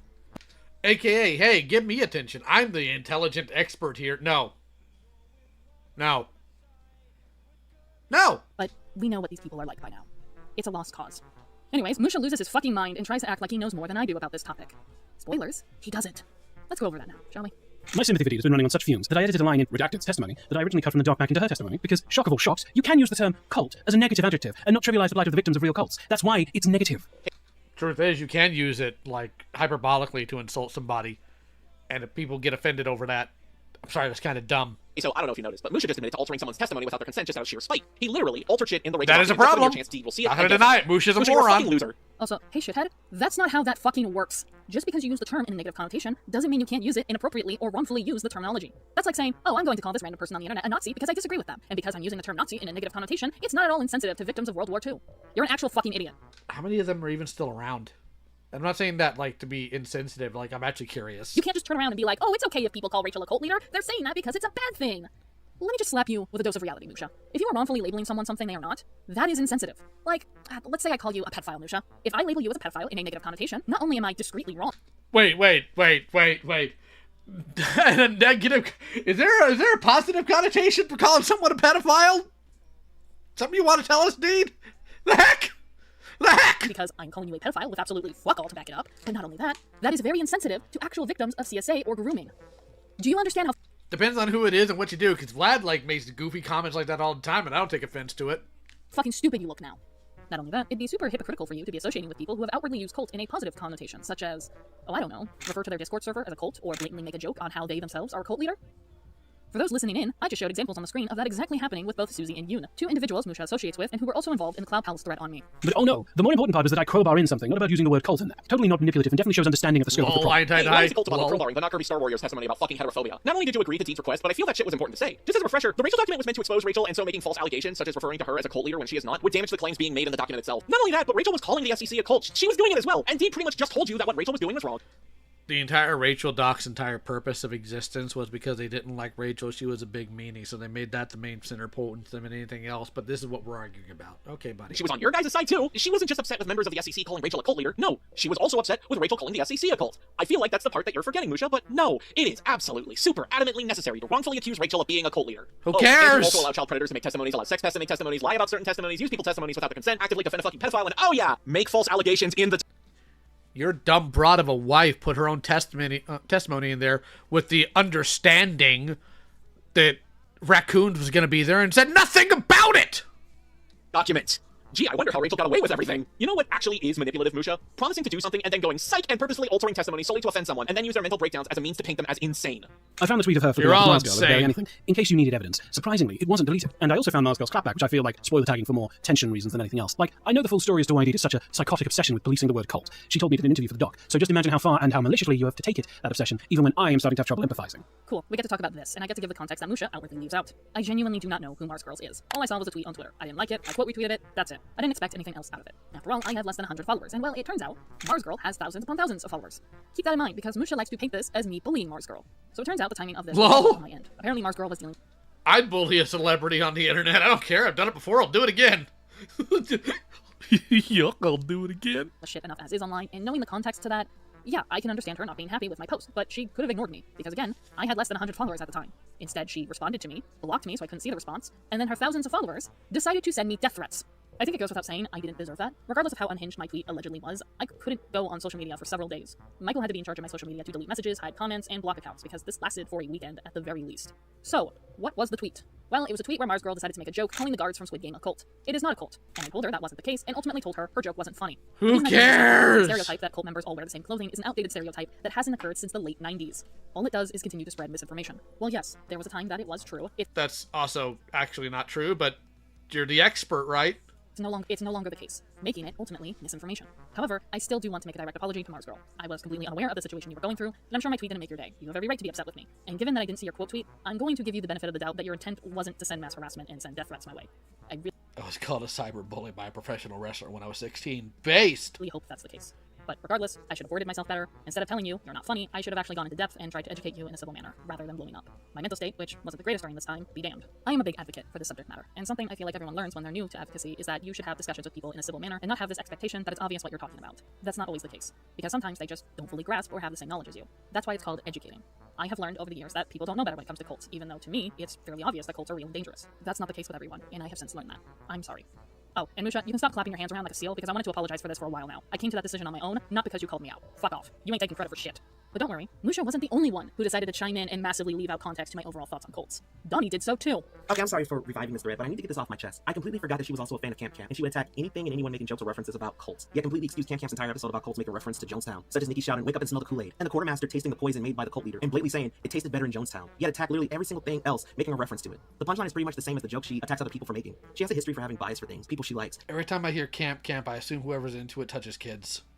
Even if they do the exact same thing, she'll demonize you for it, especially the Kool-Aid jokes. Considering the blow up in Mars Girl, this doesn't surprise me. This isn't the behavior of someone who's trying to dismantle a harmful cultural perception. This is the behavior of someone who just wants to yell at people. Cool. I'm not allowed to be a Camp Camp fan, I see. Nobody ever asked for my opinion. I see we're just making assumptions on how I feel about Daniel. Okay, let me break it down then. Daniel is the rare representation we get of cults, where the cult leader is clearly mentally unwell, i.e. Heaven's Gate. The episode that introduced him does a good job of portraying him as manic and unhinged, and his ideologies are clearly based off of unstable ground, which is what nearly all cults are based off of. Look up what Scientologists believe in, and you'll see that— What do you mean nearly all?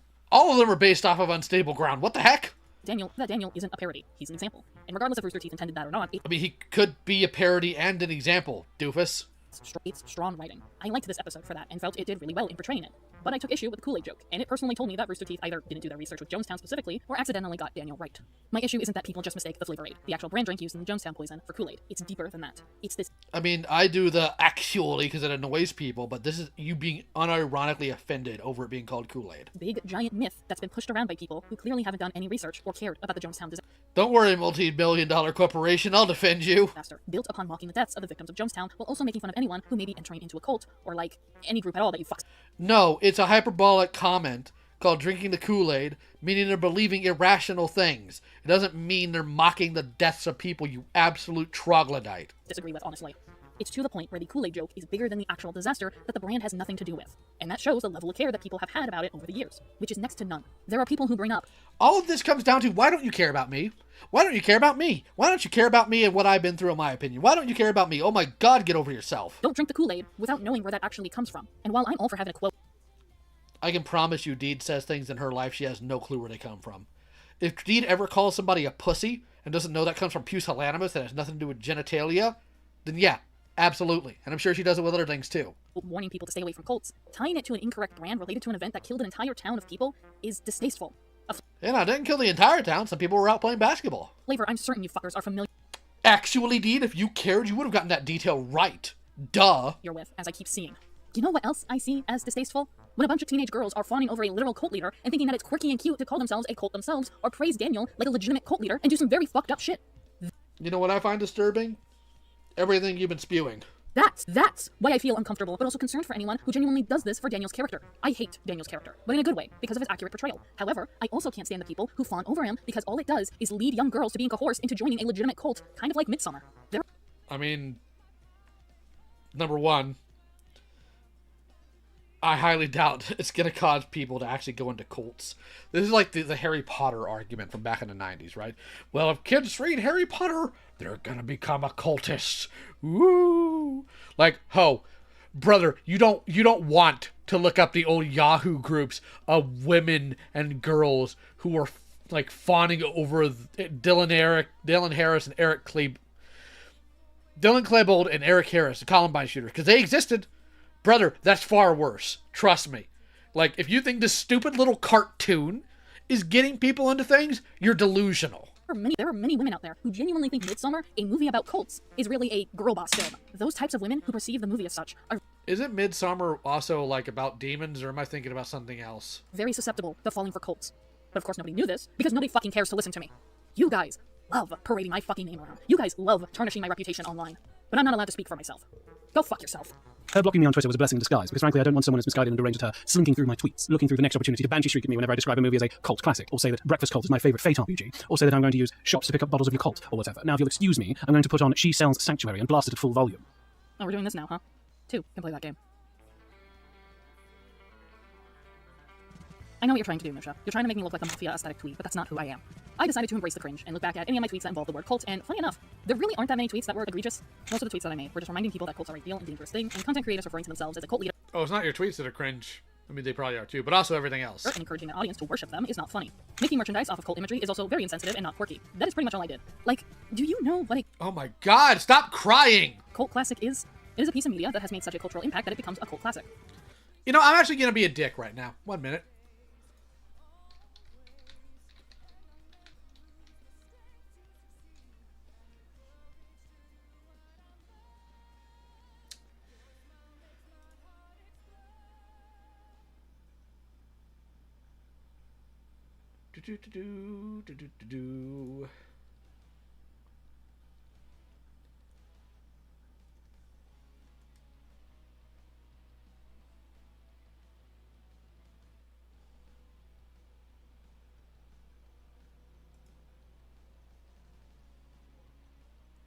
Cult following. A cult following is a group of fans who are highly dedicated to a person, idea, object, movement, or work, often an artist in particular, performing artist, or an artwork in some medium. The latter is often called a cult classic. A film, book, musical artist, television series, or video game, among other things, is said to have a cult following when it has a very passionate fan base. She's going to make the claim that this is the term cult and cult classic references culture, it does not. It does not reference culture. It is exactly what it says on the freaking tin, you drooling doofus. How Junkfish in my DMs. It's 5 in the morning. Why am I getting Boomhauer gifts? He'll find out. So, okay, it's Hereditary I'm thinking about. Thank you. Cultural. Shorten that to cult. It's one thing to call something a cult classic, it's another to say that something has a cult-like following, or just an outright cult following. As much as I'm not a fan of a lot of these terms, they unfortunately exist, and they have existed for quite a while. Our society doesn't fully grasp how dangerous cults are, so it makes sense that we ended up creating a lot of terminology that, looking at it now... What do you mean our society doesn't understand how dangerous cults are? Of course we do. Why do we think we are derogatory towards them? This woman just thinks everything has to be about her, and her experiences, and her life. It's kind of a little misguided and insensitive. It's actually why I prefer people referring to a YouTuber having a parasocial relationship rather than a cult following with their audience, because encouraging people to have a cult following is not a good thing. Both apply, stupid. One's hyperbole. That's the purpose of hyperbole. They are not saying the YouTuber has an actual cult that follows them. You deranged moppet. You yourself, Musha, admitted that cults are not a good thing. It is a negative connotation. So someone referring to them and their audience as a cult, what is that to you? Is that a quirky, haha funny joke, or is that no? It's an insult. That they are a cult leader it's an insult. Cult leaders brainwash, psychologically abuse, emotion. Like if I call you a drooling muppet, do you think I'm actually saying that you, Deed, are a muppet? A creature made of felt, foam, and sometimes other material, hand-puppeted by a human being, also drools. Is that what you think? No, stupid! Abuse, verbally abuse, physically, and even sexually abuse their members. So which is it, Musha? I also don't care if you enjoy a fake RPG game by the name Breakfast Cult. Doesn't matter to me. Although I do find it pathetic that they wanted to make a Breakfast Club joke, and the closest thing that they could come up with was Breakfast Cult. They don't even have to shut up! A cult. You know, the one that starts with an O, the one that involves magic, witches, and the paranormal. It is a poorly made joke at best. As for your drink, it'd be one thing if you said you were going to down some Kool-Aid and then began to pretend to choke and die. That's being insensitive. Drinking a bottle of Yakult, which was coined from Jahuto, an Esperanto word meaning yogurt, is not insensitive. That's just its name. Funny, because this is a Japanese drink. Surprised you didn't want to squeeze in that I'm racist too, but I guess you were too focused on being a conspiracy theorist. No one cares. How we misunderstand cults both in media and in real life. I could talk about how many people's knowledge on cults is extremely outdated to the point our stereotypes for them aren't even stereotypes anymore. It's misinformation. I could talk about how people mislabel and misuse the word cult in of itself. Stop crying, you dumb broad! Which was a chemical domestic terrorist attack perpetuated by members of the Om Chiringo cult. The sex trafficking and forced labor upon women and girls in the Nixium cult, alongside how one of the first Do you think she had a meltdown over that episode of, what was it? Was it Cowboy Bebop or was it Ghost in the Shell that made a reference to that cult from Japan? Maybe both did. Known major bioterror attacks on United States soil was from the Rajneesh movement cult. But I would be here all day if I did that. I think it goes to show Musha doesn't know what the fuck he's talking about. Musha is trying to, in anti-SJW terminology, make me look like a screeching SJW-triggered snowflake, to which, who are you going to listen to? Are you going to listen to someone who spirals like this, or are you going to listen to someone who's merely, in a calm manner, just trying to explain and educate people on what a cult actually is? Neither of you, because you both suck. I'm unironically going to quote a Rick and Morty thing. You're both terrible. I can prove it mathematically. Or perhaps neither, because you are your own person. At the end of the day, I wasn't the one who doubled down on the cult debacle. Musha was. If you are genuinely interested in learning more about cults overall, I recommend these two books. Cultish, The Language of Fanaticism by Amanda Montel, and Recovery from Cults, Help for Victims of Psychological and Spiritual Abuse by Michael D. Langone. I'll link their Amazon listings in the resources link we have down below, alongside playlists I have of informal videos regarding cults and cult survivor stories. But oh no, apparently those vague slips are enough to block me out of the blue, and the real issue is going down the same route that Ray did with the word triggered, and try in vain to police a word with no regard for the context, intent, or whether it's actually causing any definitive harm. Musha, I had every right to block you for any reason I damn well please, and I did have a good reason. Not only did you poorly mishandle the Rachel document, but you also disregarded my one request from you, which was to bring up the cult debacle and to briefly explain why both sides were wrong for calling each other a cult. But no, defending a literal pedophile was more important in your eyes, apparently. That was another reason I blocked you. And speaking of the Rachel trigger comparison you're making towards me, Rachel has PTSD, and the word trigger does have an actual meaning behind it. And the way the SCC used the word trigger, yeah, Rachel had every reason to be upset with you guys. Educating people on what a word actually means and telling people to stop misusing it is not policing. Case in point, the term trigger. In the context of mental illness, trigger is often used to mean something that actually is, in fact, policing it. I'm sorry, but it is. You just don't like the fact that policing it has a negative connotation when you just want people to listen to you. Start a blog, you dumb broad! Brings on or worsen symptoms. This often happens to people with a history of trauma or who are recovering from mental illness. You know what triggers me? Idiotic attention whores! Self-harm, addiction, and or eating disorders. When someone has a history of any of these issues, being unexpectedly exposed to imagery or content that deals with that history can cause harm or relapse. Folks who have been diagnosed with PTSD or CPTSD can have triggers ranging from the 5 senses: taste, sound, touch, smell, and sight. However, over the years, the term trigger has been misused and, in fact, overused by many individuals who not only don't suffer from PTSD, but due to them misusing it, people started labeling it and giving it a new definition, basically meaning annoyance. I'm triggered by the sound of car alarms, but they don't actually mean that car alarms trigger a PTSD flashback. No, they just mean that they are annoyed by the sound of car alarms. I think we all know the SJW versus anti-SJW debacle and the classic meme back in the day that kind of kickstarted the trigger to meme trend. I get dressed in the morning, I'm triggered. I take a shower, I'm triggered. I get in the car, I'm triggered. I go for a walk, I'm triggered. I leave my house, I'm triggered. I sit in my room all day, I'm triggered. I look at my thin, beautiful sisters, and I'm triggered, and I just can't get away from it. Yeah, That whole debacle kind of tarnished the terminology for trigger, and the unfortunate reality is that it is still a real thing. And unfortunately, people with PTSD don't have any alternatives. People online basically took and completely ruined You could just say it sets you off. You could say it bothers you. It troubles you. Or you could say, I'm gonna pull up. I'm gonna pull up what else you could say. Alright, I gotta do it though. Where there's serious rules in my server that you should all totally join because we get goofy up in there, yo. Let's see here. Was it 20? When did I post it? Did I even post it in here? Maybe I didn't. Eat pant. That's a good one. Let's see here. Here it is. He tasks me. He tasks me, and I shall have him. You could just say, it tasks me. It tasks me, and I shall have it. Actual explanation for flashbacks, for a physical condition and symptoms for those struggling with post-traumatic stress disorder, eating disorders, and those recovering from self-harm. It's pretty fucked up how the word was changed. It's why I myself even had to clarify that when I say trigger, I mean it. I'm not stating to have triggers because I'm sensitive. No, it's because I have CPTSD, and things can activate flashbacks that can lead to me having mental breakdowns or even worse. Which is a sensitivity. By definition, you are sensitive. I've had episodes so bad, I dissociated or even was going to either harm myself. A spider's web is sensitive. Like, high-grade mechanic tools, like for engineers, are sensitive. Sensitive isn't always a derogatory about your emotions in a negative connotation. Sometimes that's just what the word means. Sensitive. Or those around me. It's not a fun fucking thing to have. But what does this all have to do with Rachel? Well, for one, Rachel has PTSD herself, and I do have first-hand witness account to raise frustration. See, the SCC would misuse the word trigger oh so very much. In fact, it got so bad there were discussions in Rachel's server of what truly is a trigger or not. I know nobody should care. This because I was briefly a moderator for her server at one point, but this happened in other SCC servers too. Hell, even the Cloud Palace had this issue. It got so bad, there were people straight up saying that spoilers to a video game were a trigger for them. Yeah, if you needed another reason why the SCC does not care for trauma survivors, there you go. Just to make something clear. Okay, I want to make this very clear. I agree with the ultimate value that all these stupid things being listed as a trigger are dumb. That doesn't mean they don't care for trauma survivors. In fact, what that means is they value that aspect of life so heavily, they want desperately to be one.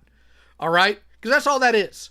That's what all these stupid trigger lists and hiding blocks of text, hiding entire conversations so you don't trigger somebody, that's them capitulating to that and thinking that being a victim of whatever is the greatest thing, is the bee's knees, is the best thing since sliced bread. Enter whatever comparison here. Someone who has CPTSD, we cannot control the triggers we have. Triggers are a thing that just happens. It is a real severe trauma response that occurs to people. That is why it is important to not... You know, she says people who have CPTSD so much. Somebody's just going to clip it as saying, I have CP. People who have CP. Watch, it's going to happen. Not purposefully trigger someone. Also, giving someone free exposure therapy or telling them to get over it will actually worsen that trigger. So, I'm sorry, but if you do have that type of trigger, exposure therapy is probably the best option. Like, even a therapist will tell you that. Completely and utterly avoiding triggers does not help you grow. It does not change anything. It doesn't make you better. In fact, it makes you weaker and worse, which was part of the problem of these idiots claiming they had triggers when they actually just, flatly didn't. Dummy. Think twice before putting someone's trauma response into your clinically misinformed hands. Thank you. Think of it like epilepsy. Do you think it would be funny to trigger someone's epilepsy? No. It's the same PTSD. It is not funny. It is not okay to purposefully trigger someone's PTSD. But unfortunately, people don't take the word trigger seriously anymore, as the terminology has been muddied. Dude, I remember the first time I ever dealt with somebody who had epilepsy.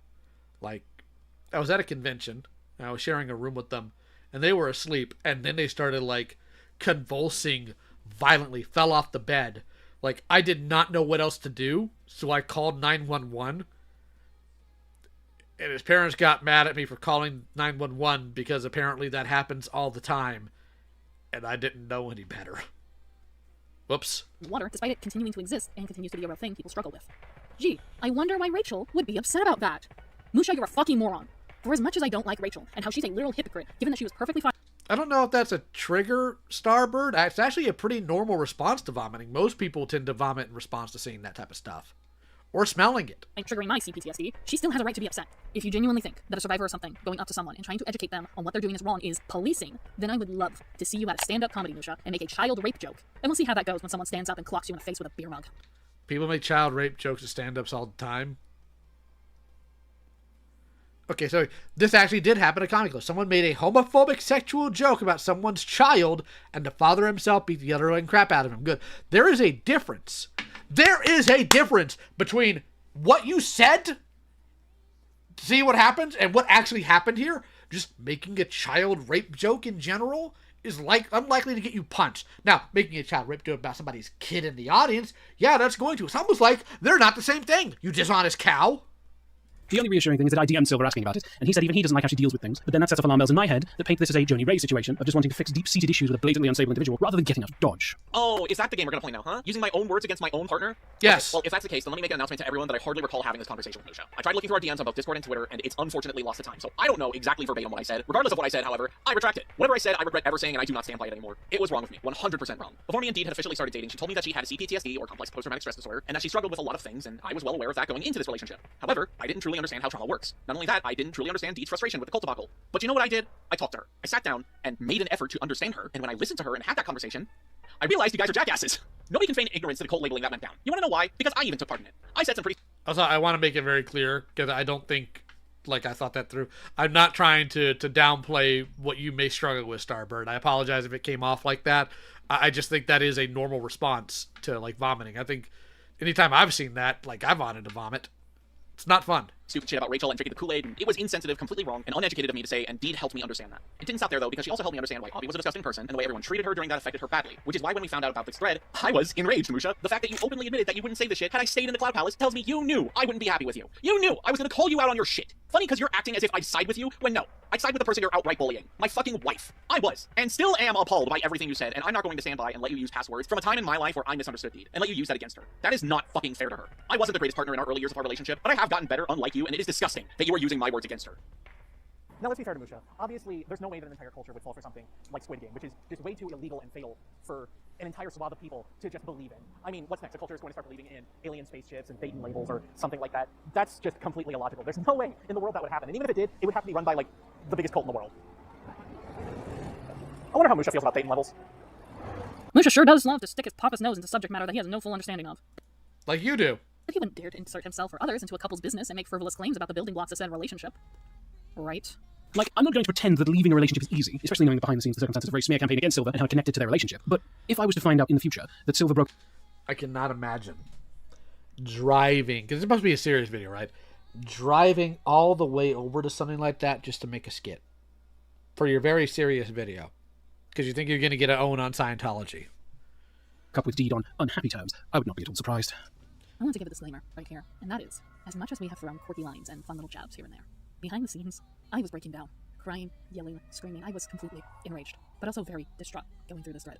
But out of everyone's messages, Musha said some of the most deranged, most vile things, and did some of the most disgusting things out of Are you going to show them your love, your pain, and all of your sorrow? everyone. And this is one of them. If you don't know what Musha said here, he's basically implying that Rachel is the building blocks, the foregrounds to me and Michael's romantic relationship. Rachel, in Musha's eyes, is somehow ingrained and intertwined like some twisted ivory thorns around the two of us, which, given Rachel is a sexual predator, fucking disgusts me that Musha said this. Here's the thing, though. You, my dear listener, are undeserving of my rage. Therefore, I'm not going to yell. I'm not going to scream. As much... Except that you have already. And the emotional manipulation's getting old. As I want to show my unfiltered rage towards Musha. You are not Musha. You are someone merely listening to me, and so I'm not... Let me sit here and talk about how good of a person I am for not taking it out on you, my dear audience. I'm going to bestow that upon you. But I just want you to know that when I get quiet and very cold and serious like this, I am holding back some of the most visceral anger that I've ever felt towards an individual who barely fucking knows me, mind you. She's out here feeling like Goku, shifting between like regular and Super Saiyan modes the first time he transforms, just... How dare you! Seeing as I'm an artist, I will clarify this isn't an urge I have, no, but rather my artistic descriptor of my anger towards Musha is like this. Cope. If it wasn't for the fact that this man lives in a different country, his insides would quickly become outsides, as I have torn them out like a dog who has been beaten and abused, who hasn't eaten in weeks, and I just broke out of my fucking cage. No, you wouldn't. You know what would happen if you saw Musha face to face? Or face to face? Not face to face. Face to face? You'd look at your freaking shoes. You wouldn't be harming him. You wouldn't lay a hand on anybody. You're a pussy. Just want you to be wary of that. Musha, I told you in... Oh, hold on. What did you say? Come on. Back up. Oh, I can't back up on this. Can I do it here? No.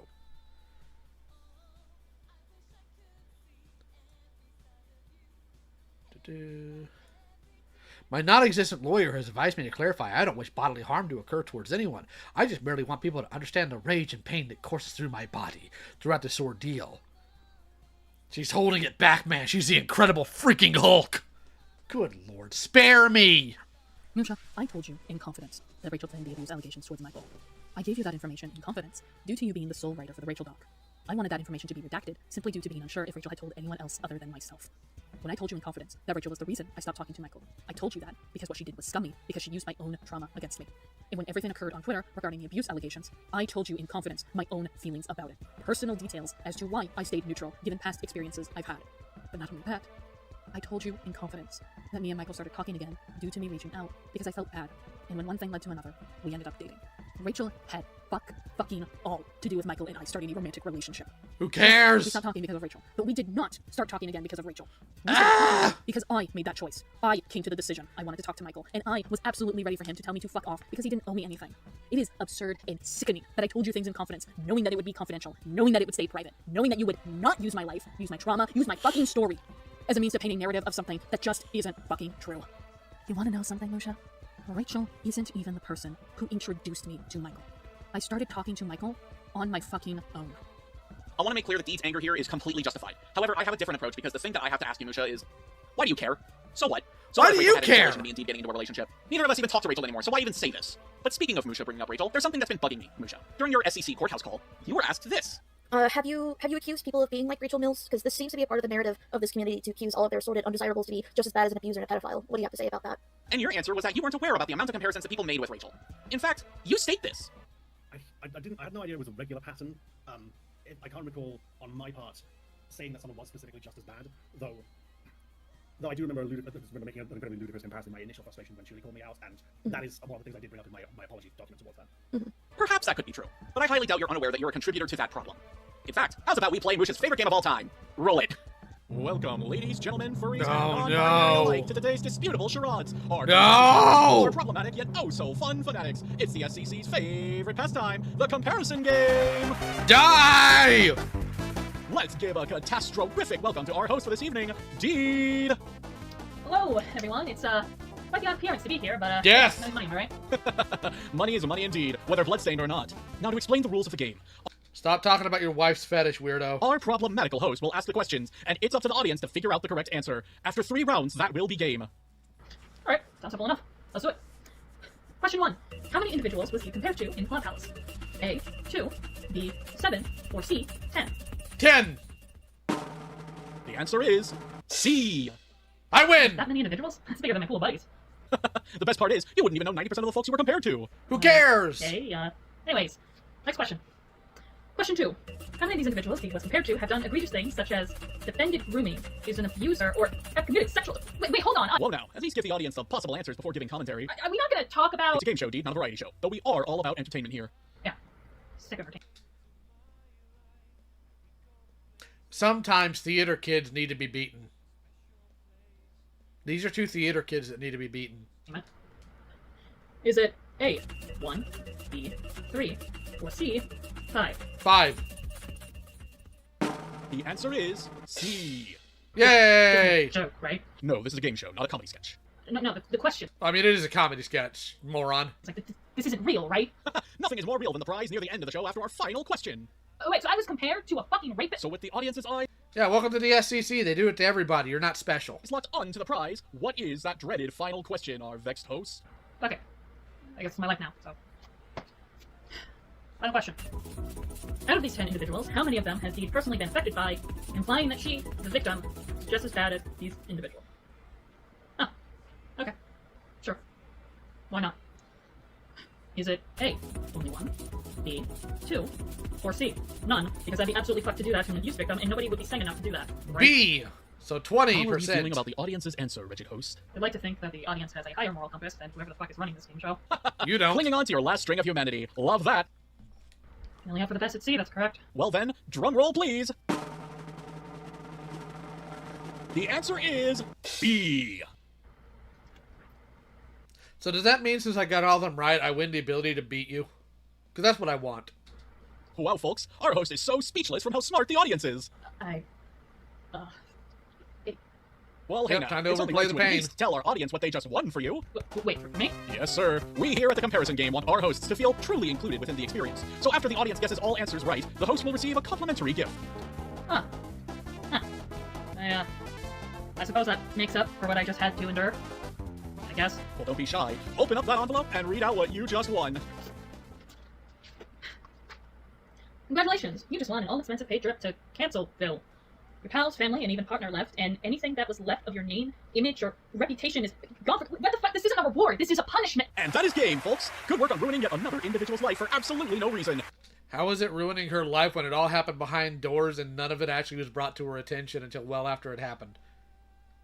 You people are so melodramatic, it hurts. Why, our host is seething with joy right now. Oh, what joy it is that I had absolutely no control over this. And that this is my life now. Man, you really like having control on things, don't you, Deed? I think I'm just gonna leave with whatever right I have left. All right. See you never again, our departed host.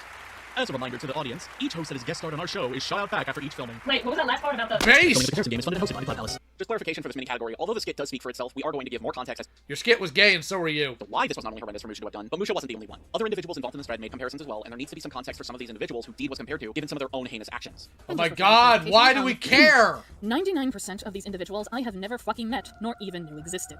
So, huge thanks to those who gave us the context for this segment of the video. We appreciate it. I'd say that the comparison game really ramped up when it came to my update video. See, Musha just kind of went off on this tirade and started listing so many people who I've never fucking heard of. Look at the screen right now. How many of these individuals have you heard of? The only people I know are Gluss and Chambers of my... Chambers mentioned. Ah! Dude, I have some calls with Chambers. Like, I have some calls with Chambers that are very entertaining. I might release at some point. And even then, because Chambers is a hardcore homo and transphobe. It's amazing, and brother, we get into it. You just know her by name because Musha and others commentated on her in a bot commentary. That's the only reason I know she exists. It's why I find it so interesting you denied ever comparing anyone to anybody, Musha, because out of everyone in this thread, you did this shit to most. Not only given that you compared Deed to Rachel, but also Deed, or at least Deed's video, to a bunch of randos who I presume made SCC rants that I'm gonna be real about, Chief. I don't think anyone but you and the Cloud Palace understood. I know who two of these people are, Chambers of My Heart and Gwiss, and I think both of these are ridiculous. Deed had been rejected by the SCC. That's exactly what's happening here. And the only person not doing that is me. I certainly hope you're not trying to equate me to the SCC. That's what everyone wrongly did for both Rachel and Susie, and I will... You're both SCC. Suck it up. Will deny that responsibility faster than you've seen anyone else never do. And it's really nice to hear you say that the best thing about Gwiss's rant is the clapback. I've never seen... Weebus, where do you think Chambers came from? Gwiss's SCC rant, but if you guys have harassed him in the same manner you harassed anyone who had a problem with the SCC, and I have a very strong feeling that you did, then you certainly owe him an apology too. Speaking of Gwiss, let's also not forget the numerous times that Musha compared me to him, to which he outwardly said that, compared to Gwiss, I am a fucking nobody. There's something that you need to know about the SCC. When it comes to the SCC, I don't even know who Gwiss is, and I really don't care. You are not a person. You are an anomaly. You are an individual who becomes this statement, this label, such as with Rachel. Rachel wasn't a person anymore. She was the epitome of a bad person. So when people didn't like you, what would they say? They're just like Rachel. And eventually, you two would become nothing more than a label, and that is exactly what fucking happened to me, because I was compared to an anonymous person. This was a conversation that happened elsewhere within the Cloud Palace server between Jace and Donnie. But Jace essentially was talking about an anonymous individual who was allegedly toxic, i.e. abusive, to which Jace brings me up, making me nothing more than a label for others to compare to. It is astonishing that individuals cannot be known for their own actions. Rather, you have to be labeled as someone who has already been ousted from the community in order to be seen as a bad person. That's not how that works. And it's pretty dangerous and can lead to the territory of defamation if you go as far as to compare people to, oh, I don't know, people who should be put behind bars. You cannot compare someone to an individual who's a pedophile when that individual isn't, because when you say, just like Rachel, you are implying that this person is also a sexual predator. I don't know how to tell you this. They were in the Brony community and the SCC. But that's defamation. Let's talk about Jorm. Jorm is an individual I knew nothing about. So, type 1 in the chat if you want Lio story time about Jorm. Alright, type 1 in the chat if you want it. Because we can have some fun here just for a minute before we close out. Yeah. This is amazing. This is going to be amazing. Oh my goodness. Oh goodness. Jorm mention.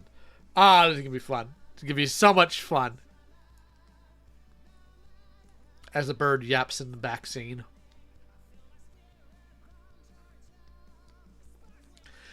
Alright, so we have enough ones. So, I first saw Jorm before they were called, or after they were called Jorm, or before, I don't remember what it was. They were using like some sort of medieval knight headpiece, and they did videos on Anthony and Lily and all those other people. And after Anthony got removed from predator hunting spaces, Jorm came to me saying, hey, I'd appreciate it if you'd take a look at this scenario where Anthony accused my friend of being a predator. So I looked at the video, I looked at the evidence, and I asked him, what's the issue here? So he hopped in a call and sent it, and I am deeply sorry, dear viewers. I was at work when this call happened. I do not have a copy of it. But his explanation for why his friend wasn't a predator is because now his victim is an adult and said she didn't feel like she was preyed on. And this was not a small age gap, I will have you know. This was 5+ years, if I recall correctly. So he gets bullied in that Senate call by Pool Guy of all people. If you know anything about Random Pool Guy, he is one of the calmest, most patient men you'll run into. He had enough of this guy. He got that ugly. So he ran offline. Cut to December of 2022, January of 2023, he shows back up on Twitter. Why? Because Neko Koda got ran out, and he's sitting there trying to morally grandstand about, I told the SCC that Neko was going to be a problem, and none of you listen to me. I am so smart. All of you are dumb. And it took me a minute, because I didn't know he had a previous name in the community, but when people started sharing some of his content, I'm like, wait a minute. I know who that is. So I hop on Twitter, and I quote to him like, hey, aren't you that weirdo who tried to excuse your friend for being a child predator? And the minute I did that, he deleted his Twitter. So then I go to his YouTube channel and said, hey, just being a dick, right? Saying, hey, you got 24 hours to delete everything and run. And he said, his response was essentially something along the lines of, understood. And then he nuked everything, and he's been gone ever since. So, like, you guys have no idea how many degenerate weirdos and freaks from the SCC that I've ran out, most of which before I was even actively in those spaces, just because they weren't used to running into somebody like me. It was amazing. Let's continue. The most I was given is that he was an anti-SCC individual who went on to defend a groomer. So I am being compared to an individual who defended a groomer. Wonderful. I was compared to him twice by Musha. The first time, just outwardly saying his name. The second time was a little more specific. It was when Musha called Glyph the Monkey Man. He also brought up someone who was, quote, a failed voice actor. Okay, the first time, that was before they knew that he defended a groomer, so womp womp. Second time, I don't know. This individual is Jorm. Not only did Jorm... How do you know? Because there's a lot of people in these spaces that are failed voice actors. ...defend a groomer, but he is someone who abused Donnie, allegedly. I am saying allegedly because I don't know what's true, because I don't know this individual. I don't know the story behind these allegations. All I know is people believe he is an abuser, as Donnie himself has stated that Jorm is an abuser of his. How do I know this? Well, it's anybody who has a different opinion from Donnie's an abuser his. Because Donnie himself decided to compare Rin to Jorm for whatever reason. So not only is Donnie not opposed to comparing people to his own abusers, but Donnie is also perfectly fine with Musha comparing individuals to his own abusers. Let that be known, because Donnie did not stop Musha from making this comparison between me and Jorm. Speaking of Donnie and individuals who have hurt him, it is very well known at this point that Vivian was an individual who did heinous things towards Donnie, and Donnie said absolutely fuck all when Musha decided to share something where he lumped me and Vivian together regarding a comment he made in the Cloud Palace. Donnie was being scummy? No. No! You don't say! Musha, what the actual fuck is wrong with you? I don't appreciate being lumped in with an individual who committed sexual assault, especially given that I am a sexual assault survivor. Apparently, I am on the same ranking of Vivian levels of bad because of... let me check my notes here. Oh, because me and Vivian agreed that George is a groomer. Yeah. And just so the audience is aware, Musha wasn't the only person to lump someone in with Vivian. Donnie also lumped Rin in with Vivian, to which Rin themselves are a survivor of sexual assault. You heard that right. Two individuals in the Cloud Palace decided to compare two sexual assault survivors to Vivian. And before you ask, yes, both Musha and Donnie were aware that Rin and I are sexual assault survivors. They knew what they were doing, and they did not fucking care. Speaking of Vivian, let's talk about something even worse, like being compared to... But they're not, Safi. Perhaps we shall see it eventually again. Child predators. Yeah, it turns out Vivian is creepier than we thought. She too went on to groom minors. It goes without saying, but I am not a child predator. And when individuals compare me to one with absolutely no context, except deed share similar resemblance to a child predator, people are going to make the assumption that you are implying that I am a child predator. Let me make this crystal fucking clear. It does not matter if Musha says, no, that's not what I meant, because it doesn't fucking matter. The individual you are comparing me to is a child predator, has been outed for grooming minors, which means people are going to make the assumption that I too have groomed minors, which... This could have been done in 5 minutes. Definitely falls under defamation, Anju. Let me just give you an example, Musha. Let's say I decided to compare you to, say... It only falls under defamation if you've lost something from it and you didn't lose anything because nobody here matters. Oh, I don't know. Dennis Nielsen. Now, I'm not saying you're Dennis Nielsen because you're a necrophiliac or a murderer. No. I'm just calling you Dennis Nielsen because you're both from Britain and you don't care for the safety of children. You two just so happen to share that comparison. Nothing nefarious in regards to that comparison at all.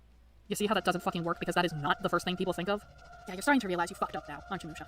This is why you shouldn't compare people all willy-nilly. But the SCC would do that time and time and time again. I mean, I had one guy once say that I was going to cause a terrorist attack at BronyCon that would be, like, worse than the LA riots. I thought that was the funniest freaking thing in the world. And Musha did this time and time and time again, to where Musha evidently implied that I am no better than the person who for 4 years treated me like trash, abused me, and raped me. And I need a break, because this is too overwhelming for me. Seeing as I'm Yes, put on the waterworks, and we're going to go ahead and take a break too. By break, I mean we're just going to go ahead and close out the stream. We're going to do what we always do, and I'm going to be reading off your very generous and kind donations, which is, again, much appreciated. Man, the UTTP has been really mad at me. I'm sorry you guys touch kids. It's not my problem. Anyways, supers and gifts. See all? Time to read these things out. So, we start with Starbird for $5. Wish me good health. I'll keep you in my prayers. Day 2 of having a cold and my head hurts from blowing my nose so much. Lord, please touch them with healing. Agumonti 1 for $5. Here's some chocolate. You're going to need it. I actually plan on getting some after this. Digital Sketch for $10. 27 sequels, 5 book deals, and 2 movies that are 3 hours each. Goodness. Baiji for a very generous $100 duck donation. Thank you again. Digital Sketch for another $10. But Lio, they played Ace Attorney. Of course they're qualified to LARP/sarcastic. True. Dean Draxon for $5. A proper response to go on a no-fly list is, why? So I can't fly to your mama's house? Not whatever this is, yes. Buddha Cat for $2. Frieza. Surprise, surprise, the monkey cries. Sushi Soda for $5. Throwing Lio Convoy at Deep will be the holy water to vampires. Hiss, hiss, it burns. Maybe. Beefarmettes for $2. I'm not a furry, but I draw furries. Trust me, we know. Buddha Cat for $5. Translation to all of Deed's yapping. Everybody betray me. I fed up with this world. Get a job and get a life, Deed. True. Classic Rock Kid 345 for $10. You know that episode of Ed, Ed, and Eddie where they're telling stories and we get to Ed and all he hears of Double D is yap, yap, blah, blah, dry, drivel, drivel, drivel? That's how I feel right now. True. Malta Chevron for $2. Main character syndrome plus Naruto OP music equals, yes, positives. Jevi Bev for $10. Overall, I graded a performance at a D-. The emotional seeds fell flat and ill-suited even for Shakespeare. Poor story building, poor come down, needs 101 more training. True. Galaxy Bell for $5. How much money do I need to give you for a 10-hour-long loop video of the Thundercats elevator music? It's so calming, great for naps. Don't know. Madame Draws Things for $2. I'm tired of this, Grandpa. Same. Starbird for $2. So was Deed/Silver banned from Clubhouse? Actually, no. I pulled up the ban list. Nobody's banned from it. I don't know if that was a change made, like, lately, or if they just only kicked people and never banned them. Platinum Amex for $5. Lio, can we watch old DuckTales and the Darkwing Duck and Cat Slayer sometime? Yes. Baiji again for $20. Hey, Ancient One. I hope you know that earlier today I spent around 20 minutes in your server talking about Woody and Ruddy Ducks. Well, that and dinosaurs, pterosaurs, snakes, and how to make Natong, crocodilians, anthropods, etc. based. Platinum Amex for $2. Lio, is this car ride almost done? Please crash. No. Dean Draxton for $5. POC have actual problems. This moldy piece of white bread needs to make problems for attention. True. Digital Sketch for $5. Mock French accent. Leave before I mock you a second time. Good reference. Hannah Lee for $2. Keep Junko's name out of your mouth, Deed. Yes. Platinum Amex for $5. Like Deed, Japan has an effing 99.9 prosecution rate. Well, there's a reason for that. A dude got sued for having a picture taken of him while he was barely visible in the pic. That's because Japan has inquisitory prosecution style. So you have to prove you're innocent. Soulless Pacifist for $10 New Zealand money. I'd argue maybe she should have been isolated before any of this happened. In a padded cell, mind you. Probably. Venkman for $5. Deed has so many triggers, even her triggers have triggers. She needs to get a job. And if she already has one, get another job. Get a job for your job. Magical Raccoon, 2 of them. One for $2, one for $5. Michael, don't leave me. I can't unhear it. True. Also, since the first part, D is not winning in the positive or possessive/toxic allegations, just saying. True. Already answered Venkman's $5 if you're Hank Hill, who's Dale, Bill, and Boomhauer.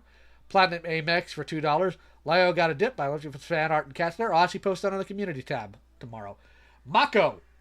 Are you going to say Mako that's hungry for water? I have to ask that. $5. The spoiler for Darth Vader being Anakin is triggering. True. Soulless Pacifist for $10 New Zealand. That was like the Amazing Digital Circus if it had no budget and creative writing room, had 0 brain cells to speak of. I don't know. I think that might be an insult to people with 0 brain cells. Lol.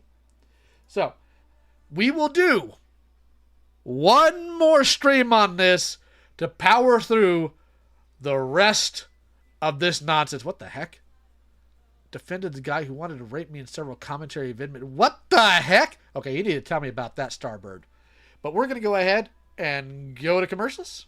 And you guys can enjoy your evening. And I will catch you guys this week for the last stream on this. Have a good night, everybody. Thanks for coming by.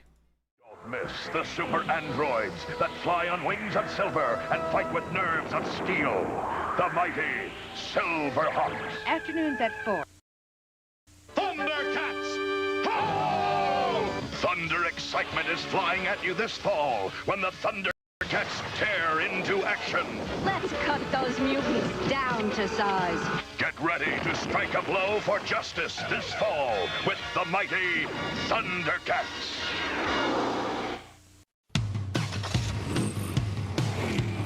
Lupin! Lupin! That man is a notorious thief who works all over the world! Let's go meet this treasure that's soon to be ours.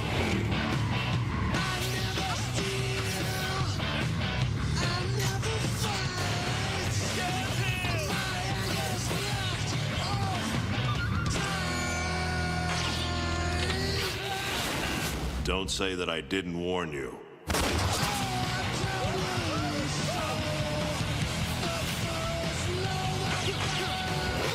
Stop that woman! You can't fool me! You're planning something again!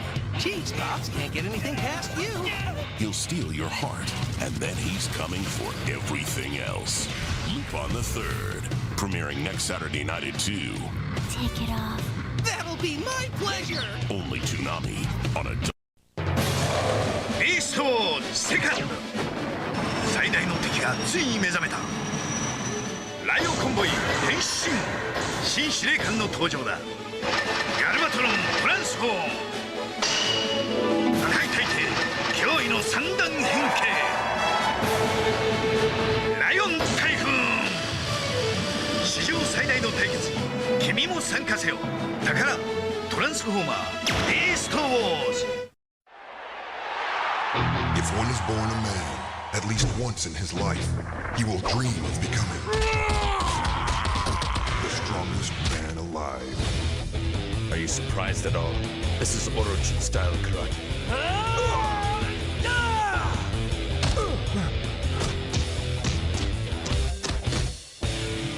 That's it, baby. Come straight for me.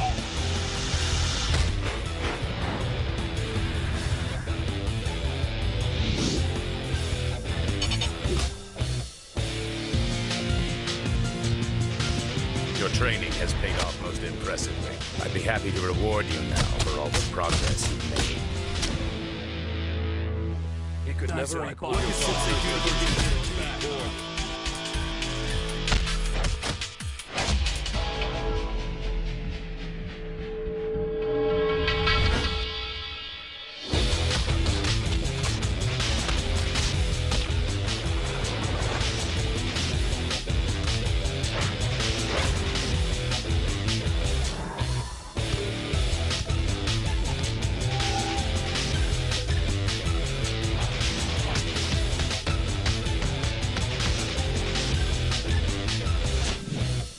What an adorable little playground you have here.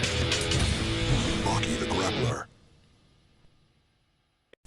You have accessed the secret files of the SWAT Cats. Name, automatic cement launcher. Function, launches pre-mixed fast-drying cement at the rate of 5,000 GPM. Glots per minute.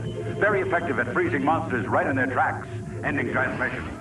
You have accessed the secret files of the SWAT Cats. Name, Jake Clausen. Occupation, garage mechanic. Alias, Razor. Real job, SWAT Cat. Designs gadgets to capture bad guys. Goal, protection of Mega Cat City. Favorite expression, bingo. Ending transmission. Meet St. Canard's Most Wanted. Eat wanted, Starkling! There's Megavolt, criminal circuit breaker. It's playtime! Quacker Jack, fiendish felon. Bushroot, experiment gone haywire. I'm really not sinister, just misunderstood. And diabolical evildoer Mega Duck. A rotten kind of guy! And only one superhero can stop them. The original, Mr. Fix-It! Get up! Darkwing Duck. A new Optimus Prime is here. I'll transform Optimus.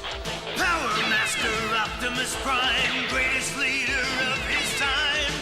It's great to be back. Now, Optimus Prime is back as a Power Master. He only transforms when his Nebulon becomes his engine. Power Master Optimus Prime! Look! Optimus is transforming into a super robot! Power Master Transformers! They've got the power to surprise!